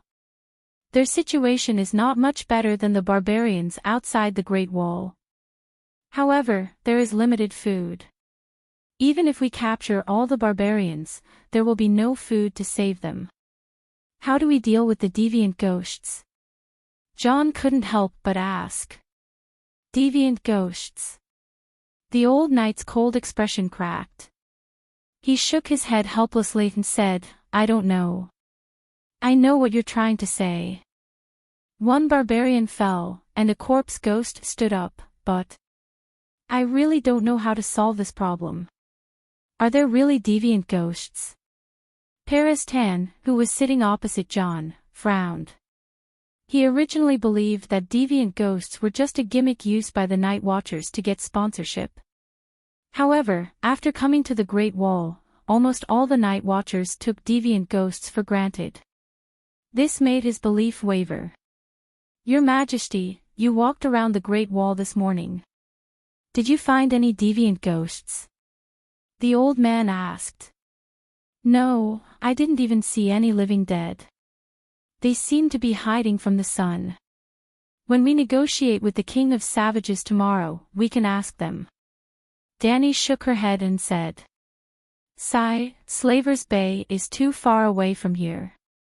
Otherwise, food wouldn't be a problem at all. Peristan sighed. Well, that reminds me, sir. An idea flashed through Danny's mind, and she couldn't help but smile. How about this? Let's choose a barbarian with a family to guard the Great Wall, and his family will follow me across the narrow sea.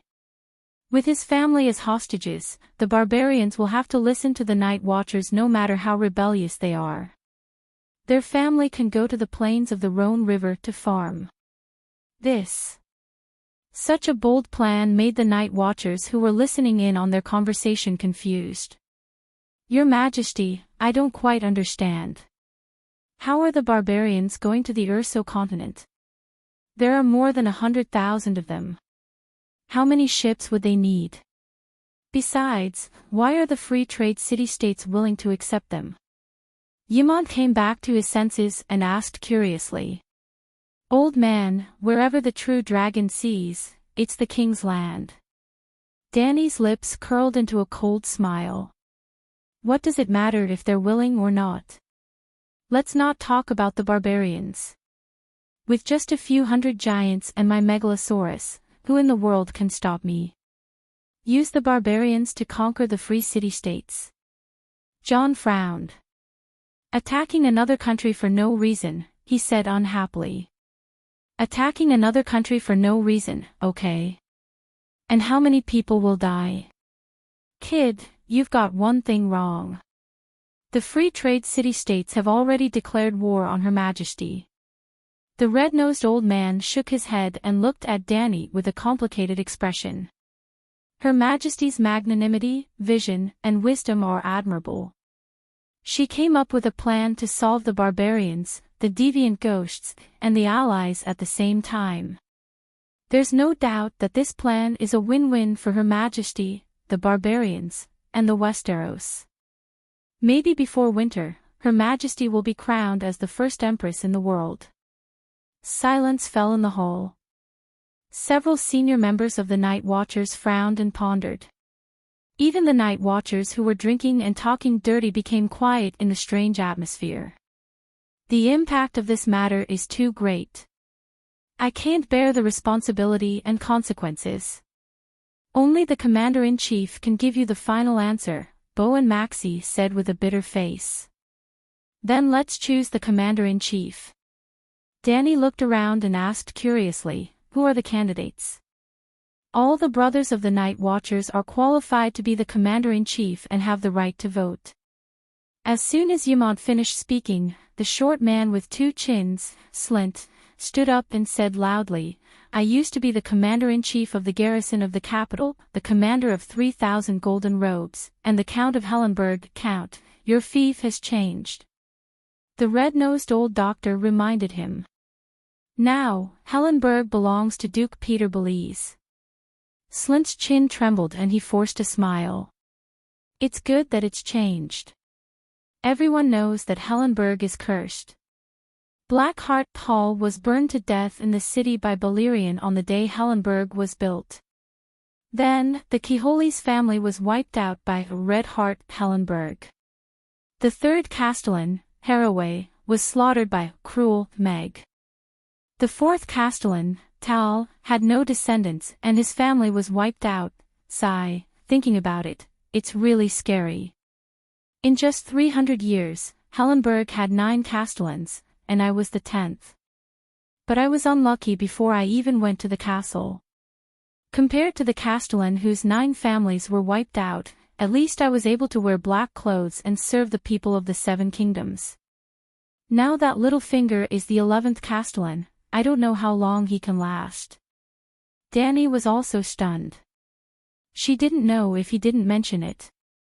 After being reminded by this guy, she realized that Hellenberg was indeed cursed. She didn't know what would happen to Slint, but Littlefinger was definitely done for. Who would become the 12th Castellan of Hellenberg? Why not let Tyrion or Jon try in the future?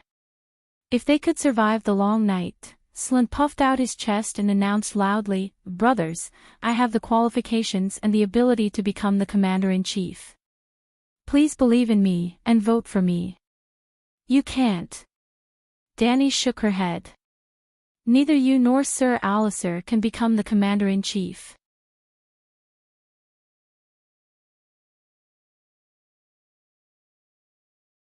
Chapter 297. Why?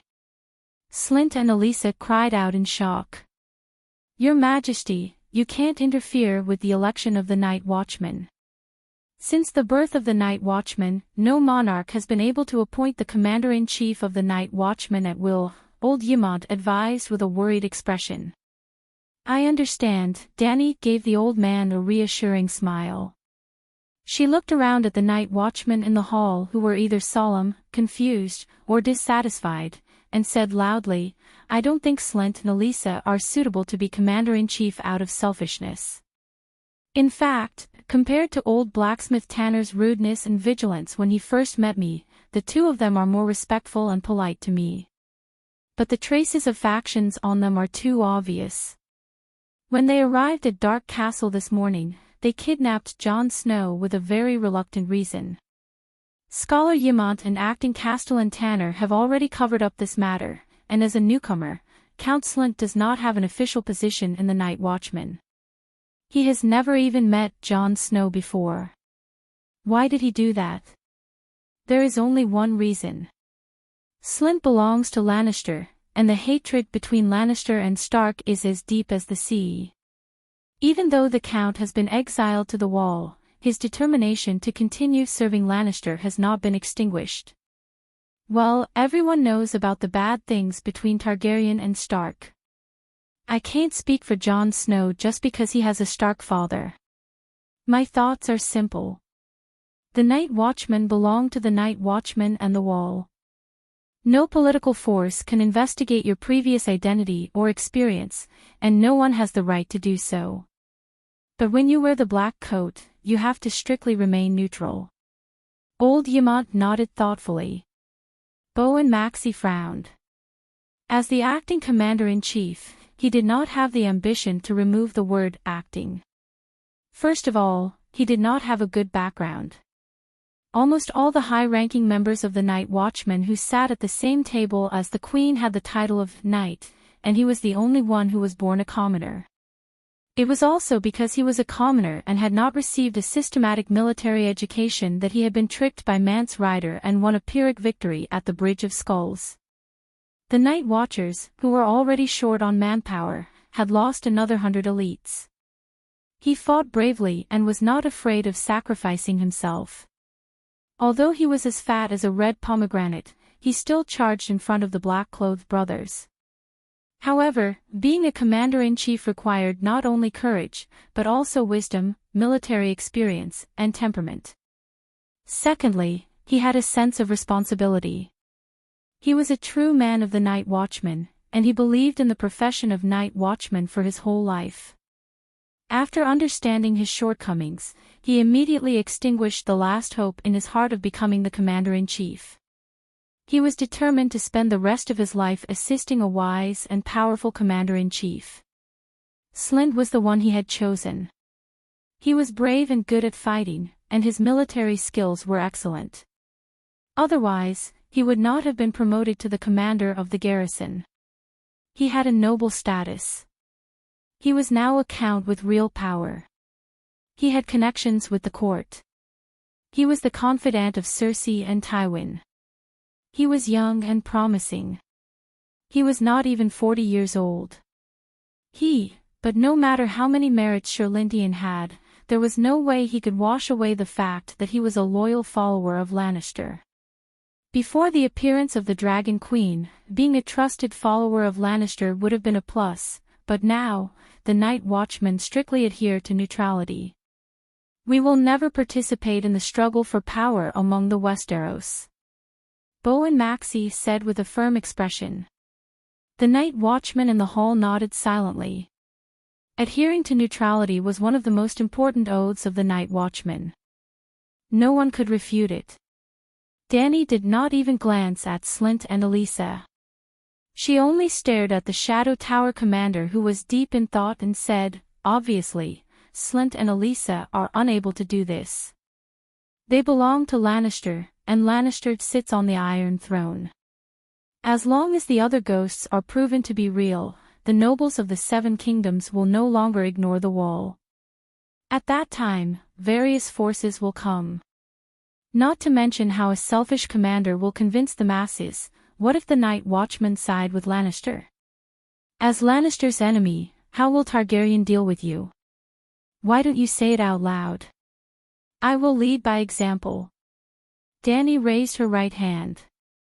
Her expression was solemn, and her voice was loud and clear. I swear in the name of the Targaryen ancestors. I swear in the name of the Mother of Dragons.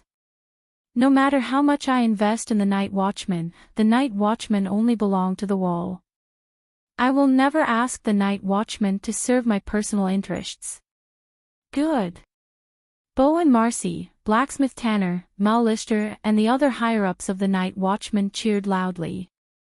The Night Watchman brothers in the hall clapped excitedly. Even Jon looked at Dany with admiration and worship. This woman. Professor Paris-Tan had a complicated look in his eyes. His emotions were in a mess. If the other ghosts were real, if the other ghosts were as powerful as the legend said, if the other ghosts really had the intention of crossing the Wall, then the nobles of the Seven Kingdoms would end their disputes and head north together to resist the enemy. However, the War of the Usurpers and the rebellion of the Four Princes had caused the blood feud between the nobles to be as deep as the ocean. Would they be able to trust each other and deal with the common enemy peacefully? Dragon Queen's vow at this moment was undoubtedly a good start. The forces of the Seven Kingdoms would unite under the neutral Night Watchman without any selfish motives. They would only serve the Westeros. Thinking about it this way, Dragon Queen's decision to exclude Elisa and Slynt as candidates for Commander-in-Chief was not only correct, it was also very wise and decisive. The Night Watchman had to be neutral. Otherwise, the plan of the Seven Kingdoms to resist the other Ghost Alliance would never be realized. Unconsciously, the red-nosed old man also began to clap. He was filled with emotions. Apart from the conflict of ideas between the true world and the magic civilization, the Dragon Queen's talent, magnanimity, and wisdom were far beyond the players of the Seven Kingdoms.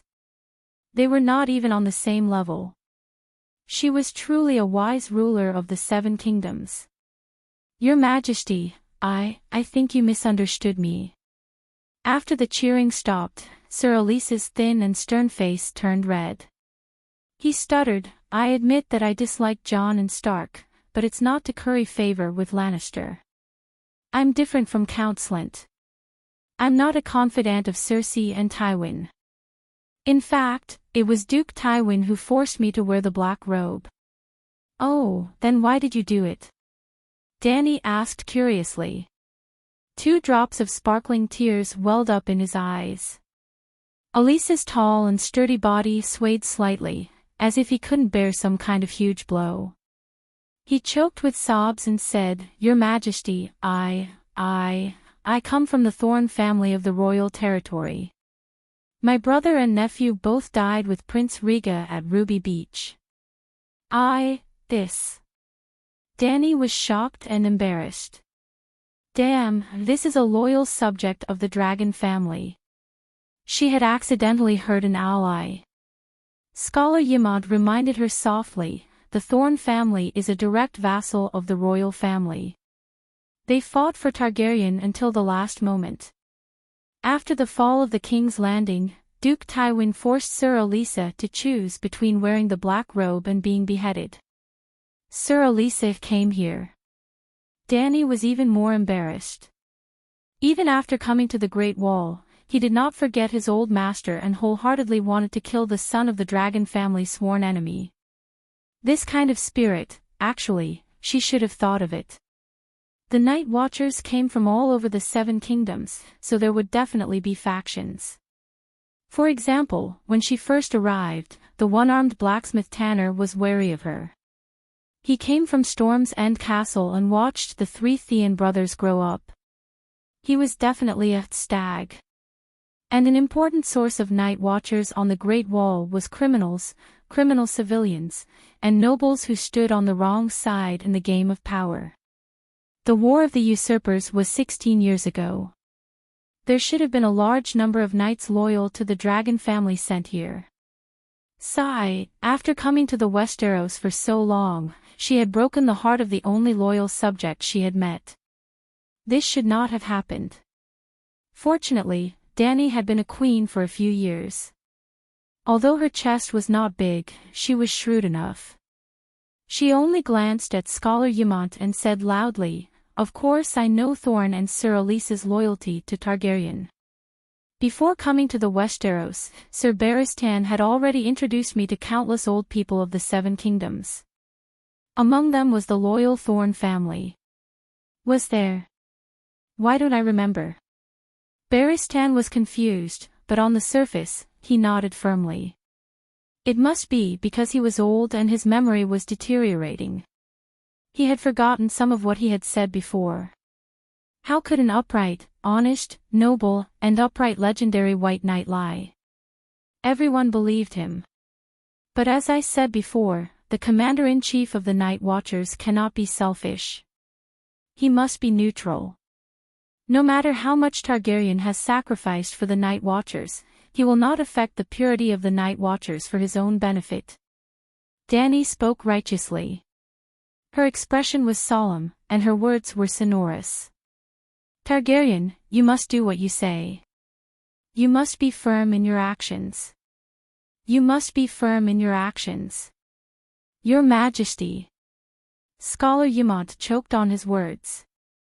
Your Majesty. Bowen Marcy was so moved that his eyes turned red. Your Majesty. Sir Elisa finally shed tears. Your Majesty. Fortunately, this king was smart enough to turn the awkwardness into emotion. The men in black were moved to tears, and this set a good example for them. The Night Watchers will never participate in the politics of the Seven Kingdoms. Who knew if some future commander-in-chief would be stabbed to death by his own men in black? Half an hour later, the lively banquet ended. Dany, accompanied by Barristan, Old Yamont, and Jon, left the main hall of the castle and walked towards the king's tower. Your Majesty, this afternoon's trial. Jon's gray eyes flashed with a mixture of gratitude, admiration, and worry. Thank you. No need to thank me. The strength of an organization depends on its reward and punishment system. Those who do well will be rewarded, and those who do wrong will be punished. If justice is lost, the hearts of the people will easily scatter, and honor will naturally disappear. It is already hard to endure beyond the Great Wall. Without unity and honor, how can the Night Watchers fight?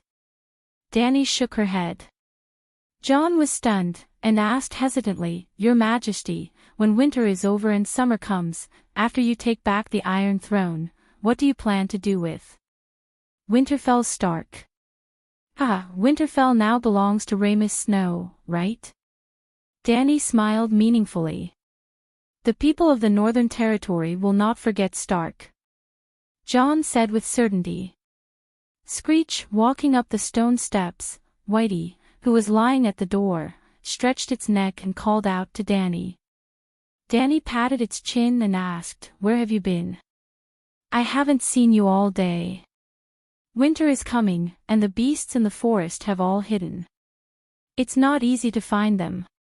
Scholar Yamont lifted the oil lamp and looked at the charred corpse of the beast in front of Whitey. It has a long horn, could it be a deer? But it's so tall and strong, more like a wild horse. Strange, I don't recognize it. A unicorn. The old man suddenly exclaimed.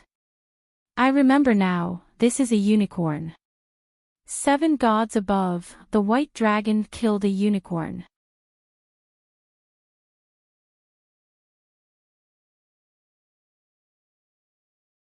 Chapter 298. Unicorn. Dany and Jon exclaimed at the same time. Even Barristan, who had opened the door of the king's tower, turned around in surprise and asked, Scholar Yamont, are you sure there are unicorns beyond the Great Wall? But I don't see any unicorns in Mantred's army. No, Whitey didn't go beyond the Great Wall. I warned them not to hunt beyond the Great Wall. Dany shook her head. She walked to the beast's body and examined it carefully. 99% of its fur was burnt, and there were a few tufts of long silver hair on its hooves. The most striking feature was the long black horn that Whitey had thrown aside. It was 1.2 meters long and as thick as the rim of a cup. There were deep spiral grooves on it, like a drill. I've never seen a unicorn in the north, Jon said. Yamont thought for a moment and said, There's a huge island called Skaggs Island in Seal Bay to the east of the East Sea. It said that there are unicorns on it. Skaggs Island.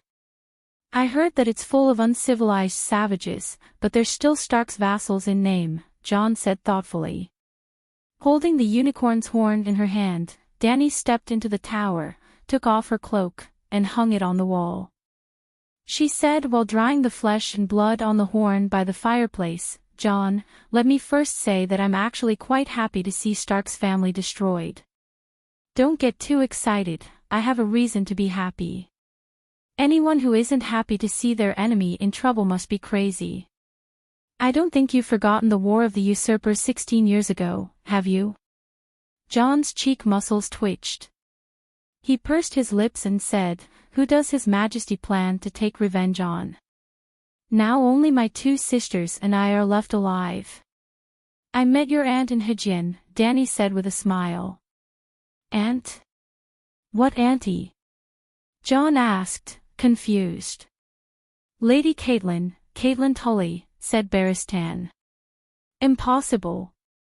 John screamed. "Lady Caitlin died at the Red Wedding. It has been confirmed." Old Yimont frowned. Barristan looked at the blazing flames in the fireplace and said with a worried expression, "She did die at that time, but the Red God priest from Mir can revive the dead." Even though Lady Caitlin had been dead for 3 days and her corpse was covered in maggots, she was still saved by Earl Barry. Yes, Count Bailey had been resurrected by Murtheros multiple times and had become a believer of the Light King, Lalo. But there are too many side effects of reviving the dead. The once sweet and kind Lady Caitlin seems to have turned into a different person. The meaning of the guest's rites has completely changed. Then, the old knight told him the story of the Crossroads Inn in detail. This. Scholar Yimont rubbed his face and murmured, "The dead can be resurrected multiple times, and the guest's rites have become the guest's death banquet. What is wrong with this world? Even deviant ghosts have appeared. Old master, you should get over it." Danny comforted him. Glancing at John, who was frowning in deep thought, she continued the previous topic and said, "Do you understand now? I didn't even kill Caitlin. Naturally, I won't do anything to your father's children because of what he did to my father." "You're not going to avenge your father and brother?" John asked in disbelief. "There are some enemies that I will definitely not let go of, but my revenge will be righteous and justified. Before fighting for the Iron Throne, I will first convene a great council and conduct a great trial on the major events that have happened in the past 20 years, including the matter of my father burning your uncle and grandfather to death, and the matter of Rhaegar abducting your aunt. Even at the Red Wedding, I will help your brother Robb uphold justice. Freyr and Bolton, I will not let any of the guilty ones go." "Why?" John looked confused. "Because," Danny's lips curled up, and her fair face revealed an expression of extreme confidence and pride, "a dirty Westeros is not worthy of being conquered by me." John's eyes bulged, and his face was filled with disbelief. He never thought that there would be such a... He did not know if he should call it arrogant, because arrogant was a derogatory term, but he sincerely hoped that all monarchs could be as arrogant as her. Barristan nodded his head in relief. "This is the wise lord that I have been searching for." Old Master Yimont's blue eyes narrowed, and his lips trembled. "Danny, if you can do what you say, you will be greater than our ancestor Aegon." Danny rolled her eyes. "I have long surpassed Aegon. Aegon was only a conqueror of Westeros. Not only am I a conqueror, I am also the liberator of slaves, the mother of dragons, the source of magic, and the successor of the Great Wizard. Putting everything else aside, just based on the fact that I have inherited the legacy of the Great Wizard of Valeglia, all the Targaryen dragon kings have to bow to me, just like how they bowed to the Great Wizard back then." The legacy of the Great Wizard. Yimont frowned as he pondered. "Old Master, do you know of the 14 Fire Peak families?" "I do. Valeglia has 14 large active volcanoes, and each of them is under the control of a top family." Yimont nodded. "Do you know of Donna and Dreamwalker, Danny?" "Of course I do. The first ancestor of the Targaryen family on Dragonstone Island." "Then do you know of Donna Targaryen's position in Valeglia?" You can use the Westeros aristocracy as an analogy." "This." The old man said hesitantly, "The 14 Fire Peaks are equivalent to the 7 Great Dukes. Our ancestor's position in Valeglia was not high. He was probably at the level of a knight, and Valerian and Sitiga were the knights of our family." "That's right. Then do you know of the Great Wizard's position in Valeglia?" "What position?" Yimont asked curiously. the king of the Seven Kingdoms. His legacy is equivalent to the Iron Throne. Now, a small family of a fallen knight has seized the Iron Throne. Tell me, how is this achievement compared to Aegon's? Dany said with a faint smile. That exaggerated. The old scholar opened his mouth wide, his face full of disbelief. It's not exaggerated at all. In the magical civilization of Valeglia, magic power is equivalent to status. Ymont nodded and asked again, what can the legacy of the Great Wizard do? What can it do? Dany thought for a moment and sighed, give me 20 years, and I can probably bring the destroyed Valeglia back to life in this world. But what's the point? Valeglia's civilization has reached a dead end. This is too scary. Jon was shocked at first, then overjoyed. He asked excitedly, I learned a meditation spell in the glass candle last night. Is it the legacy of the Great Wizard? Looking at the flickering shadows in Jon's gray eyes, Dany held back her laughter and shook her head. Jon, you're really talented. It's only been a day, and you haven't even learned the basic runes, but you've already successfully built the meditation rune. However, you do not have the Targaryen blood, so you cannot learn my spells. Congratulations, you have become a shadow-binding knight. Plop. Barristan and old Ymont, who understood the meaning of shadow-binding knight, were so shocked that they almost fell off their chairs. What is a shadow-binding knight? Jon asked blankly. It's the same as shape-shifting. It's a misunderstood profession. Your Majesty, how can you let Jon learn the Shadow Child witchcraft? Old Ymont stomped his walking stick and complained.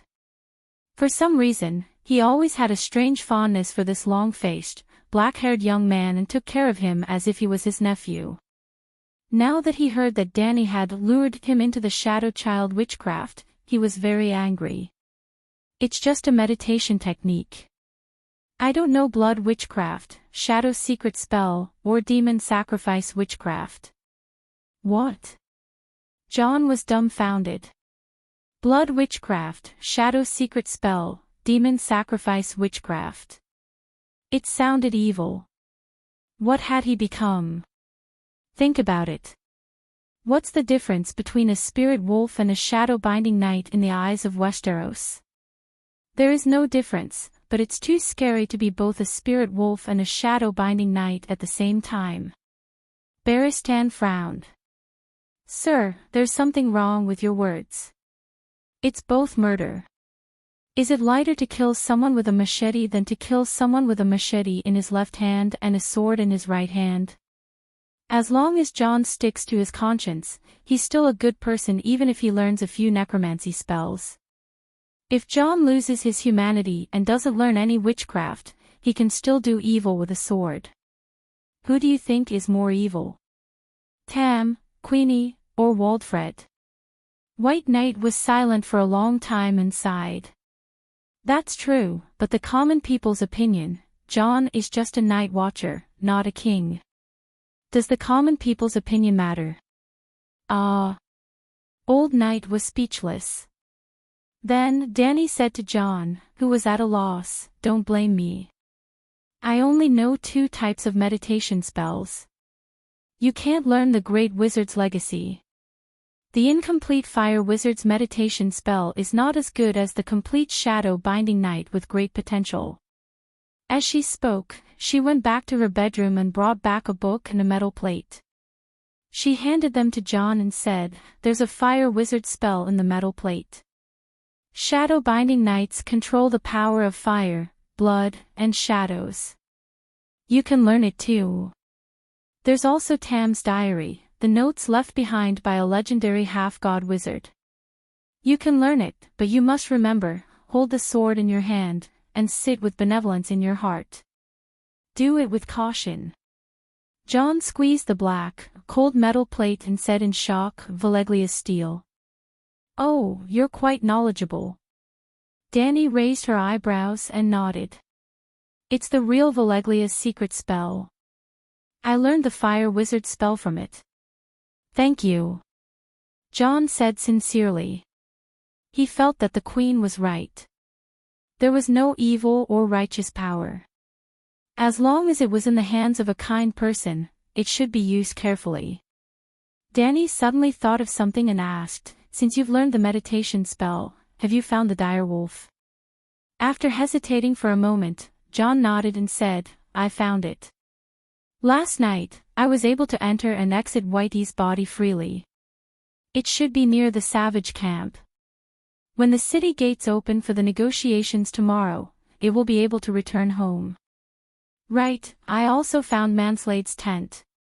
Should I? No, since I've already agreed to negotiate with him, I can't go back on my word and kill him with a mouthful of dragon flame in the middle of the night. Danny refused. Your Majesty, I studied magic when I was young. Can I learn the legacy of the great wizard? Yimont suddenly asked. Did you light the glass candle? Danny raised her eyebrows and asked. The candle was in John's hands last night. I didn't have time to try it. How about this? I'll teach you the 108 Valeglia Foundation rune language first. But before that, I have to tell you something.